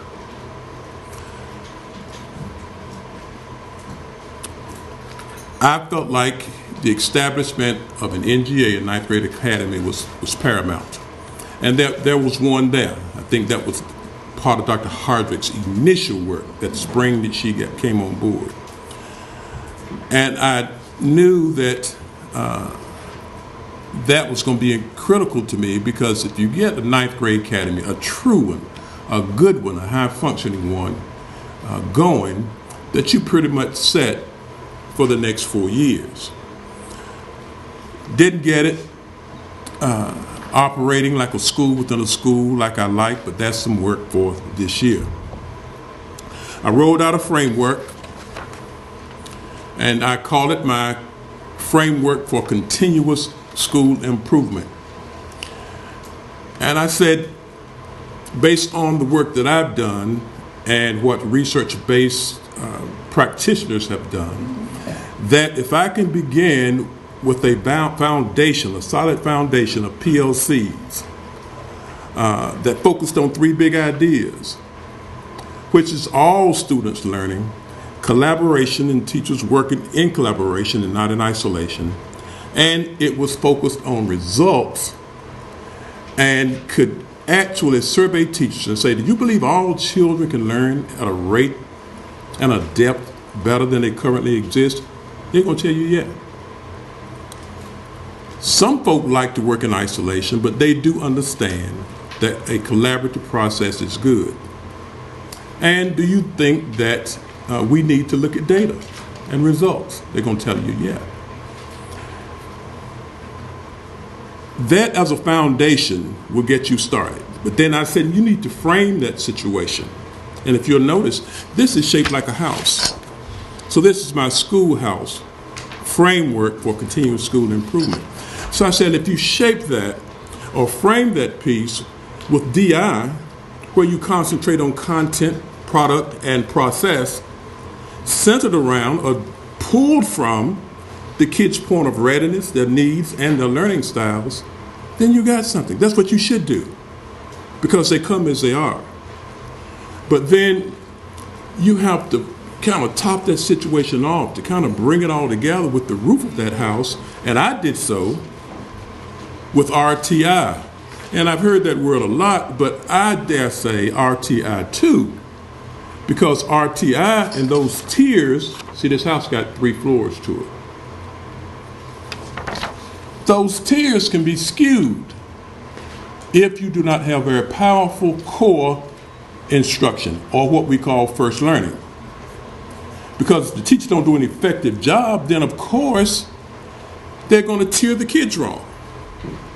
So it's RTI 2 that is so critical. Now, teachers did not have a whole lot of understanding as what that was all about, but the very visionary superintendent that we have saw fit to make sure that that was part of our retreat this summer. I began some work with them by providing them professional development during the regular school year, but it was only once or twice, because the first time I said that to them, it was like deers caught in headlights. I had no earthly clue about what that was about. And when I say strong visionary superintendent, trust me, I am so elated with the kind of work she has done in 1 year that is unbelievable.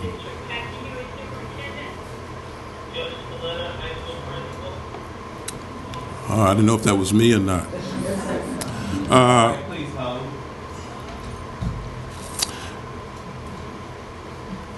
And then I said, we need something to rally around, everybody, not just the current staff and the current student body, but everything that our former graduates could rally around. So, on my way back home from the first time I spoke with the interview staff, I said, FCH Forest City High School, focus, character, honor, and service, where we will focus on academic achievement. It won't be an option. We'll focus on all of you having good character and not being one. You will be honorable and have integrity, because you're going to do the right thing because it's simply the right thing to do. And you're going to be of service to somebody other than yourselves. That's our motif. That's our rallying cry. And it has taken off like wildfire. It's our culture. Our children know it. They know it well, and they can articulate it. We had an 8th grade orientation in the spring, first, second week of May. And our culture team at the school conducted the orientation. And I had no earthly clue that they would themselves construct the orientation around this culture motif. Simply outstanding. Pardon me. Now, this ties very nicely into our superintendent's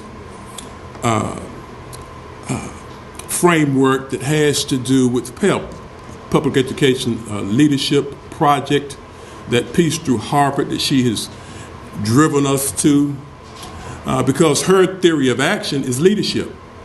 And she makes us know that it's her conviction that if she got good, strong, powerful leadership in the building, then some things are going to get done. Because then mine has become teachers' will. They have the will. You can have all of everything that you can want. But having been in a turnaround situation that was poor, and I told them, you got to roll up your sleeves and you got to go to work, because it is what it is. I've listened to dispositions, small districts, rural situations, small towns, they have tough times, tougher than what it is in larger places of getting and retaining good quality teachers. But part of the leadership that she expects to come from us is how well we can inspire what we have to get the work done, and raise the level of expectation for them to get it done. But this culture piece of mine tied so nicely into her PEP framework that she decided to do her work from. It focuses on teachers and making sure that they are skilled and knowledgeable. The student, where it's expected that they take some ownership in their learning. And of course, understand that you're giving us her philosophy, and that's great. But if you have some specifics, or we have some specifics in regard to question, and what you're saying is great, but basically what you're giving us is your superintendent's philosophy. So do we have any questions particular to the high school, Mr. Hicks? I was just trying to see how that. Yes, ma'am. Okay. And thank you, Mr. Osceola. Yeah. I understand. I appreciate that, but we know that I know your superintendent has reminded me that you guys have to get back to an open house. So I'm trying to be mindful of that also. So if you don't mind, and we're ready and willing to hear your story. We just today is not going to allow us for you to reiterate her philosophy, because we've heard that she's been before the board before. So thank you for that. Any questions specific to the high school? Yes. Is your curriculum aligned with the Arkansas standards? Yes, it is. Okay, and do you have people on staff who can teach children how to read who may be at 3rd, 4th, or 5th grade reading level? Yes, ma'am. In fact, one of the things that I requested and asked for and got this year was a reading teacher who is going to work with those kids that come to us with reading deficits through our 9th grade academy. Okay, thank you. Thank you for your presentation. Thank you for your passion. Thank you, Superintendent, for your leadership. It's evident in your principles, and we're looking for a great turnaround and great progress by the Forest City District, and we're confident you can do it. We spoke last time when you came with your passion and your experience and your background, so we're looking forward to great things coming in terms of progress for the students that you serve. Thank you, Madam Chair. You're welcome. You're welcome. Okay, we know that Dalloway's on the phone, but we're going to ask you to hold for a minute because we're going to move to Report 10, Arkansas Tests and Leads Focus Group Report. We'll come back to the Dalloway to finish up that the reports, Report 4. We'll come back to finish with Dalloway after we go to Report 10. We got an airplane hit, so I think I'm sure. Dalloway's next, did you say? No, Dalloway's not next. Report 10 is next. Ms. Pfeffer. We're going to go to report number 10 and come back to you. Thank you, Madam Chair. Ivy Pfeffer, Division of Educator Licensure and Educator Effectiveness. I'm going to be very brief while they get the screen pulled down. Just want to give you a little preface as to the report you're going to hear from Andy Baxter. Andy is an executive director with the Southern Region Education Board, and Andy has been very helpful in the work in developing and implementing our teacher and leader evaluation systems. We've received lots of support from them. I'll let him talk about the focus groups, but what I've seen from the results of the group, of the report, is I feel like we got a very accurate picture of where we were at the end of the first year of implementation. Felt like the answers came from some serious implementers. I feel like the educators who attended, they attended because they had really implemented the system with fidelity. They were genuinely interested in the system and how the system worked to promote their professional growth and development. The concerns they shared were valid concerns.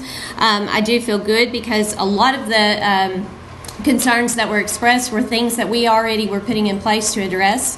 This summer, we've done some training and we've already put in some support and resources, so those things could be addressed. So I'll let Andy talk to you about the findings that came from the participants, and then if you have questions, we'll be happy to answer questions about our next steps. Well, greetings from the Southern Regional Education Board. It was a real treat to be able to travel through Arkansas for a couple weeks this May, talking with your teachers, principals, central office staff on how this implementation of tests and leads is going so far. So my grandfather would always tell me when I would start asking him questions to never ask a question that I didn't want an answer to. And I want to say it takes a lot of courage for the department and by extension you to go out in the field on something that is oftentimes as controversial as a new teacher evaluation system, and to go in and ask early on, how's it going? What are you learning? What can we do to improve your experience of tests and leads? So that's what we did. Some of what we heard is a lot like this cartoon. Sometimes you ask for feedback and you get it, and it's not exactly as quite as all sweetness and light, maybe, as what we hear. But you know how that goes from questions you've asked. So a few preliminaries. Our charge was to spend a couple weeks going through Arkansas to hear from the teachers, the principals, central office staff about the design and implementation of tests and leads. Real specifically, our charge was not to ask them, do you think there ought to be evaluation or not? Or do you think we should have student testing or not? It was really about, given the system, what's working, what's not, how can we improve it? So here's where we went. We held 29 focus groups in 8 different locations. Those 8 locations were based out of the co-op structure here in Arkansas. And we were here for about 2 weeks. In those 29 focus groups, we had about 197 participants coming from 91 different districts. Except where I might note, we really didn't see differences in responses from one region to the next, or based on whether we were talking mostly to elementary school teachers or high school teachers. The one group that could make a difference in some of the findings that we felt like were underrepresented were teachers in their first 5 years of teaching. I don't know how they would have responded differently or if they would have, but I just want to put a little asterisk on that. The questions that we asked are the kind of standard questions you would ask in a focus group. General questions. What's been working for you? What's been valuable? What's not been valuable to you? How would you improve the system? How do you see the connections between tests and leads in your own professional learning? So kind of general questions, and then in good focus group style, really home in on the answers to see what we can learn. So this is what they told us. I'm going to go over 7 just quick kind of highlight findings. I think you have copies with the full report, and you can ask questions anytime. So one thing we heard loud and clear was that TESS was clarifying what it means to be an effective teacher in Arkansas. It was giving standards. I was observed for the first time in 15 years. It shows us how to reach higher, to be facilitators of student-controlled learning. It's a roadmap for good teaching. So people were saying that the framework resonated with them. What was also really clearly evident, and not a surprise given where you are in the implementation, was that the quality of feedback that teachers reported receiving from their principals varied dramatically. From some first in my professional career richness on the one hand to my principal just filled it out, said, hey, is this okay with you? Sign it. You know, we've all probably had performance evaluations like that in our lives, unfortunately. So that's still happening in some places. It's not the general rule, but there is wide variety, and a focus that we would urge to the department is how to shrink that, that variation going forward.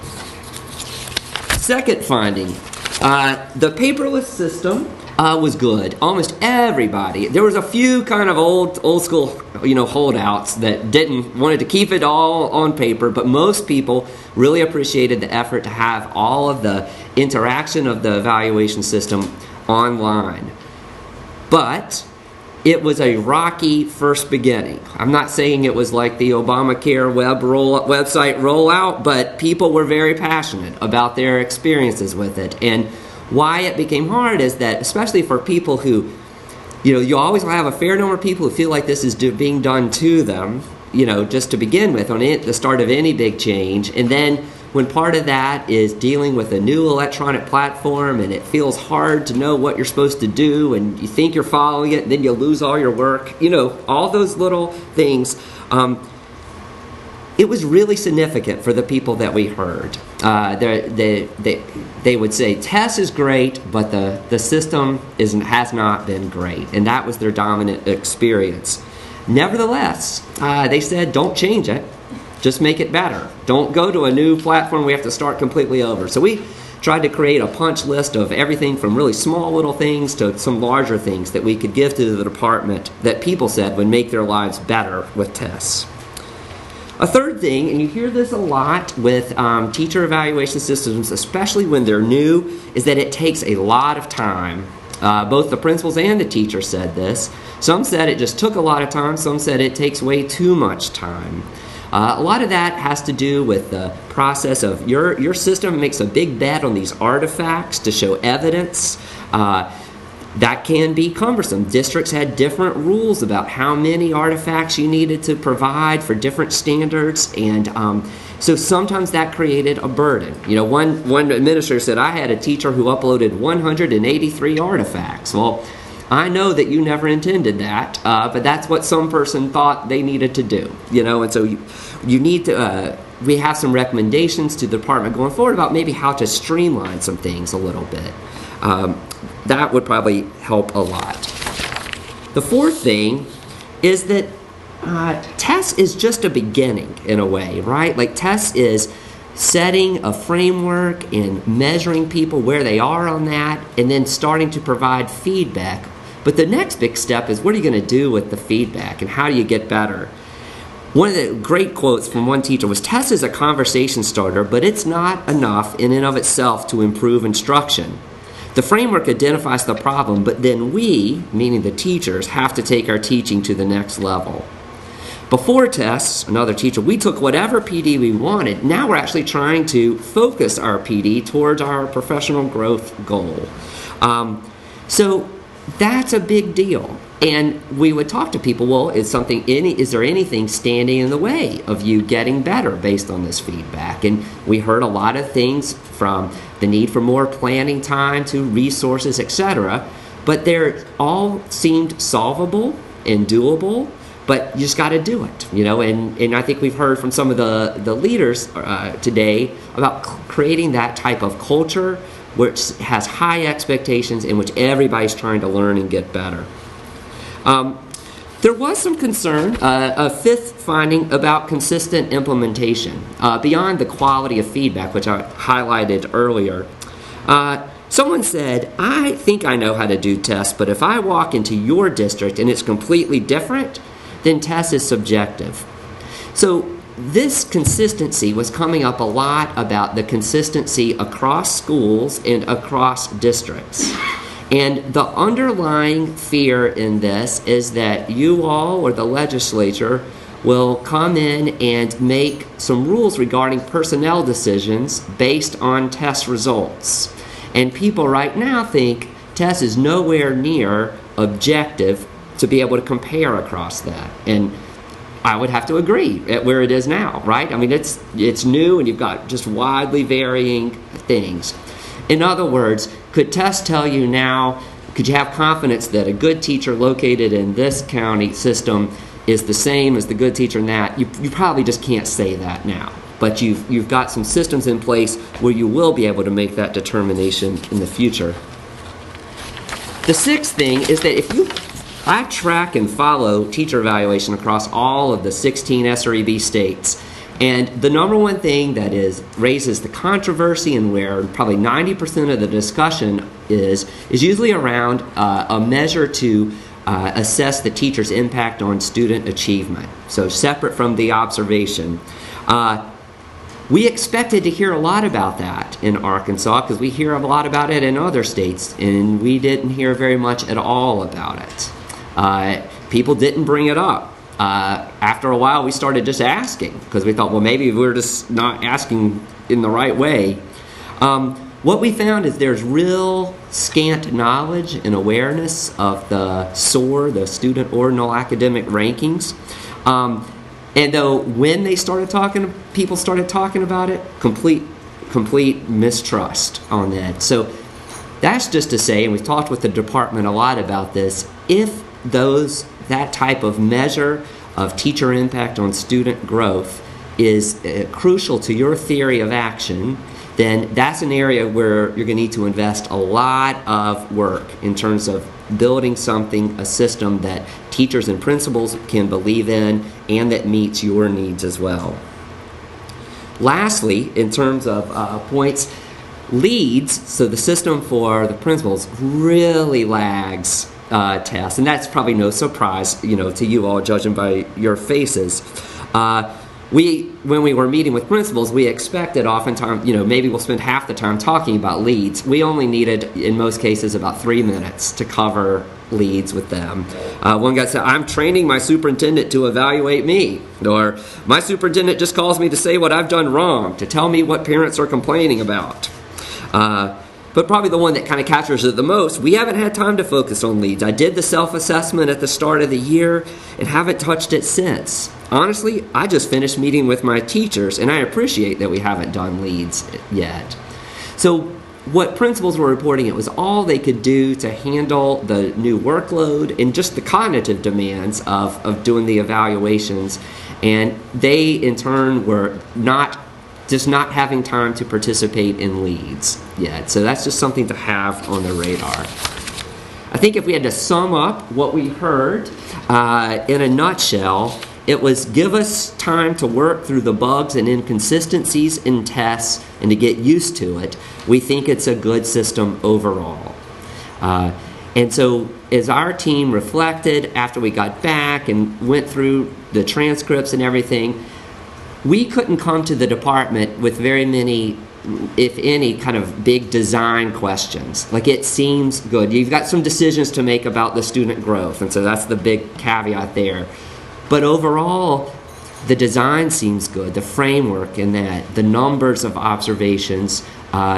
What needs work now is the implementation, the fidelity to it. And having overseen changes like that, it takes a little time and the right amount of accountability, but also support.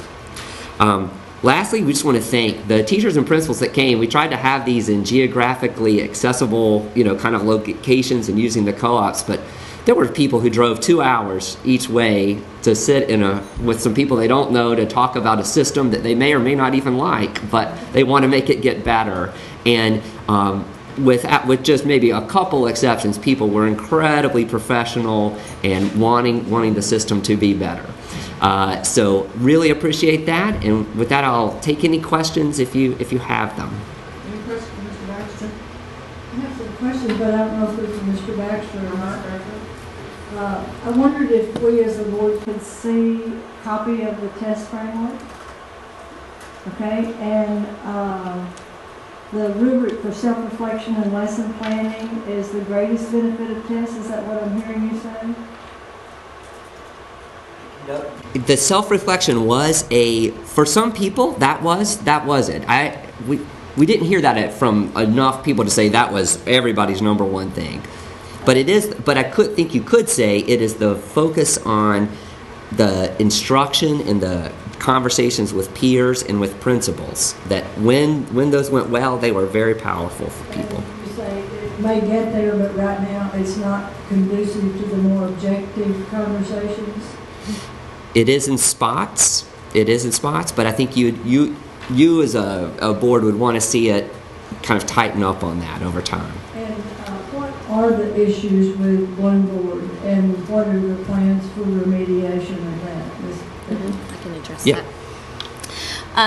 One of the issues was just learning a new software system. I mean, that just pure getting logged in, getting everybody's name in, getting you tagged to the right rubric. So that we knew that was going to be a challenge.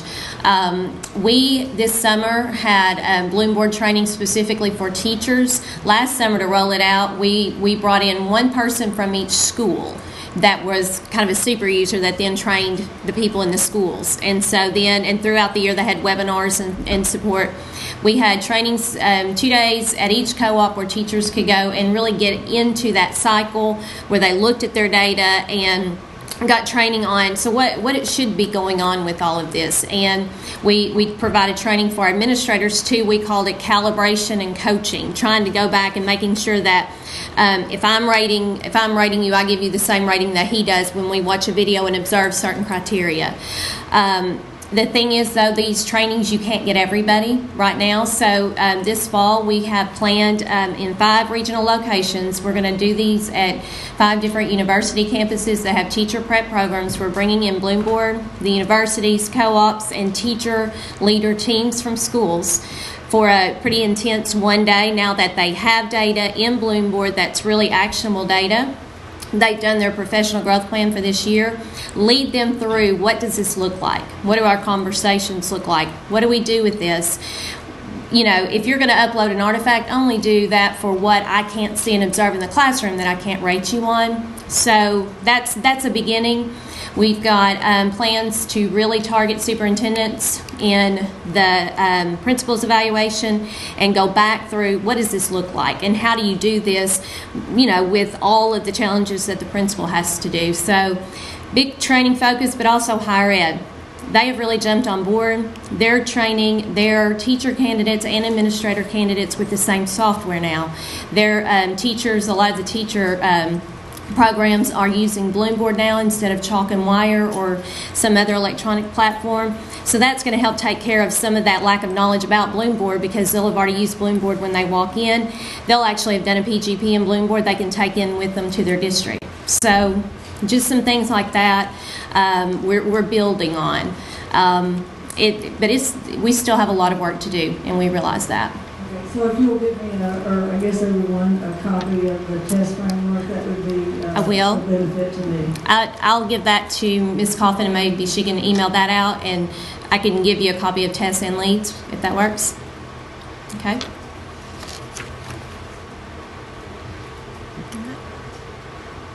Sorry, I apologize there. Actually, I was reflecting on my own questions and forgetting about my facilitation role there for a second. But to allow my colleagues first. Any other questions, and then I'll let mine be the last one.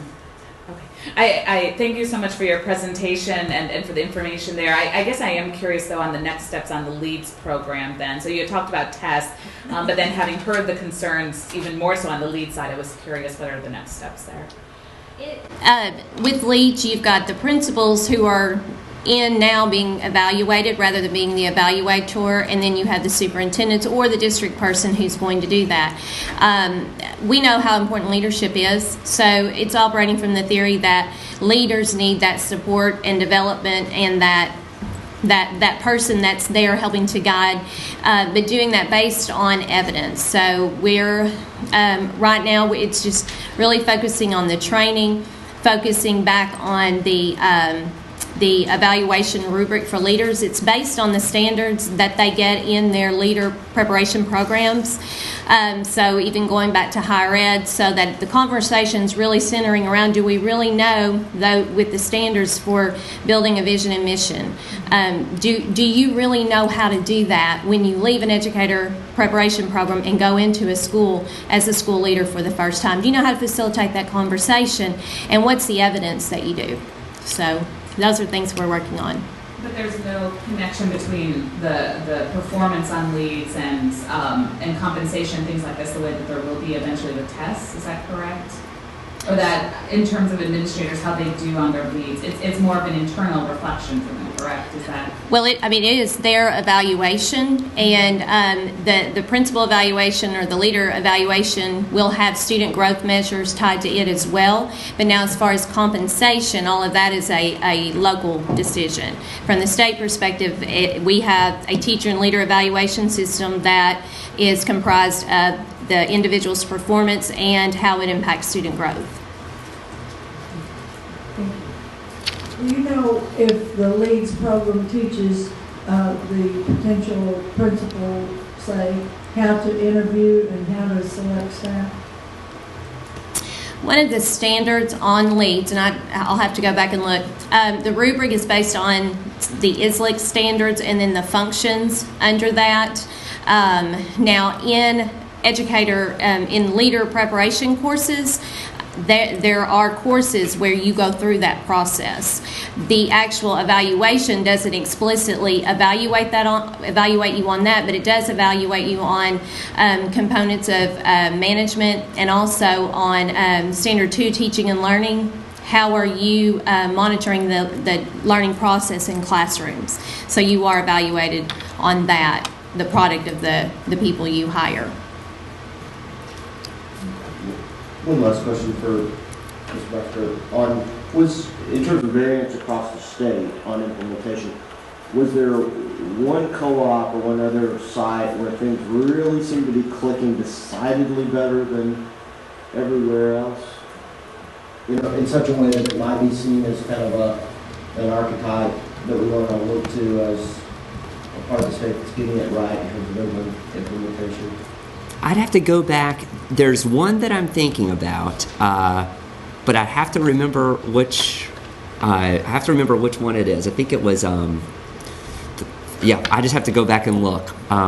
There was one of the things that was really interesting along those lines is that around the time issue, what we found is that while maybe a majority of the folks who were principals in particular were feeling incredible time burdens, there was always one or two principals in the group who had kind of figured it out. And I mean figured out in a good way. They weren't cutting corners, but they just figured out, instead of writing all my notes down in paper and then having to enter them in, I just enter them in the first time. Like just these kind of, simple things, but they're the things that save you time, right? And there's just always people who figure that out a little faster than others. One of our, and in this particular co-op, I'm thinking it felt like a high concentration of those folks. One of our recommendations to the department was creating some ways where people could just share, well, here's what I'm trying. That ended up being one of the real positive byproducts of the focus groups, was just them having a chance to talk with each other about that. Okay, thank you. Thank you. Thank you.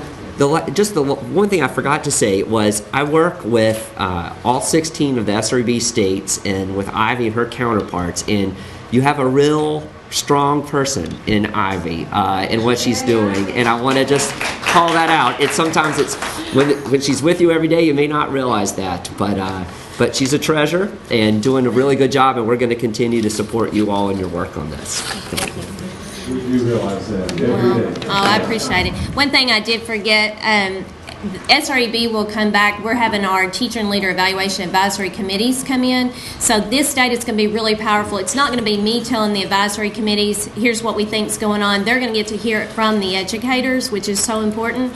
But SREB will at that same time do a needs assessment and let our advisory committee contribute to the needs assessment. Because I know what I say are the needs may not reflect everything. So that's going to help us, and we've got some opportunities coming with SREB to help fund some things that I think will be exciting for you all too. So thank you. Do we need a break before we move on? We got 5 minutes? Excuse me. Wait, hold I on. know. But there's two pieces with Valerie. Yeah, what we're going to do, I know Dollar is holding, but what we're going to do is we're going to tie the Academic Distress Committee report in with the Dollar Way presentation. So we're going to kill two birds with one stone. I'm going to ask Ms. Savers to give us information, and then Dollar Way can make the presentation, and perhaps if they need to respond to her what she said. So 5 minutes and we'll get started back. Stretch, yeah, just stretch.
We're going to the report from Ms. Savers, the Central Committee report on academic distress, the Dollar School District, and then we'll answer questions after her report, then allow Dollarway, the representatives from Dollarway to present on their academic distress designation. Ms. Savers. Thank you. Most of you actually were in attendance at our board was in attendance at the Dollarway meeting. And you have your minutes attached to the agenda, which I'm sure you've read. But Ms. Huey, the superintendent, said that the trend data certainly indicated that the majority of the students were not proficient. She said that several steps had been taken in high school in particular to resolve some big issues. One thing that she said that I think caused all of us a little... Hi, Ms. Huey. That's okay. I'm giving this is Vicki Savers. I'm giving a little report, and then we'll be visiting with you. Thank you. One thing that Ms. Huey said that gave us all pause is that they had 3 external providers, and I'm trying to remember how much money per year they spend on external providers. Was it $750,000 or more per year on external providers? Dr. Melvin Bryant, the assistant superintendent, was with her, and he said he had focused on accreditation issues, transcripts, and teacher licensure, which had been an issue in Dollarway. Dr. Wild, who gave the school improvement report, indicated that the system was a problem, that structures and standard operating procedures were not in place at this time. But he did recognize there had been a recent leadership change, and he made 2 recommendations. First of all, school board members should obtain additional training through the AAEA and the School Boards Association, and that we have quarterly progress monitoring by the state board. Additionally, a member of the community, Annie Bryant, was in attendance, and she asked, I think, some very good questions of Ms. Huey and Dr. Bryant regarding the effectiveness of the professional development that was occurring and remediation of students.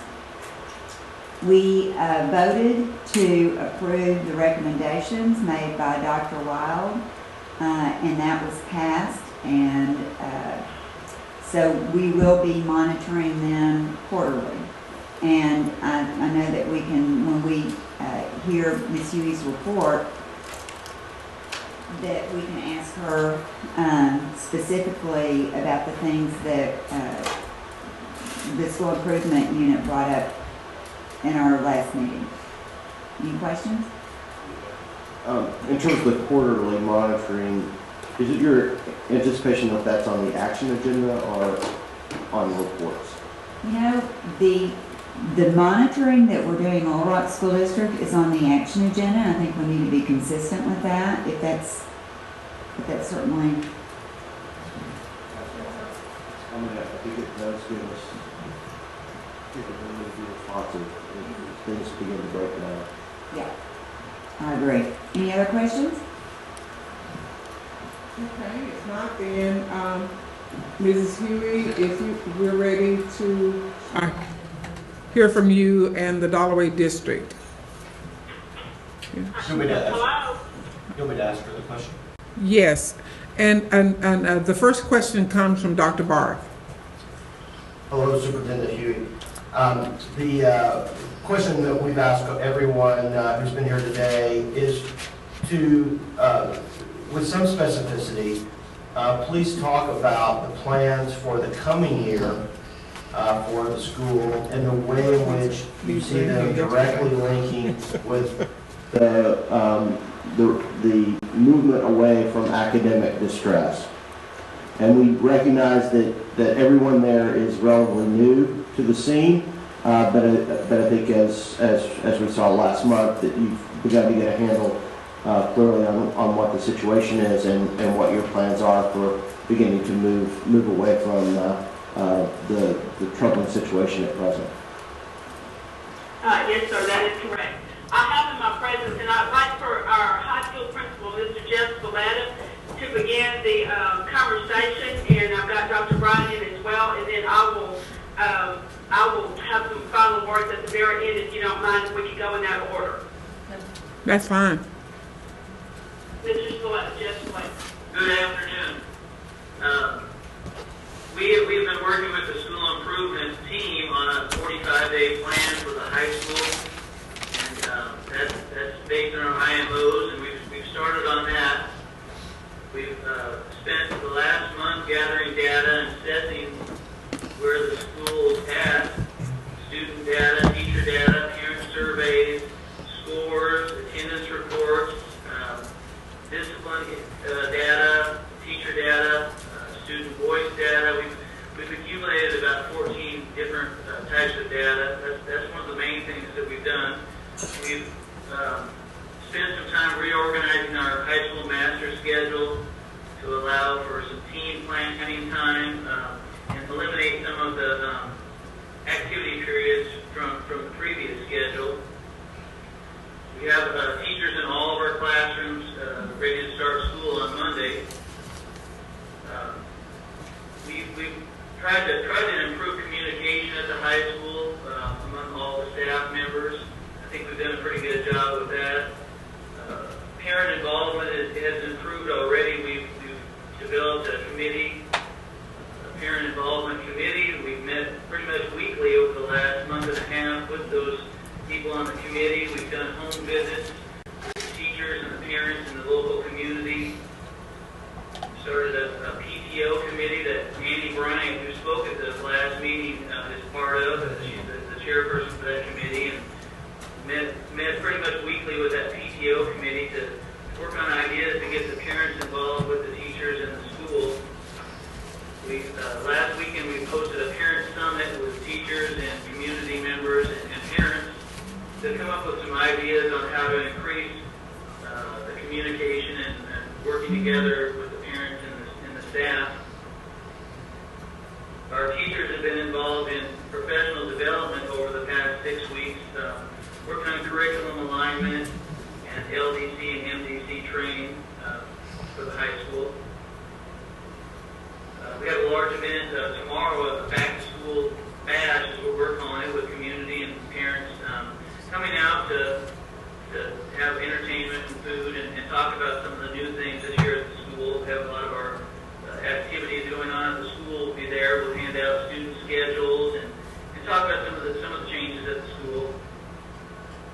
Our technology department has spent the majority of the summer working on technology at the high school, preparing all the technologies, labs, and just teacher technology at the school. Just throughout the last 6 weeks, we've done a lot more collaboration with 2 or 3 meetings every week with staff members, asset committee, incentive meetings, leadership team, handbook committee. Our district leadership team has also met with the high school members pretty much every week for the last 6 weeks since we were before the state board last time. We've had full implementation of our leadership team at the high school. We've had regular meetings.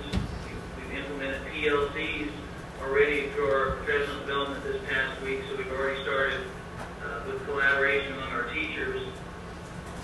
So I can say pretty much over the last 6 weeks, our biggest improvements have been communication, collaboration, and parent involvement.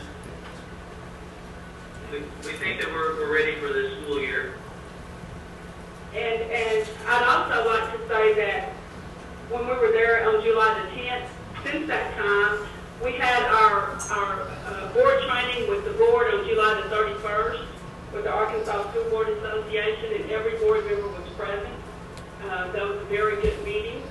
We also have been involved Ms. Annie Bryant, who came on board, and she's, as a matter of fact, as you heard Mr. Spalletta say, she is chairing the parent committee, PTO at the high school, and they really got together, and we really got a lot of voices as far as parents are concerned about helping us, give us ideas about what they think would be, that we need to improve upon, or some suggestions. We made sure that the district technology team was in every classroom, that we make sure that on Monday, when the teachers come in, that they have a working computer at their desk at their disposal so that we can do our e-school attendance, because we really want to track that and we want to be very accurate with that to make sure that we're addressing those students that are not here. The district leadership team has been very supportive of Mr. Spalletta and his leadership team as far as when they meet and they come back with us about what they have talked about in their team meetings and about those resources that they need. And we're trying to provide and look at those things that they say that they need. Asking those critical questions, why do you need this? How is it going to impact student achievement? We have also, yes, we did spend over $600,000 on external providers. But I want you to know that at the very beginning of this school year, on Tuesday, we had our general assembly. Last year, we spent $5,000 to have a motivational speaker come in. All of our PD that we have done this week has simply been with our own district. We did go to the co-op today with the whole staff, but we have not spent out any money to external providers thus far.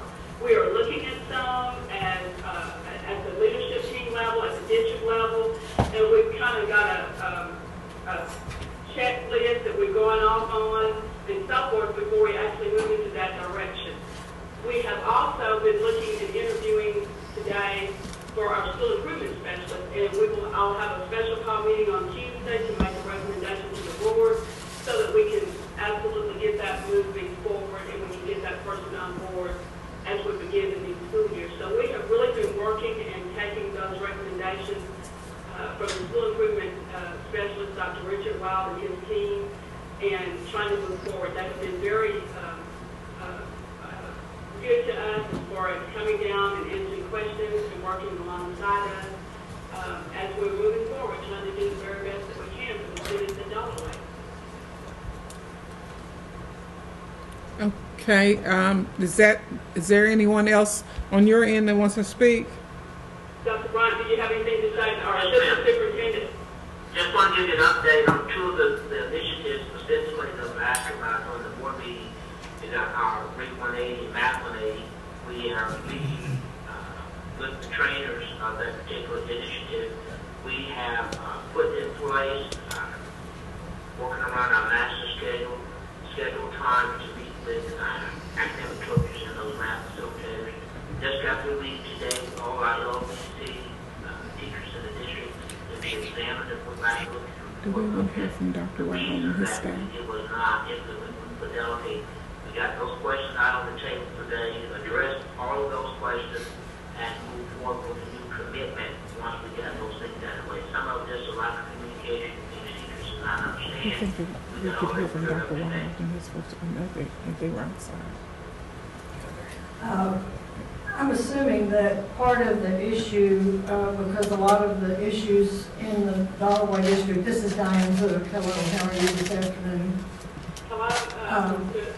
It was principal leadership issues and lack of observations and those kinds of things.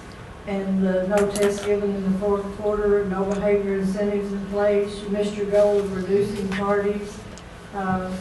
No parent outreach through PTA and no parent contacts. And I think as Mr. Spalletta is the new principal, if you can be aware of the kinds of things that are of concern to us and our ADE specialist, that will give you a guide, and in addition to the other things you mentioned in your presentation.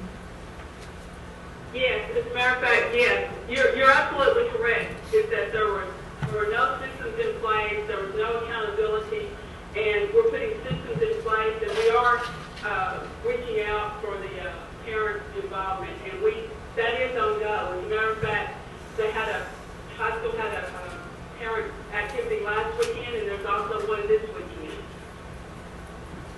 luck with your millage.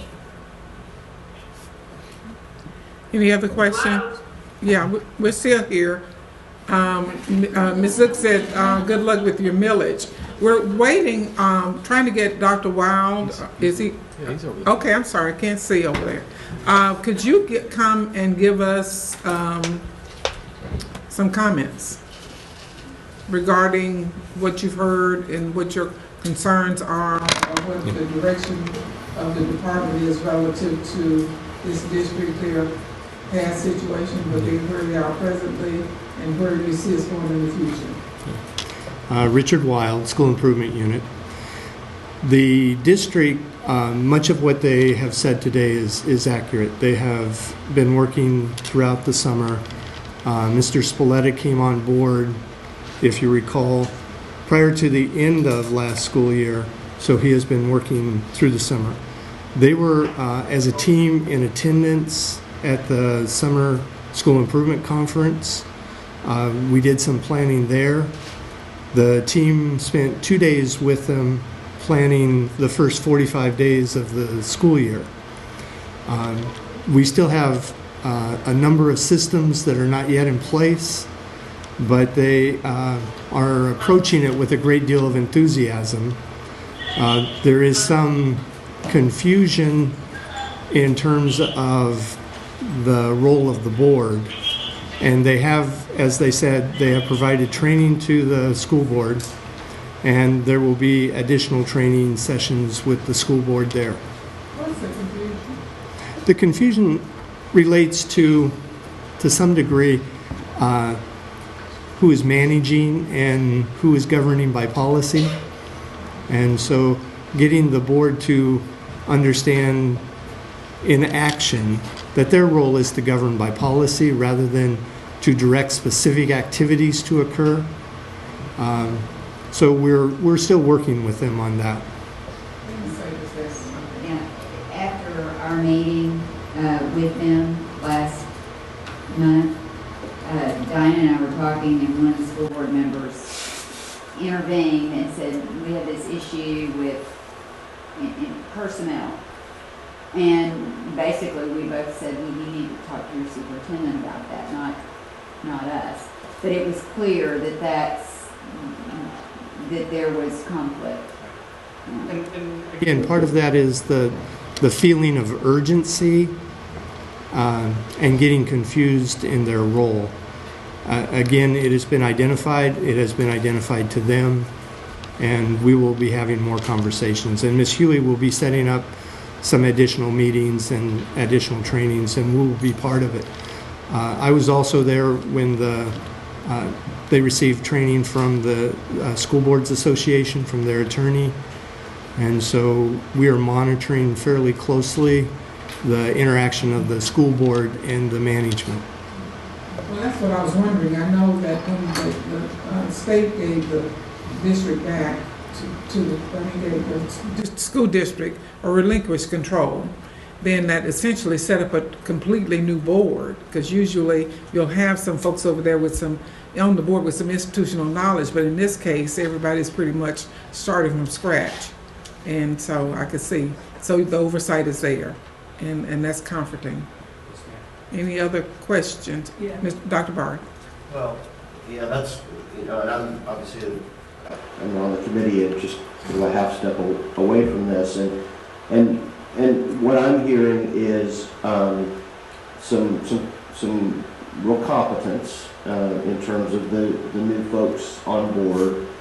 Obviously, a lot of agitation about getting it right quickly, understandably, but I think if things begin to improve, I think we're all in a spot to be patient. But I am very much afraid that the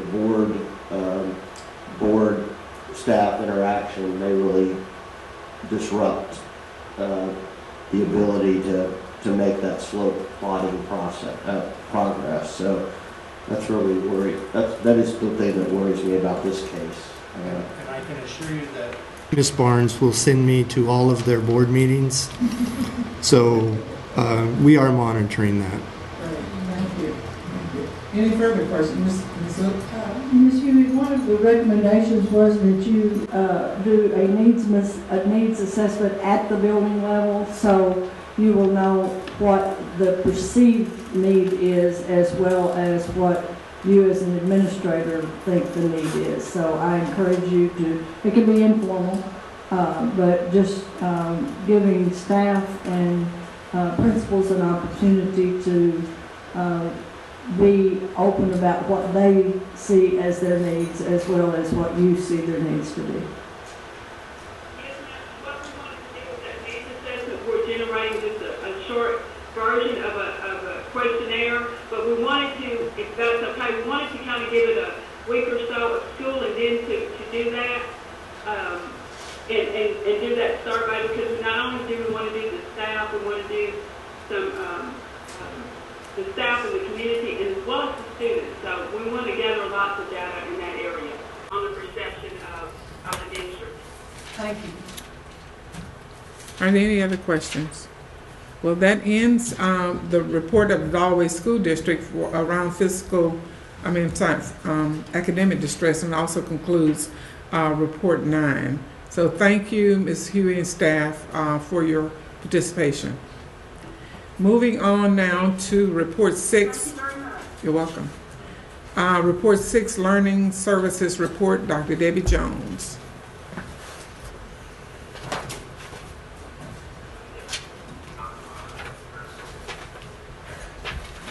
Good afternoon, Debbie Jones with Learning Services, and I have submitted my report, and because it's late in the day, I'm going to skip many of these issues because I have several people.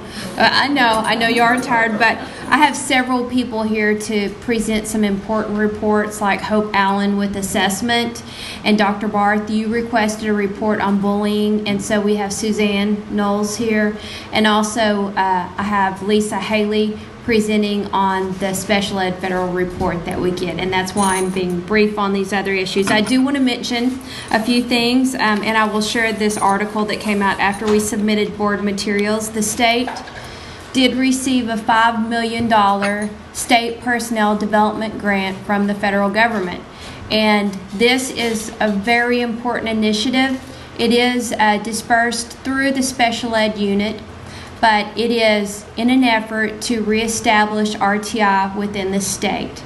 Part of this money will focus on kind of the boots on the ground beginning with the Little Rock School District, and this agreement was made at the time when we applied for the grant, and this involves supplying the Little Rock School District and RTI personnel hired by both Little Rock and us cooperatively, and it's really to work with the school districts in the priority schools at the elementary level to begin with, on a voluntary basis if they still are interested in doing that, to develop RTI within the schools. And remember, that's simply a program, a very systematic program for identifying struggling learners, identifying specifically the issue, why the student's struggling, and providing corresponding interventions for those areas. And so it has to be a really good plan. And this money, the state was going to continue with RTI, whether we received this grant or not, but this money will certainly help us do that. And when I hand the article out to you, you'll see that the first year's installment is under $1 million, but we have scaled the money that way. But it will be a total of $5 million when completed in 5 years. And Lisa Haley and Jennifer Gonzalez were the major, they deserve the major credit for this. They pulled the team together, did lots of work to make this possible, and I appreciate Mary Perry's work on this as well. I'm going to skip on over to the school health services because our coordinated school health effort, and Audra Walters is here. She is a coordinated school health director. Is so important, and I know that we talk a lot about health and we talk about BMI every state board meeting. We have lots of work to do in the state, as you read the statistics. We still have 32% of Arkansas kindergartners that are overweight or obese. We still have 42% of Arkansas 6th graders overweight or obese, and 72% of students did not receive the recommended 60 minutes of physical activity. 32% of students do not, or is that 82? I better put my reading glasses on. 82% of the students did not eat fruits or vegetables recommended. And so a lot of this information has to find its way to parents and to families. And they do this through the coordinated school health effort. Right now we have 42 districts in the state that have coordinated school directors. There are so many advantages. If a school is listening, a superintendent's listening, then I want you to call Audra Walters, and she will, and it's on our website, and it's not lots of paperwork. It's simply a person that agrees to do this to get the resources to the kids that are necessary.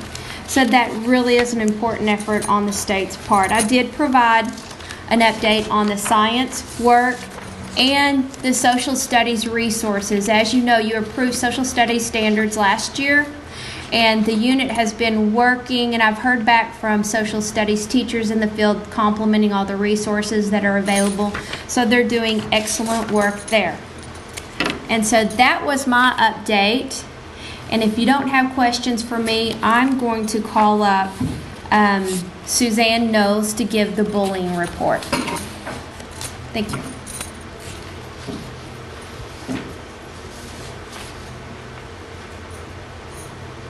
Thank you. I'm Suzanne Knowles, the coordinator for guidance and school counseling.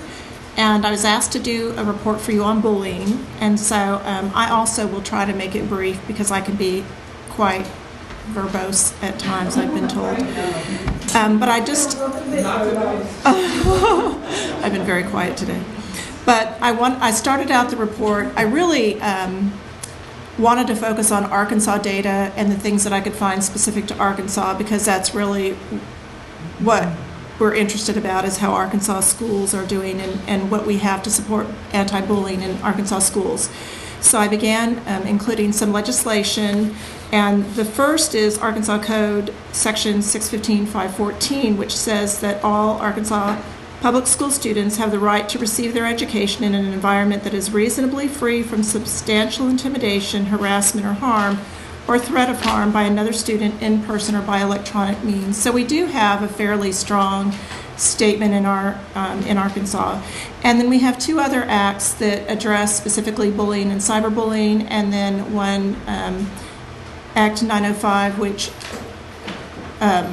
identifies cyberbullying as a crime. The Public School Student Services Act requires that all schools in Arkansas provide a bullying program, and we send a survey, an electronic survey, to all school counselors and charter schools in the state of Arkansas every year. And the results back this year indicated that 100% of the schools have some sort of bullying program going on. Now that can vary widely amongst the schools and the districts, but every single school reported they had some bullying program in place. So I thought that was good that they're thinking about that. I looked specifically at two pieces of data, or two types of data, because I wanted data that was specific to Arkansas, or that we could look at Arkansas and compare it to equivalent data from out of Arkansas. The first was our bullying referrals, and that's in our DIS system. And I looked at, the report includes the 14-15 and 13-14 school years. So in 14-15, there were 6,465 bullying referrals in our public schools. And you can actually break the report down by districts, and you can break it down by smaller groups. But I looked specifically at the state as a whole. And in 12-13, there were 6,094. And although I didn't include this in the report, I went back a little bit further than that just because I was interested. And so in the 11-12 year, there were 5,049 referrals, which means in the last 4 years, there have been 1,000 more referrals than we had in the past. The second type of statistic that I looked at were the Arkansas Youth Risk Behavior Survey and the national survey that's the same. It's basically the same survey at a national level. And you can see that's on the second page of the report that I did. And I'm just going to talk specifically about totals. So there were two questions in the survey for students, and this is student perception, and students answered the questions, and these are high school students. The first was, the students who reported that they've been bullied on campus in the last 12 months. So if you look at the far right of the report, the total for Arkansas was 25 students, or 25% of the students, I'm sorry. And in the bottom of the page, the national results were 21.8% of the students said they were bullied on campus. So we're a little bit higher than the national average. The second specific question regarding bullying in the survey is the percentage of students who have been electronically bullied in the last 12 months. And in Arkansas, 17.6% of the students reported they had been bullied. And nationally, 16.9% of the students reported they had been bullied. So we're a little bit higher there as well. The last page of the report includes some resources that schools, some resources that we had that schools and districts could use. Those are resources we've also, our office was asked to come up with some resources and a statement for the Department of Education website, and we did that several months ago, and it's connected with the cyberbullying information that's on the ADE website that Belinda Cottrell has done in technology. So those two pieces together are there. And a couple of other things that are going on at the Department of Education, and some out of our office and some are not in our office. One of the things that we did in guidance and counseling last November, and September, October, and November actually, was when we have fall meetings at the educational cooperatives, Little Rock and Pulaski County. We had a presenter from Arkansas Children's Hospital travel with us to all co-ops. It was, I can't thank them enough because I just really, really appreciate the collaboration we've had and how closely we've worked together, and did a presentation on bullying, specifically for school counselors and some things that they could do and kind of statistics and things like that, and related it some to suicide and suicide prevention because we knew that was going to be the professional development for this year. So that's one of the things we've done. We have been working this year, we're hoping in our fall meeting this year, we've got a huge agenda, so we're hoping we can make everything happen. But one of the things we're working on specifically is e-sharing of lessons between school counselors, so that we've got some really great super school counselors that are doing great work, and we want to be able to share that across our state. And some of the, although we want career lessons, academic lessons, and social emotional lessons in bullying would fall in that last category, that we're just in the infancy with that. I wanted to point out too, we have a couple of courses on the Ideas Portal about bullying. One of them is an ASCD course, and then the other was facilitated by professional development. And then the last thing I really just want to say is, I lied, there are actually two things I want to say. The CDC has come up with a booklet, and it has kind of how different types of assessments you can use, all different kinds of assessments you can use to assess the bullying and what you believe is happening on your campus. And there are a wide range in them. That's something that we're sharing with school counselors this year so that they can take that back to their districts and look at some different types of needs assessments and what's going on their campus to help them develop programs. And programs tied to what their need is, not just saying we're going to buy a program and pull it out and do that. The very last thing, now I'm really at the end. We've also talked today, it was really great that I was sitting with Audra in School Health Services, because one of the things we've tried to do, their work and our work is really closely aligned, and so we're going to really work on, they're doing some work on bullying specifically, and we want to make sure that we're working together to support that and share it with school counselors and other Arkansas educators as well. We're not, I mean, my office is not only working with school counselors, but that's our channel that we, our venue that we have. So if you have any questions, I'm happy to answer them. First of all, thanks so much for pulling together the report, and thanks so much for what you're doing programmatically.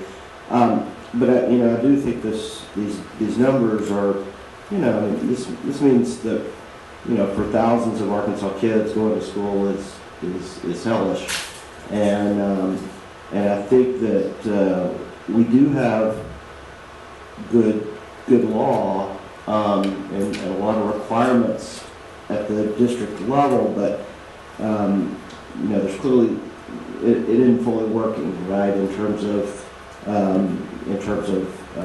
how the daily lives of students are affected. And I think especially, it's very interesting the grade level the percentage of students who say they're bullied, I mean, is going down. So we go back, I think we would say junior high is probably even a little bit worse than these numbers.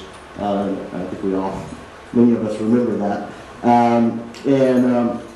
So, I guess my big question is what can we do? I know that the law doesn't give us a lot of, as a state board, doesn't give us a lot of explicit powers in this arena, but I'm really interested in what we could do to kind of be more assertive on these issues, especially in those places where adults know what's going on and don't act, because I think that we know is a reality. And somebody had to deal with this when he was a kid, just how disempowering that is when you see adults who know what's going on and they don't step up and stand up for kids. That's when it really is infuriating and disempowering, and feel like you don't have an ally. So it's a lot of stuff, but I just wonder, what can we do as a board? And I'm just sharing my opinion here, but I really believe that education and educating people on what is occurring and the impact of it. I've done a lot of research lately myself on adverse childhood experiences and how that impacts not only children but all the way up to adulthood, your careers, your anything that you've done in your life. And so I'm not always sure that people are aware of that. Our office has done a lot of suicide awareness and prevention, train the trainer model this summer, and so that counselors and nurses and administrators, whoever came to our trainings, could go back to the schools and provide that. And I honestly believe, and I believe this about bullying, that we ask for not only feedback, but we just had a sticky note out there and said, whatever your aha moment was in the last 2 days, please put that on there. And it was really shocking to me that almost nobody in the group realized how serious a problem suicide is in our state. Well, I feel the same way about bullying. I think our adults don't always understand the impact of not paying attention and addressing the issue. And some of it is just lack of what to do. What do you do? People don't know what to do, and it's easier sometimes, and purely I'm just saying this is my opinion, but I think a lot of times people don't know what to do or what to say, so they avoid it because they don't know what to do or what to say. So I think not only having programs that can be presented to kids and teaching kids how to address conflict or their own in other ways, in more practical ways, but helping the adults understand that bullying does make an impact on them. And some research I was just doing this weekend. I do other things, but I just like to learn. But I was doing some research this weekend and looking at statistics about that the U.S. government has done on a report how bullied kids bullies are often bullied. And so that's a reflection of that. So I think that we need programs for kids, or even some sort of program. I'm not really sure what that is. I've looked at a lot, but I don't see anything I love. Programs for kids, but we also need to educate our adults so that they understand the impact that bullying has on the kids. Well, research also supports that the children who bully are often the ones that are perpetrators of domestic violence. Yes. So that's another, thing that you look at in terms of the pattern perpetuating itself and starting all back over again and creating another social dilemma later in life. Have you seen any change in the bullying statistics once we created the mandatory reporter part for abused and neglected children? Are they more aware of the bullying aspect too and willing to step in and intervene?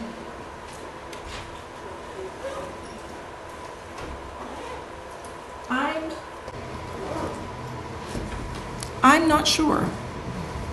Because we haven't always had that mandatory Yes. reporter part. Yes. And I just wondered now that, school people are mandatory reporters, if they, this might be kid to kid too, not just adult to kid, and I need to be aware and step in, or is he bullying because of something that's going on at home, and, the things that alert you. I was surprised that a higher percentage of white are bullied as opposed to minorities, and a higher percentage, it doesn't surprise me with girls, because we can be a little bit mean at times. But this is student perception as well. So students may not want to report what's really going on sometimes because of, you know, peer issues, cultural issues. There are a lot of other issues there.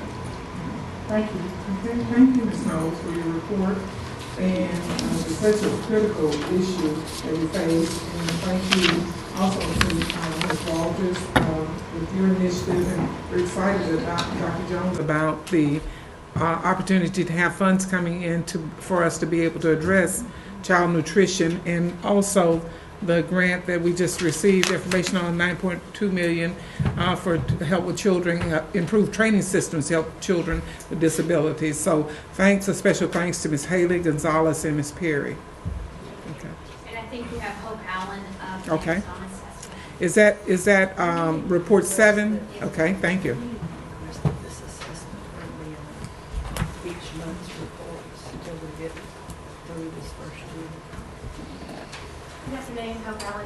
Assessment. I'm going to give you a brief update on what has gone on since the last board meeting with assessment. Currently, we are taking the recommendations of the K2 task force that you heard the report from Dr. Denise Arola a few months ago. I have a team that's looking at K2 assessment right now to make a change for 16-17. They plan to put together an RFP this fall, train teachers next summer, and make a change in our assessment in K2 in the following year. We're very excited about that, to try to give schools a more comprehensive program that's going to roll into RTI a little bit better, and also be more of a screener so that we can check for on grade level reading with those young grades and try to make a better assessment program for our younger schools. With ACT Aspire, we have been working fast and furious to communicate with schools. We put out 2 commissioners' memos. One released the entire testing calendar for the year. The other one released information for a webinar. I believe you have that presentation in your packet. That webinar, I had over 400 participants from across the state. We recorded that, and we put the webinar recording and the PowerPoint online.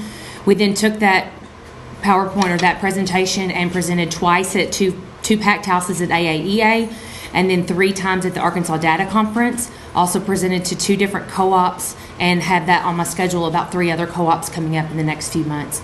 So we're trying to get the word out to teachers and schools about the change in assessment and what's going to look different next year.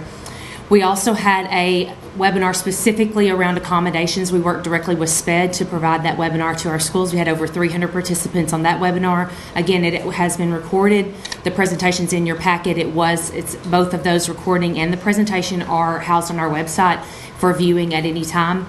We also have working with the co-ops right now to put together a training plan for this fall. We're going to train in technology in the fall through the co-ops. We will work locally and find a place for people who are not a member of co-op. They can come and attend. We'll do technology training in the fall, then training around administration in the spring, and then plan to do some extensive training next summer with the results and how to interpret those results and how to use them in the classrooms. That's our plan right now. We're working through the co-ops to make that happen, working very closely with Vicki King around dyslexia, with our partners in curriculum instruction and in PD, to try to make a seamless process for schools. We've also sent out an informational flyer. I've provided that to you in your packet that could go on schools' websites. So our main goal has just been to get out as much communication as possible. We are working with ACT at the moment to get my team trained, and once we get my team trained, then we can start training schools a little better in what's going to happen next year. I was asked specifically about accommodations that are available for our students with dyslexia. There are 4 accommodations that would be most beneficial to our students with dyslexia. One of those is a human reader, so students can have a human reader via a IEP 504 or LPAC plan. They can specify that for the writing, math, and science portions of ACT Aspire. Students can also have text-to-speech if they are on the computer-based assessment. Again, that's only for writing, math, and science. There's no read aloud on the reading or English portion of ACT Aspire. For all students, they do not have to have an IEP 504 or LPAC to receive the dictated responses, which means the student can actually speak their response and someone can write that down for them. So that is available for our students with dyslexia. And then also the keyboarding or AAC local print. That means the student can use any type of keyboard that they're used to. It doesn't have to be the specified device. That can be printed off and then sent off for scoring as well. So for our students with dyslexia, there are some specific accommodations that I think would benefit them. Overall, Go ahead. Excuse me for interrupting. Is Yes. that whether or not they, even the ones who don't have an IEP, a portfolio, or a 504 plan? Yes, ma'am. So the read aloud, you have to have an IEP, 504, or LPAC. You must have one of those three. However, for the dictated responses or the the keyboard or AAC, that does not require a 504, LPAC, or IEP. Is that just in the math and science, but not the reading and English? No, ma'am. Those two are available across any assessment. So you could have dictation. A student could dictate for all reading, English, writing, math, and science, should they need to. What is LPAC? LPAC is for your English language learners. Yes, ma'am. I will say just briefly, overall the response that we've had as we've been out talking to educators has been positive about the switch to ACT and ACT Aspire. They're very excited about the opportunity to provide a free ACT to our 11th graders, which I think is a good thing. And I'm open to any questions that you have. That's basically what we've been doing, is just trying to communicate as best we can at the moment. I think the confusion that has been expressed to me is, one, whether or not ACT Aspire has an interim test, and whether, if it does, who pays for it. Right, so ACT Aspire does have an interim assessment, and as part of the recommendation from last board's meeting, that will be included in the state's contract. The interim assessment will be. That will not be available until we have a signed contract in place, and so I don't have an official day that it will be available for schools, but we're hoping this fall. Okay. And then whether or not all 11th graders have to take the ACT. Yes, there was some confusion about that, and immediately following one of my AAEA presentations, we sent out an email blast to all DTCs and superintendents to clarify. All 11th grade students are required to, all schools are required to administer the ACT to their 11th graders. Should a student not have the, not be able to access the assessment due to the need for accommodations and ACT doesn't have that, those students would not have to take the assessment. Or if a parent or student has a problem with the data sharing privacy policies of ACT, then they do not have to participate, because the 11th grade assessment is not used in any accountability calculations. Okay. But in other states, it's typically just children who are going to college, right? So our scores may reflect a downward trend. We may see a small dip. However, we currently test 93% of our students anyway on the ACT, so I don't foresee us seeing a massive dip in our scores. Okay, and the disappointment of the districts who have invested heavily in Chromebooks and they can't give the ACT on Chromebooks, is that correct? That is correct. You can give the ACT Aspire on Chromebooks, so that's grades 3 through 10. The ACT currently is not compatible with Chromebooks. They're doing a compatibility study this spring, and hopefully making Chromebooks available for the ACT in the coming years. Any other questions? Thank you. Thank you. Could we have an update periodically of where we are, either from you, Dr. Jones, or Mr. Rogers, on the, as you progress on the contract? Certainly. Thank you. Dr. Jones, or who's got, I'm sorry, Lisa Haley.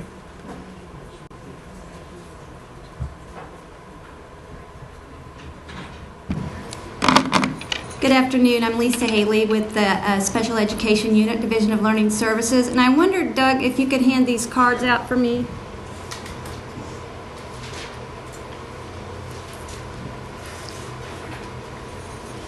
So I wanted to talk to you briefly about our annual determination. And I don't know how much you all know about special education in terms of an annual determination, but we basically have an accountability system under the state's accountability system. Students with disabilities are included, but we also have our own accountability system, and it's called our Part B determination, and Part B just means children 3 to 21. Part C is birth to 3. So if you turn your card over to Part B, those are the indicators that we're assessed on annually. And this has been going on, I think, the past 8 years or so. So we're in this age of accountability, and we all know that. And the Office of Special Education Programs, which is our governing body in special education, the body that holds us accountable for compliance, is very concerned about states' accountability in special ed.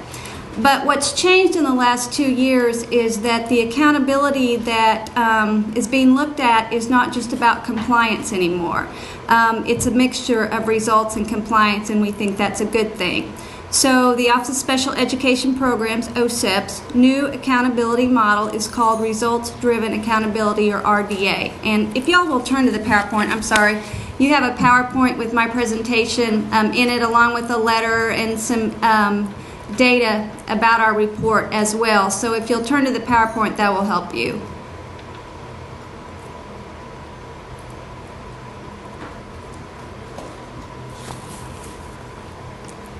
Is this the one that says results-driven accountability? Yes, RDA. Okay. So before we go into results-driven accountability any further, and I'm going to try to make this brief, I promise, I wanted to talk to you a little bit about IDEA, or the Individuals with Disabilities Education Act, and the purposes of IDEA. So in your PowerPoint, you see that it's to ensure all children with disabilities have a free and appropriate education, and we call that FAPE. To assist states and localities, or LEAs, school districts, if you will, ensure educators and parents have the necessary tools to assess and ensure effectiveness. And this next slide is the statutory monitoring focus. So, since the inception of IDEA, the statutory monitoring focus has been improving education results and functional outcomes for all children with disabilities, and ensuring that LEAs meet IDEA requirements. But we focused very heavily on the IDEA requirements and the compliance requirements, and not so heavily on the ensuring that all children with disabilities had the educational and functional outcomes we're looking for. So it's a switch, and it's a big switch, and it's a good thing. We're all very excited about it. It was a long time coming. When IDEA was first established, we had kids that weren't even allowed in school. So compliance was huge, and those rules and regulations were very important. But we have kids in schools now. We have kids in classrooms. We have kids in the regular classroom. And while compliance is still important, we're not getting the outcomes for kids with disabilities that we need to be getting in Arkansas or across the nation. So we think it's a good thing. The next slide is just a little visual of the imbalance between compliance and results in the past, if you will. A heavy emphasis on compliance, not so much on results, and so we're looking for a more balanced system. We're moving toward that in our state and in the nation. The next slide shows some data, and it's just a compilation of data. It's not assessment per se when you look at the compliance versus results. When we think of results, we usually think about what? Test scores, right? It's not just about test scores. Results indicators in special ed are about assessment. It's very important. It's also about least restrictive environment, that kids are being educated in the regular classroom for the most amount of time appropriate with their peers. We know that's best for kids. We get the best outcomes there. It's about graduation. It's about dropout. All sorts of indicators that we think about with results. So you can see as the years have gone by, we've done a lot better in compliance because we focused on it, right? But results have been pretty stagnant, and we haven't made a lot of growth. Some growth, but not nearly as much as we need. I heard someone earlier talk about lack of expectations, and we've been doing a lot of work in Arkansas around this idea of results for kids with disabilities. We have a new comprehensive improvement plan, and we went and asked teachers and principals and schools, why do you think, parents, why do you think kids are not achieving in literacy, kids with disabilities, to higher levels? And one of the things that we heard consistently was there's a lack of expectations.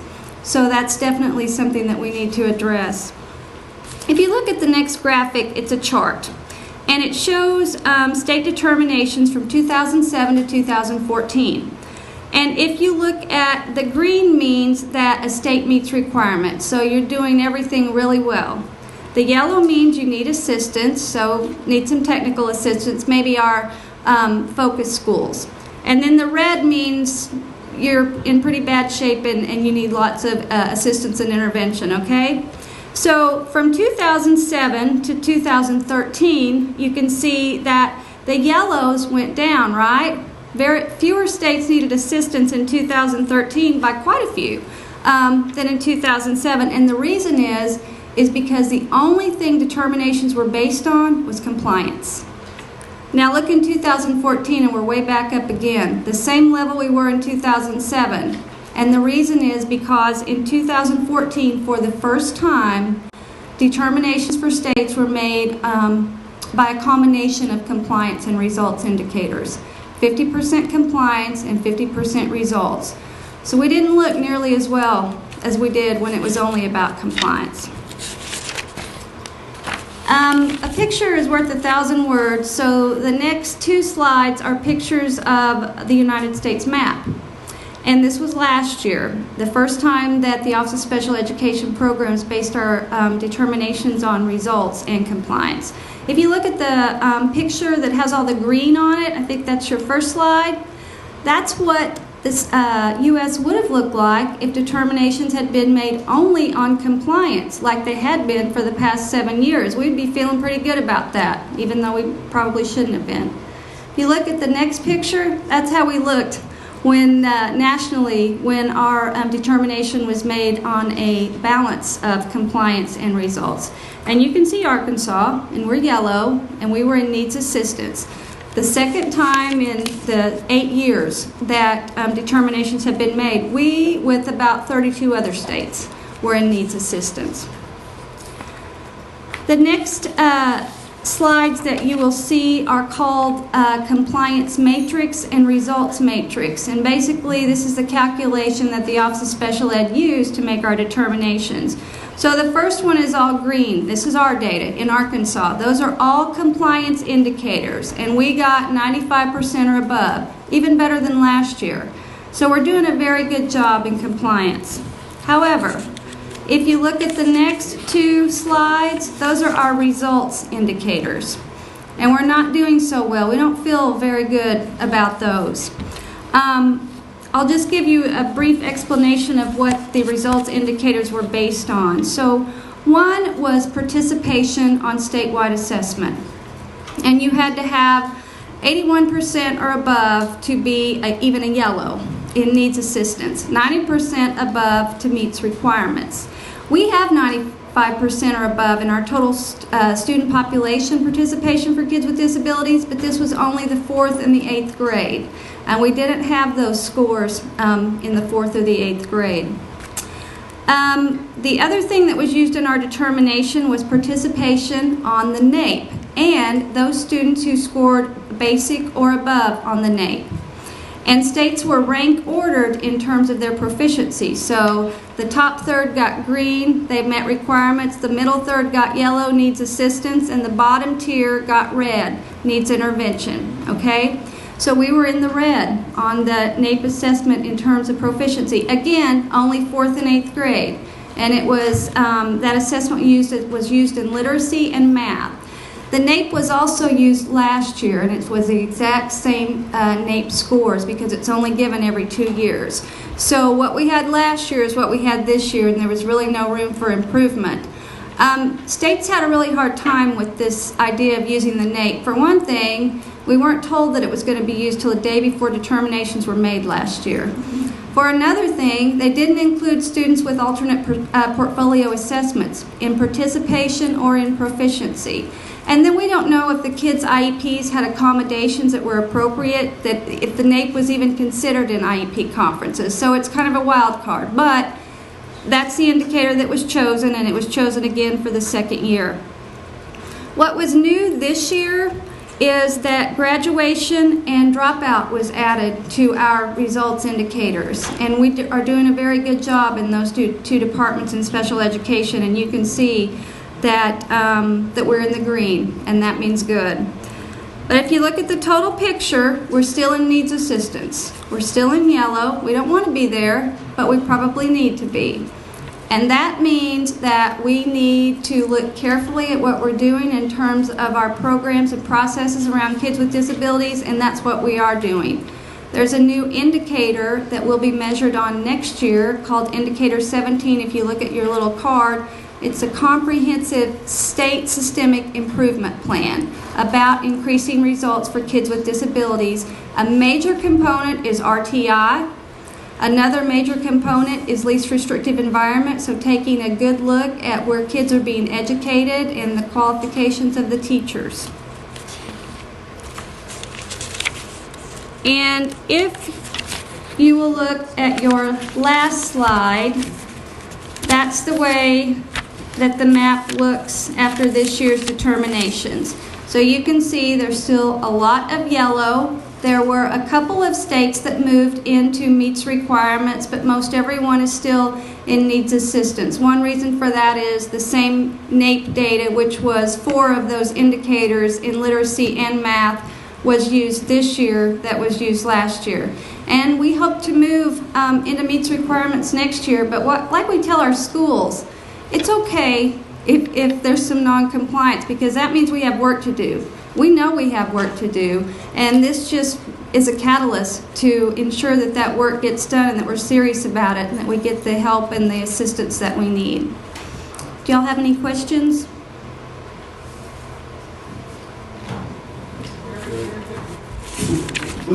When should we expect? When should we expect? So when will we get new data? Are we essentially a year out? Yes. So this is based on 2013-14. It's always a year behind. So next year's determination, the assessment part of it, will be based on 2014-2015. And we don't know what will happen in terms of if NAEP will be used again, if another indicator will be used, or how that'll all work out, because the Office of Special Education Programs is still figuring this out. You know, last year was the first time that that this was done. We, in turn, will be looking at our LEAs or our school districts to think about their determinations, because they get determinations just like we do. We assign those determinations. Their data is our data. And what we should use in terms of results indicators in making those determinations. That I can see is my follow-up question. I was thinking we have the map of the United States here, but you know, if we had a similar map of the state of Arkansas in terms of the school districts, I mean, what are we mostly yellow, or is there variance between some haves and have-nots in terms of There is variance. There is variance, and we studied that quite a bit when we were writing the SPDIG in terms of where those pockets were, where kids weren't doing as well. Central Arkansas was one pocket, the Delta schools were another area, and we'll be concentrating on those schools through the SPDIG, so that's a really good thing. Another reason we're very excited about getting the grant. But our data is not good. Our literacy for special education just combined is about 32% of the kids are proficient in literacy, about 41 in math. A lot better than we used to be, but not nearly where we need to be. I think that one thing I find in my other hat as a CASA, because I go into the schools a lot because that's where my comfort zone is that that would be affecting, and I'm sure you know, but for the benefit of the board, is compliance means they've been identified and they're getting service. The thing that may be affecting results is they may be taking kids who are intellectually low functioning and dyslexic kids and kids with processing problems and learning disabilities and a child with physical handicap, and they pull them all out and put them in the classroom for an hour, and you know, they look at the maximums of the teacher, and there's too many disabilities and too many needs for one teacher and even with an aide. So that would, in fact, they're complying, but you're going to get you're not going to get the results that you actually need. And there's only so much that ADE can do. It gets down to the implementation, and the ADE has been telling since 1974. And, you know, at some point you just get a little bit impatient with why, you know, everybody that's a principal and a superintendent in the state of Arkansas now was not even in the school business when this law was passed. So it's time. Good, thank you, Ms. Haley. Thank you.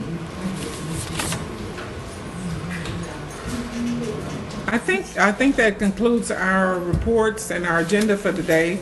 So if we can get a motion to adjourn, we can do that. Okay. All in favor? Aye. Okay, great.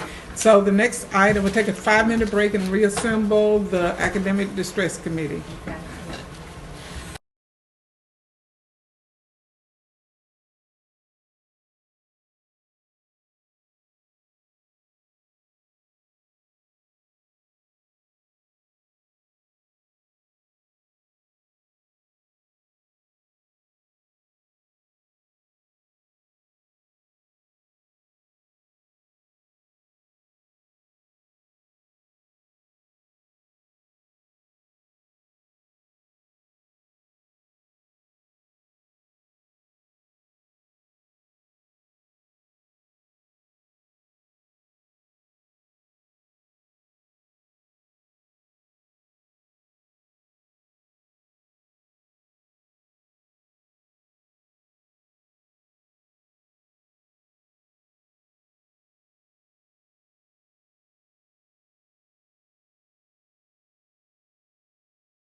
Please. Is everyone in the room who needs to be here? Good. Welcome to the Academic Distress Committee meeting today. We have Pine Bluff School District with us. Thank you so much. Now this has been a long day for everyone, so we'll try to move through this as quickly as we can without losing any of what we're trying to accomplish. So first we need to approve the minutes from the July meeting, and they should be on our, are they on our agenda, Deb? Yes. So do have moved and second, moved by Ms. Zook, seconded by Mr. Williamson. All in favor? Opposed? Today we have Ms. Wita Newton with us, who I'm hoping is going to become I think she is a regular member of our committee, and I appreciate that. We're so glad to have you. I think that we'll begin today, and everybody knows kind of how, because Pine Bluff has been before us before, knows how we do these committee meetings. Generally, we start with a little bit of a presentation from the district, but since we had heard from the principals and I don't believe we heard from the superintendent, Pine Bluff superintendent earlier, but just heard from the principals. But we heard their plans for the coming year with their schools, and unless there's something additional that you all would like to add, I think we'll move straight to the report from the ABE. And I can't see you, so if there is anything additional that Mr. Wallace, or is it Dr. Wallace, that you'd like to add to what your principal said about plans for the coming year for the schools in academic distress? Yes, I would, and thank you for the opportunity. Sure. But I have reduced from 5 pages to 1, based upon your comments. Let me just very quickly address what has occurred in the district since our last meeting. And if I can only answer that question, then 2 minutes and I'll take my seat. The first important thing that has happened is that the Board of Education and the superintendent are on the same page. That we have established not only a good working relationship, but one that is effective. And that our roles are very much understood in terms of the roles and responsibilities of the superintendent versus the board. I think the most significant piece, the piece that was missing, was the continuity between the board and the superintendent. I need to report to you that that relationship is such that we will continue that relationship throughout this coming school year, and that establishes, I think, a link that the district has not had in a while. So I'm pleased to share that with you.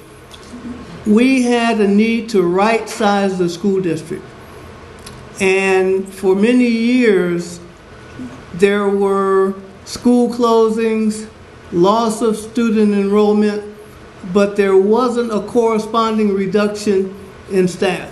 So we were significantly overstaffed this past year. The board and I agreed that we needed to make some reductions. We did that. We reduced approximately 68 staff, a reduction in the budget of about $3.2 million. And then we looked at our central office and we said, boy, we are overstaffed. We'll just say it like it is. So we reorganized the school district, and we are more effective, we have more accountability, and we reduced the budget another $680,000. So the right sizing of the school district has resulted in a $3.2 million reduction in the budget, and we're able not only to become more efficient, we've gotten away from the community perception that we were top-heavy. It wasn't a perception, it was real. But the organizational chart that you had clearly lays that out, and it may or may not look like more positions, but it's actually 3 or 4 positions less, which is what resulted in these $680,000 savings. The good news is that we don't know what the bottom line is going to be in terms of student enrollment, but we can tell you to date we have enrolled over 100 new students. Now, the test is how many are we going to drop? So we don't know that answer, so we're not going to get happy until all of our drops are completed. But I think it's significant, the return of students and the enrollment going up at this point in time. We definitely would say to you that we've done some heavy lifting, we've had some heavy conversations, and as a result, you may be getting some emails, okay? And we understand that. However, it's the right thing to do for the kids. If I could make a request, that request would be, and you notice I'm not making it, but if you would allow me to make a request, my request would be, let us be a part of the solution. We don't get emails.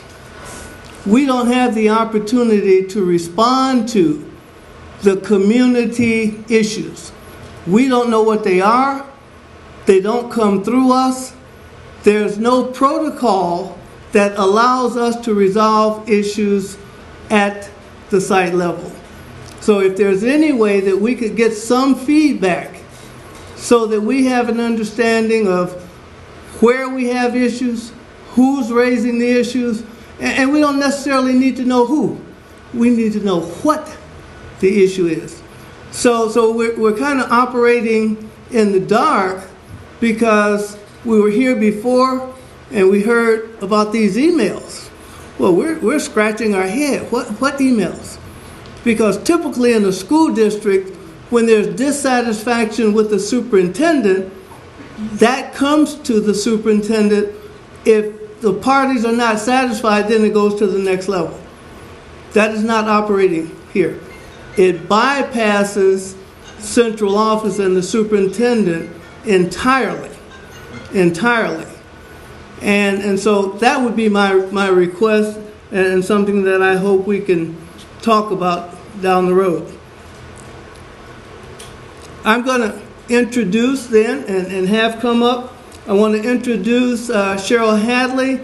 Cheryl Hadley is the new Chief of Staff on the organizational chart. You know Mrs. Alicia Smith, kind of stand. She's the new Chief School Reform Officer. Long title. That means she has a lot to do. And the president of our board, I'm going to ask him to come up, Mr. Harold Jackson. So thank you for my 2 minutes, and I'll be here to answer questions. Thank you. Thank you, Dr. I'm going to have Mr. Jackson just say a few words. Like he tells me at the meeting, you keep it brief. Okay.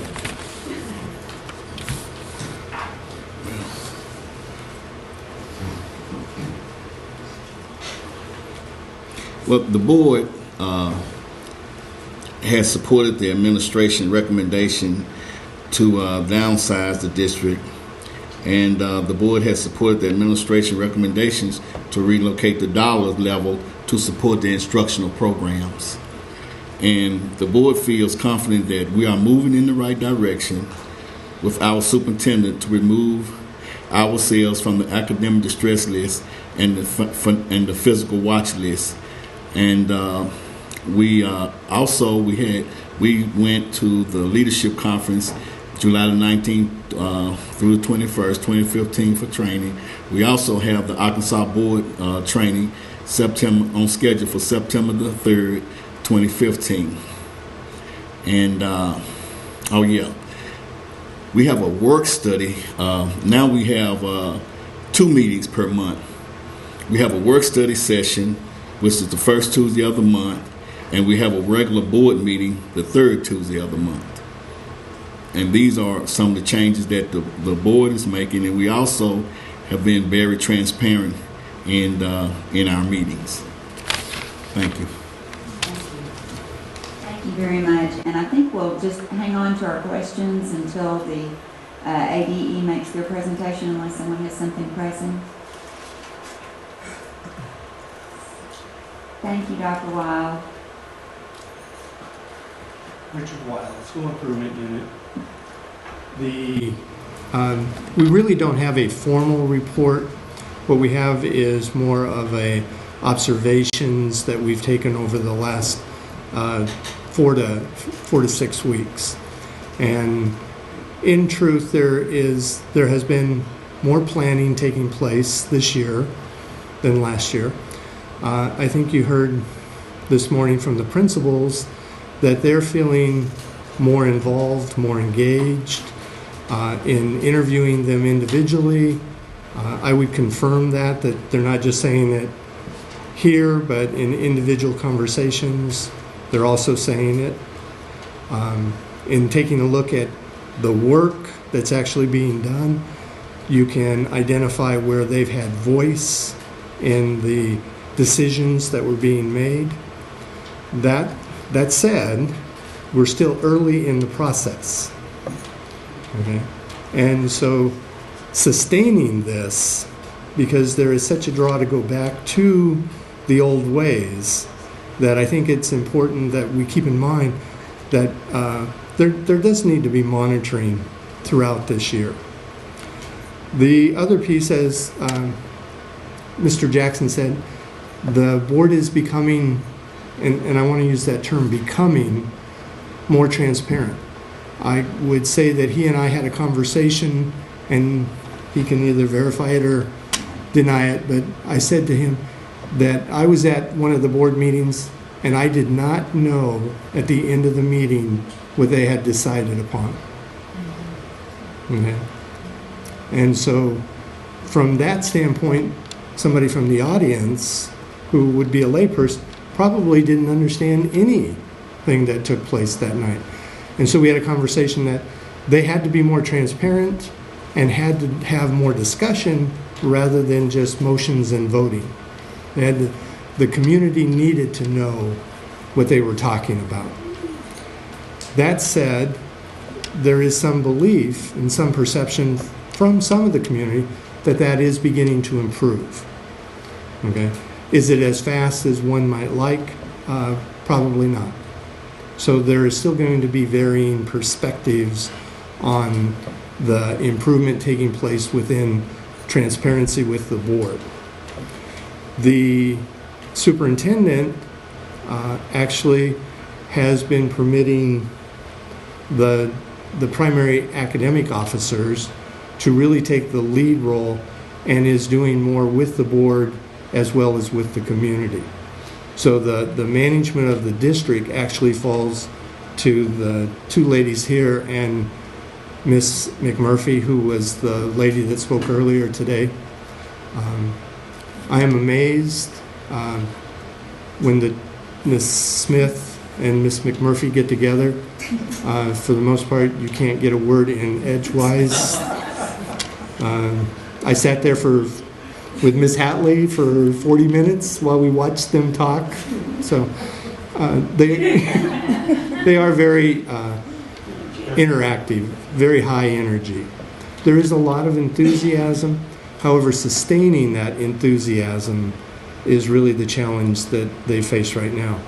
Again, they have the basics of systems beginning. They do not have systems in place.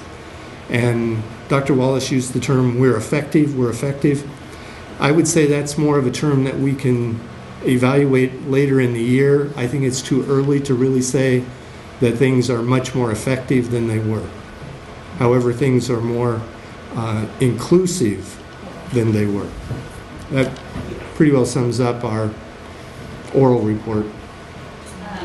While Dr. Wild is at the podium, and I know Ms. Barnes and Mr. Harvey are in the audience as well and can answer questions, let's go ahead and ask him questions, and we can start with Mr. Williamson. Yeah. Okay. Okay. Diane?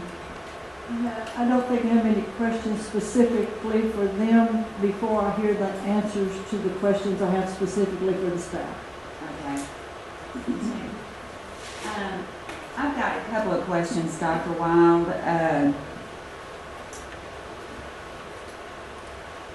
The organizational report, that's one of the things that we're getting conflicting information about the organizational chart. Is that the organizational chart that you initially saw, or Mr. Harvey that you saw? The organizational chart that you received in your packet is the one that we had at the beginning of the month. And I think it would be a question to them, have they added to or diminished from that chart that they presented to us and we reviewed at ADE, as ADE staff. Because we're hearing that also, that there have been additional changes. However, we've not been back on site to verify that. In your experience, and you've been around now.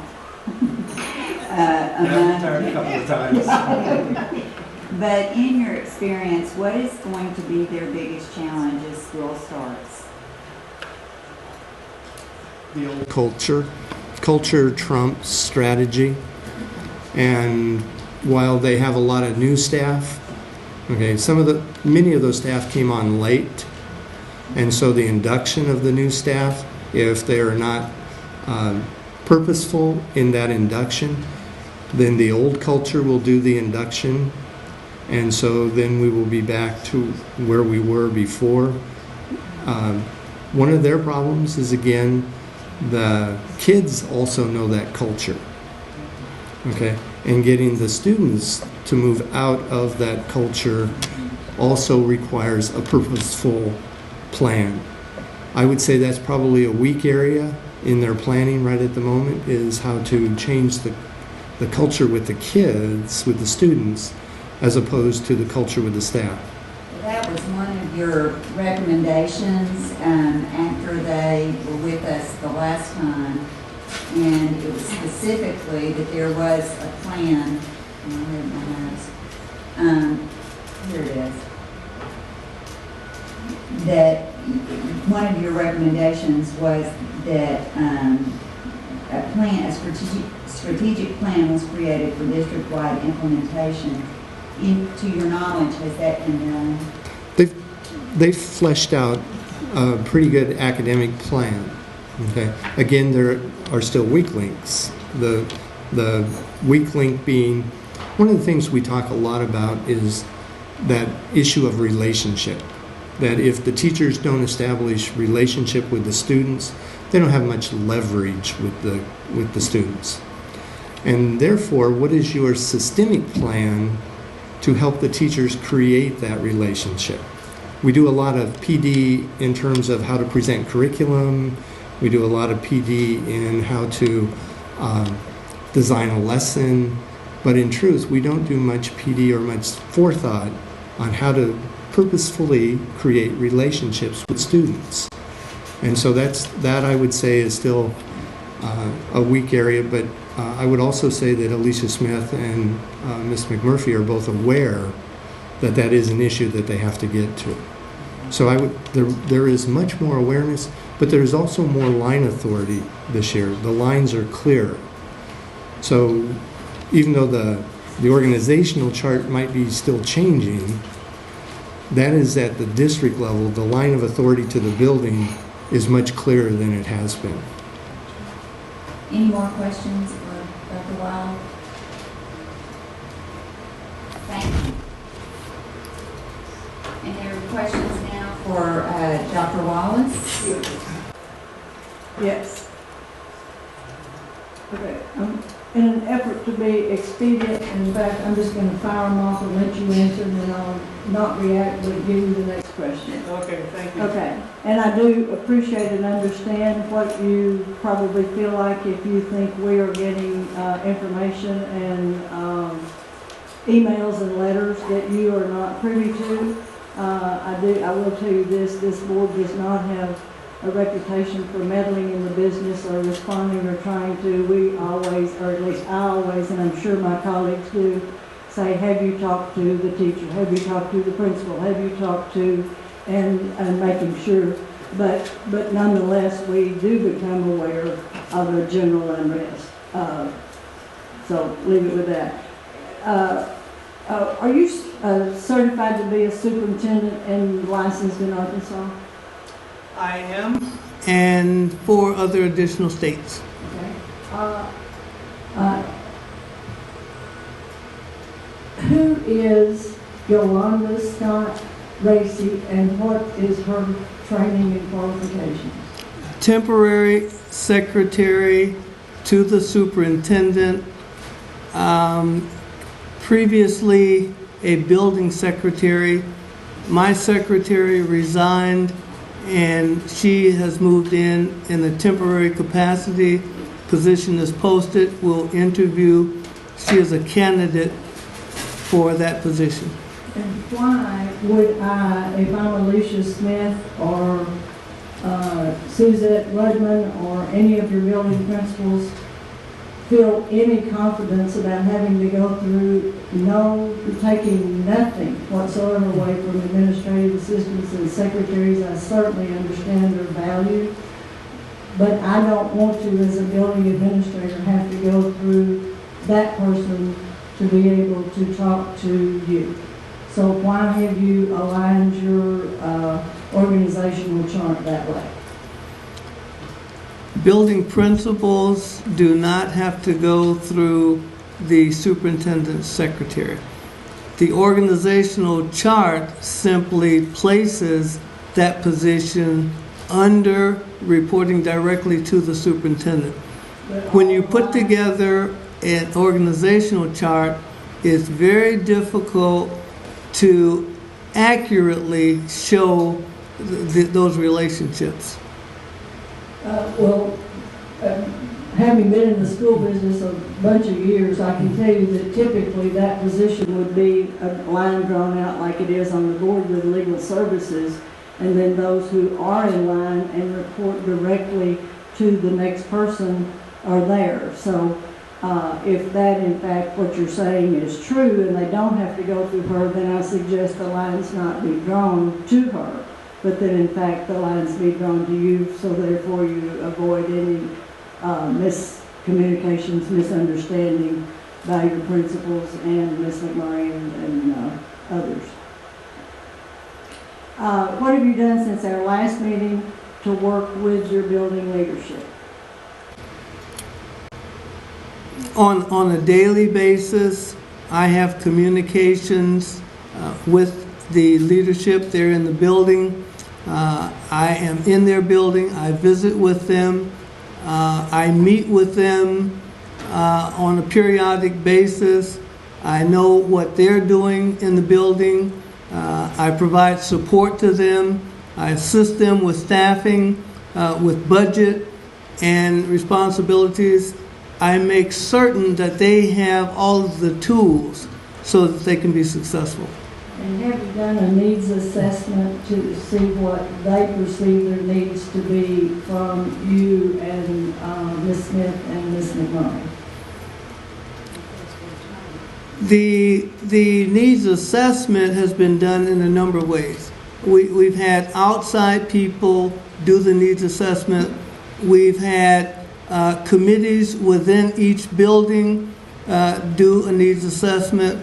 We've had a district-wide effort where each building had a representative to the district-wide committee. And have your teachers had Blue Board training, and how is that going? Now that I don't know. Do you know? Yes, they've had Blue and Bullinger. And how did it go? It went fine, and we used it last year. They used it last year as well. And we did have a needs meeting with all of the principals, and we discussed exactly what they needed in their buildings. We looked at the data to see what programs were working well and what programs weren't. We assessed what programs they had and which ones they had used with fidelity and not, to make sure that they worked or not. There were programs that they had not used with fidelity, so we could not say that their program was not good because they hadn't used it the way it was supposed to be used. So we did a complete needs assessment. We talked about what they needed from us, and one of their big things was autonomy. Because as you know, the word has been that it's been top down in Pine Bluff for so long that things were just handed to them. So we talked about with autonomy comes responsibility and accountability. And so when we want to have those conversations about when you say you need something in your building, what do you need it for? What is it going to do to increase student achievement or build a better culture for your school? So when you're asking for those things, what data have you used to say this is something that I'm going to need, not just say I need extra security. Why? Well, because at lunchtime, my kids are more riled than any other time of day, so if I can get an additional, then that's data driven. So we've been really having those conversations. And have you started on, and is your curriculum vertically aligned for the start of school? It is. It is vertically aligned from K to 12.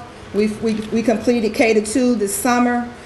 We've met with TLI. We've aligned our testing schedule. We looked at that very differently from hearing from our principals and our instructional coaches that we at last year had too much testing going on at one time in the building. So we kind of have stagnated the dates so that 9th grade writing might be this week. We've done all those things. The pacing is aligned to the ACT Aspire. So we've worked on that. And have you decided what assessments you'll be using, TLI, MAP, interim, or what Aspire? I mean, do you know yet what you'll be using to guide? Yeah, TLI will be our interim assessment. We also have purchased the STAR Reading and Math with Renaissance. And so we'll be doing that district-wide for every child to see where their reading level is and where their math level is. We also have Compass Learning, which we'll use as part of our remediation.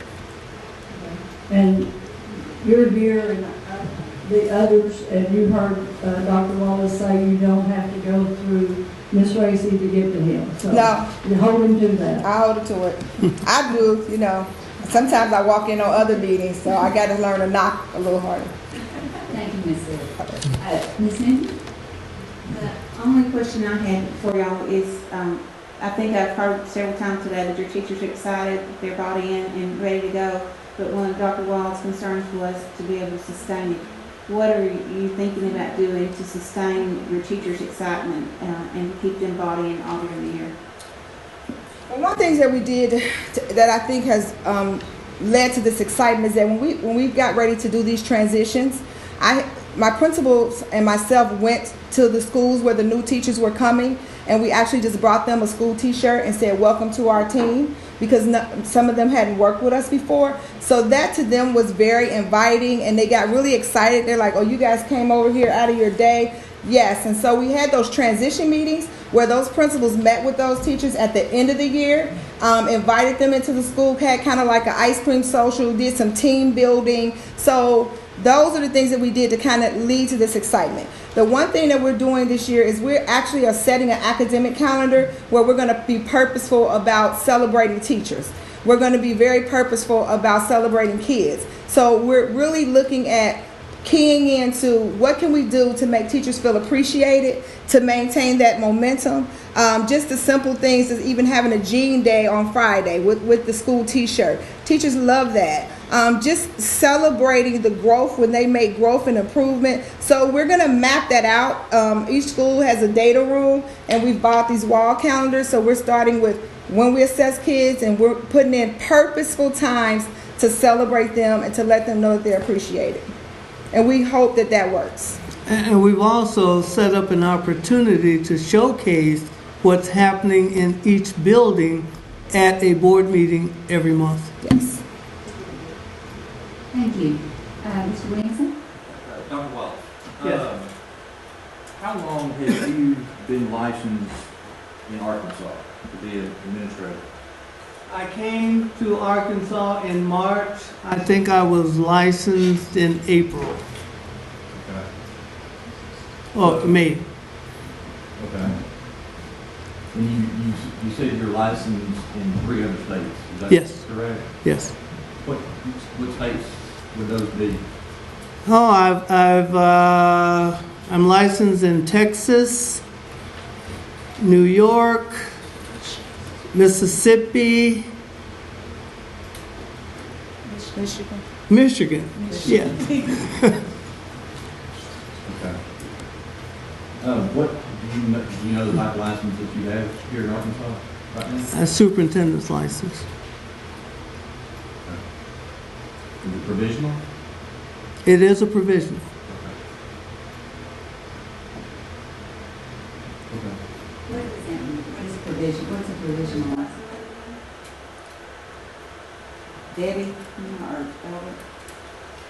Basically, it means for a small period of time until additional information can be gathered. You've met initial criteria such as you're doing a license through reciprocity.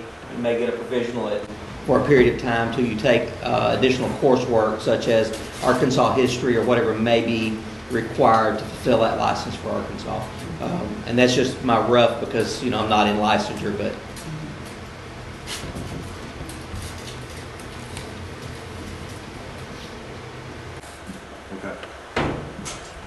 So is there additional coursework that you're? No, I'm told that I did not have to take Arkansas history. That would have been the only additional requirement. Thank you. Ms. Reynolds?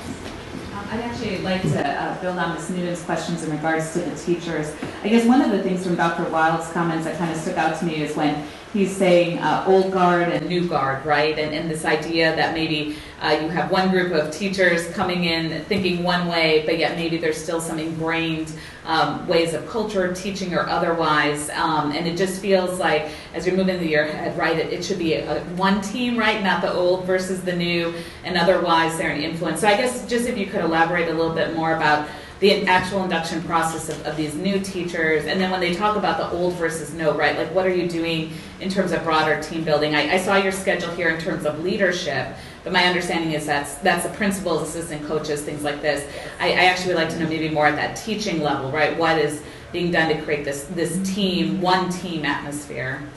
So the schools and the principals, oh, you want me to step up to them? I'm sorry. The schools and the principals have really been working on building these teams. And so we've had a lot of PD before school started. They've had opportunities with their teachers to build new vision, new mission statements because they were new people coming on board.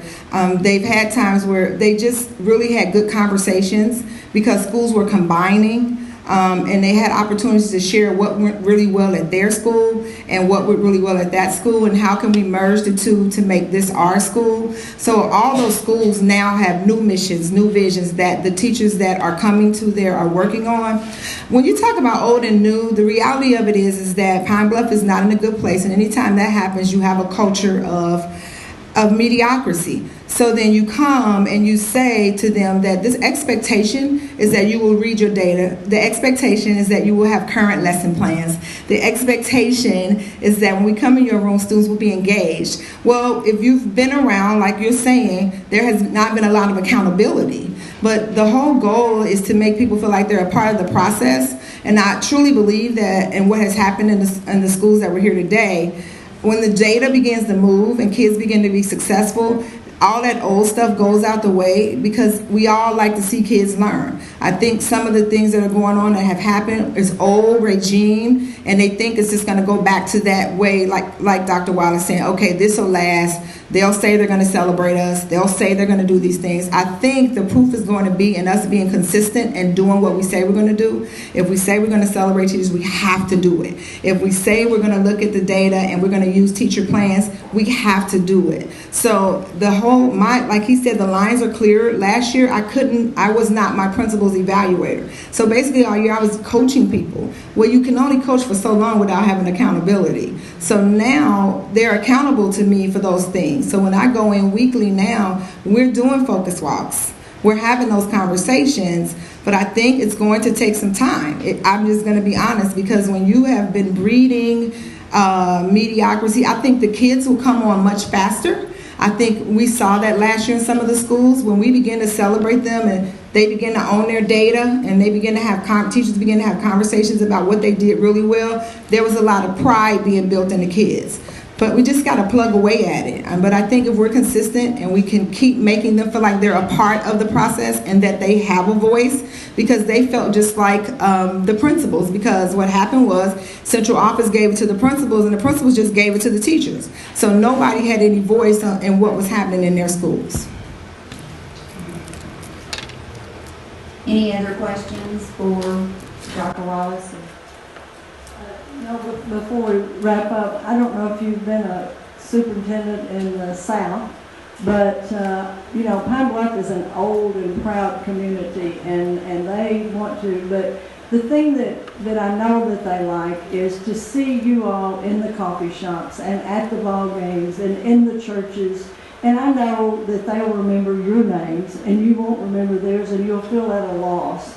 But you can fake it till you make it. Oh my goodness, didn't I just see that? And you know all of those things. But in the South, and particularly for those in the Delta, we like to know our people, and we like to think their people know us. So I know work is hard and days are long, but if you can find time to get out in the community and they see you, the more they see you, the more they know you care. And if they know you care, they'll be responsive, as you well know. So unsolicited advice from a Southerner. And I've got one quick question, just back to the organizational chart. So the one that we have in our packet today, is that the one you're currently using then? If that's the one that has the names attached? Yes. Yes. Now, that one with the names does not include another document that you were sent that also includes functions. That one only includes personnel. So if there's some confusion, the first chart had personnel and functions. And so when we had to put the names, we just kind of removed some of those functions because we thought that the information being requested is who is in what position. And then one more question about hiring. You mentioned, so you, just so I'm clear, you closed two schools? Two schools, and you've eliminated 60 positions? 68 positions and 4 or 5. Those in the top right-hand corner of the org chart, those were eliminated. I think that's 5. So it's 68 plus the 5. And did you add more positions to central office after eliminating those? No, we changed titles. Okay, that's just trying to clear all that up. One more thing, the report that was included in our packet from you, who wrote that report? The report, the very first report on the priority schools. I did. Yeah. Okay, good. Yes. Thank you. When we deal with districts and schools and academic distress frequently, we receive documents and we're not sure if it was written by external providers or others who aren't really part of this, a big part of the solution. And that leads me to one more quick question for you guys. Who are your external providers? Yeah. At this point, for this year, at this point, from the heart, and we have Keith Sanders Group. Those are the only two so far, and we really haven't finalized what that's going to look like. We've met with them to try to look at what our needs are and what the data says. So it hasn't quite been finalized, but those are the two we're looking at. And tell me one more time, now, Dr. Wallace, you were associated with From the Heart, is that correct? That is correct. I have done consultant work from retirement through 2014 with several, but that was one. Okay. And are any of your other employees in the Pine Bluff School District associated with From the Heart? No. Okay, and who is Keith? Keith Sanders is an individual. He has a consulting group. He's done some turnaround work with UVA. I met him through UVA. He's done some work in Delaware and in Memphis and 4 city schools. So I met him through the UVA training, and last year he came and did some unpacking of standards with us, and he worked with teacher effectiveness, and he did some leadership things with us.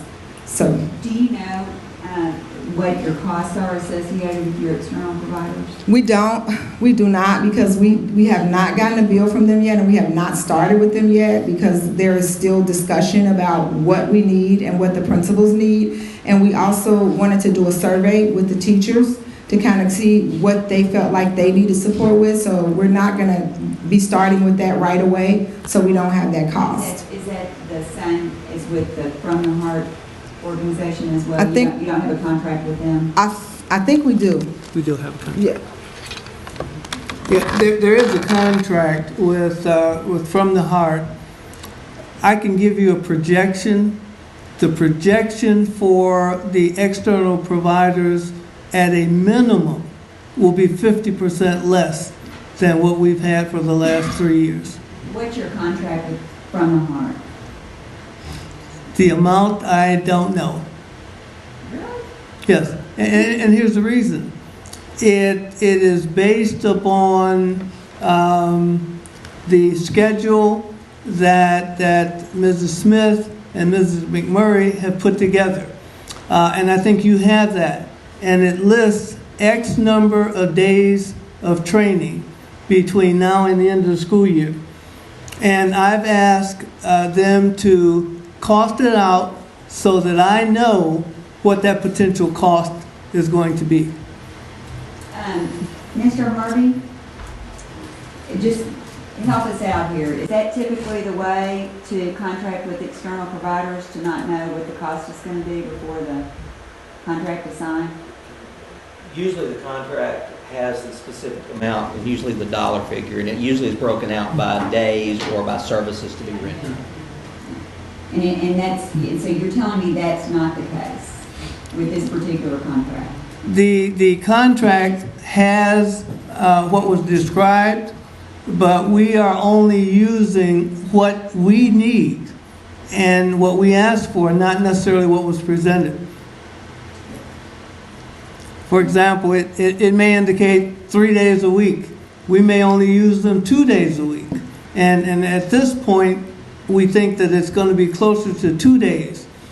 But when we compared the external providers that were in place, that figure was significantly higher than anything that we can conceive, about $700,000 between two providers. That figure is more likely to be between $100,000 and $200,000. I guess my question is just, who determines, so you all are the ones deciding how much assistance you need? Is that in consultation at all with the ADE and Mr. Harvey and your team, or Mr. Wild and his, or I guess is that normal, right, for the district to say, this has been what's been proposed, but this is what we actually want? Is that normal? Mr. Harvey. Yeah, Mr. Harvey. It actually has some variances between different school districts.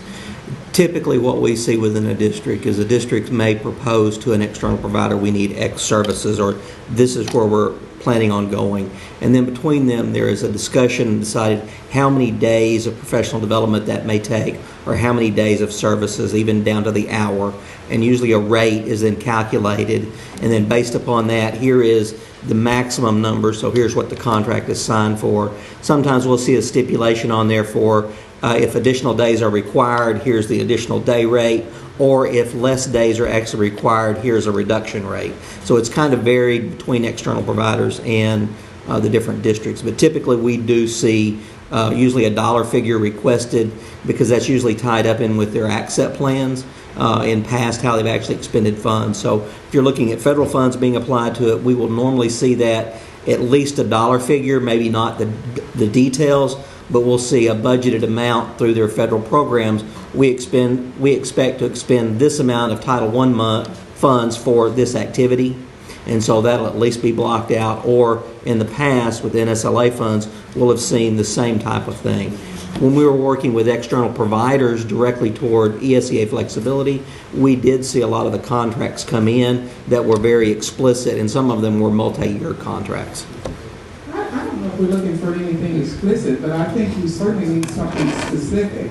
And I think that variance, I can't understand why the contractor would assign an open-ended contract like that unless it were to their benefit, and I don't think it's fiscally responsible. And I think that the patrons, though you say, you know, they speak to us and not you, I think that if I were a patron of the Pine Bluff District, to have something just floating in the wind like that, that could vary one way or the other, minimally, okay, if you're in academic distress, then the assumption is that that could be a benefit. External provider is something that's needed. So I think it's one way or the other.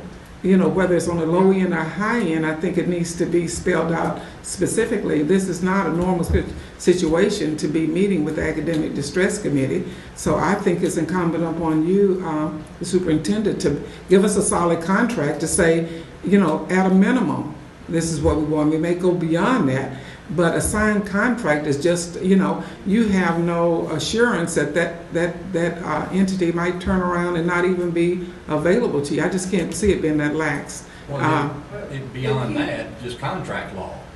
I mean, and fiscal responsibility for the district. You know, if the superintendent and the chairman of the board don't know the amount that they're going to have to cover, I mean, that's just fiscally irresponsible, I think. My husband would kill me if I signed a contract and I had no idea what it was going to cost. So I think that's where we're. The Keith Sanders Group does not done a contract yet. We don't have a signed contract with him because we decided we needed to hold off when we realized that we may need the school improvement people at each school. So we want to make sure that we're fiscally putting the money in the right place. And so that we already had this contract with From the Heart, and so I don't know how it's all been laid out yet, but we know it's a dollar amount. Right, but dollar amount without specifics and deliverables and performance is beyond accountability, is beyond anything. Here we go back to being prudent fiscal managers and being responsive and trying to develop rapport and a relationship with the patrons of the district, and you have something this vague and nebulous. It makes no sense. And we're preparing young people to be professional, and this is a lack of professionalism as it relates to a contract that could ultimately end up possibly costing hundreds of thousands of dollars that were never intended if it's open-ended. I just don't see where this makes a lot of sense, and I don't think that and then if we're not looking at it from a fiscal standpoint, what do we gain academically? I think we should be able to point to a contract with an external provider saying these are the things they're going to give us, and this is the expectation that it's going to deliver these outcomes, and our students are going to do better because this is what they say. And we come back and say, well, our students are not doing better, and the contractor can say, well, I did what I said, you didn't do your part. So I think a complete, solid, cohesive, complete contract is the only way to manage the academic part of an external provider, and I just don't see why that doesn't resonate with someone. I don't think we are saying anything different. I'm doing a poor job of explaining it. There is a dollar rate per day. What was proposed was 3 days per week. I'm not convinced that that's what we need. It may be 2. It may be 1. It may be 5. No. It's a maximum of 3. That's what's in the contract.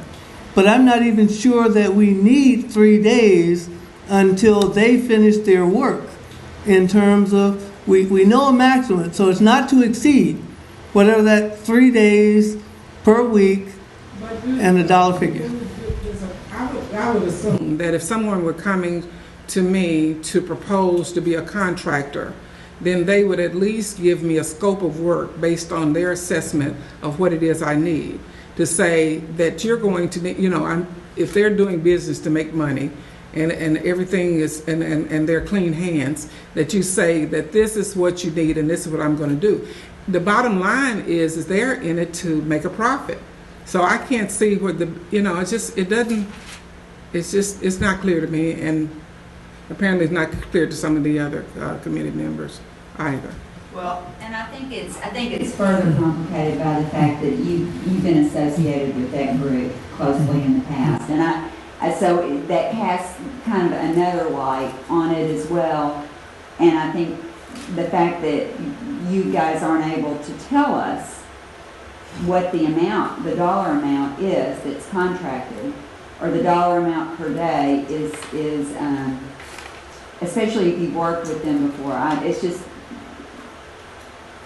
it's concerning. I have a question. Where is your residence where you vote? Nashville, Tennessee. And how many days a week are you in Pine Bluff? 5 to 7. So you're there on the weekends, so you can attend weekend functions? Yes. Okay, so if people don't think that's true, they're mistaken. I'm not sure of what they think. I am there. I participate. My grandchildren have been there, and with me all summer. We participate in any number of activities 7 days a week. I do need to... I'm not meaning to make you defensive. Oh, no. I just feel obligated to ask the questions that are looming, and after, having teenagers in my home, I understand wet blankets in the room and all this, and I'm just trying to get rid of all of that, so we're just, you and me and this committee, and we're talking, and we, in fact, are transparent, so Dr. Wild doesn't leave our meeting wonder what went on. Absolutely. But I do need to take the opportunity to respond. I happen to be a Mississippian by birth. I happen to have served as superintendent of the Jackson, Mississippi Board of Education. Well, you know how to go to the I know the South. Thank you. Mr. Harvey, did you have anything you wanted to add? The information that we were able to find on our system here related to the provisional certificate. The certificate was issued as a provisional non-renewable certificate for 1 year in March of 2015. So it will expire in March of 2016. That indicates through the system that there is something that needed to take place during that time frame. It could have taken place earlier or later to transition that from a provisional to an actual certificate. We will get with the licensure unit to find out what that information is and what was required, and we'll pass that information along to the board members. Thank you. And while we have you at the microphone, would you like to give us a recommendation from the ADE regarding Pine Bluff? I guess I could sum it up in a colloquial type saying. We've heard them talk the talk, let's see walk the walk. Actions do speak louder than words. So within this next time frame, with the amount of time that Dr. Weil will be spending down there and basically what we've heard here today, we can compare actions and what's actionable between a certain set period of time. So before we come back and report to the board next, we should be able to say, here's what's taken place based upon comments that were made and the plan that we've seen moving forward. So we can give you good, credible information so that you can make the next decisions that you need to make. How much time would you suggest? I would like to see, and this is just from me personally, I would like to consult with Dr. Weil so that we draw up a firm timeline. But I would say we should be able to know within the first 9 weeks how school started, what the progression is, and what the possible trend is for the next 9 weeks. By semester, we should have a very quality indication of where they're at and what they should be going toward the next year. Do you think our November meeting then would be a good time to revisit this? Or would you say before then? November. November. Okay. Thank you. Any other questions for anyone? Well, can we make a recommendation then from the committee and vote? Do you have your motion? Dr. Weil, do you need any other, before we, you asked to be able to work with the board directly and we told the school district that in fact is what we wanted to happen. Is there anything more that you need us to direct, or are you have the assignments you need? And Ms. Barnett and Mr. Harvey, do you all need anything more, recommendations from us, or are you? I think Mr. Harvey does. However, from our end of it, I would say that they're giving us access. And to address the question, we already have a meeting scheduled with their federal programs coordinator to review NSLA funds, Title I funds, and we're very aware of the external provider question. And so that is something that when we give you the formal report, we'll be reporting on that. However, I might say that there are some other districts that are running similar kind of open-ended contracts where they approve a daily rate and then leave the determination to the number of days to the local administration. So that might be something for us to review statewide, above my purview, but certainly. Mr. Rogers would probably go nuts. Mr. Harvey?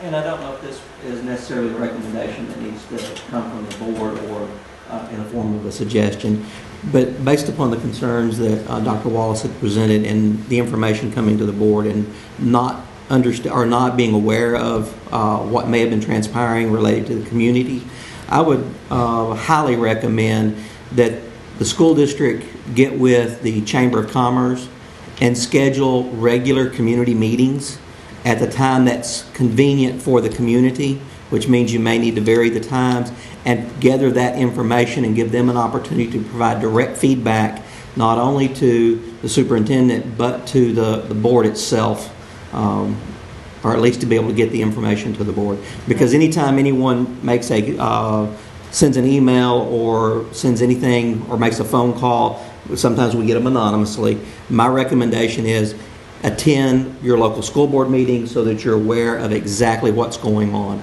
So I think if we had that type of collaborative opportunity for the community, it might be able to alleviate some of the community's concerns and also let those become aware at the district level. I also know that Simmons Bank is really working with Pine Bluff to try to do community revitalization. And I'm sure that they have people there, whether it would be junior achievement or whatever, that would love an opportunity to hear what the schools need and how they can help the schools as well. Okay, do we have a motion?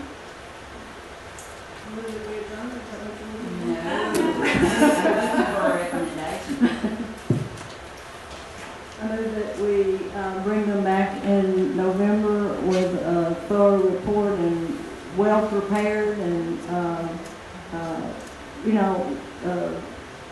we're all a family, and we have to be willing to look at our holy socks, and what needs to be done, and we want to work with you. We want Pine Bluff children to be successful, and we want you to be the people who make that happen. But if it's not, you know, we are more concerned about the kids and then we are about the adults. So please do your very best for them. That's a long motion, but look at Debbie. And can we add the town hall meetings onto that? So added town hall meetings on that. Do I have a second? I'll second that long motion. All in favor? Opposed? I have a question. Yeah. Is that November to the state board or to the special committee? To the special committee. Well, we could do both. I think that's a good idea.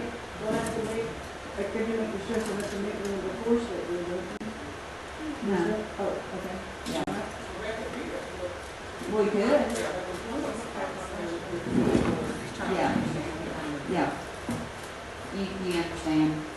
What was the answer? Full board. Full board. Mm-hmm.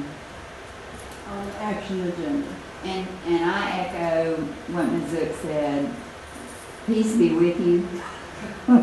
Seriously, good luck. Have a great start of school. We want nothing but success from you. So, good luck. Thank you. And thanks for being here.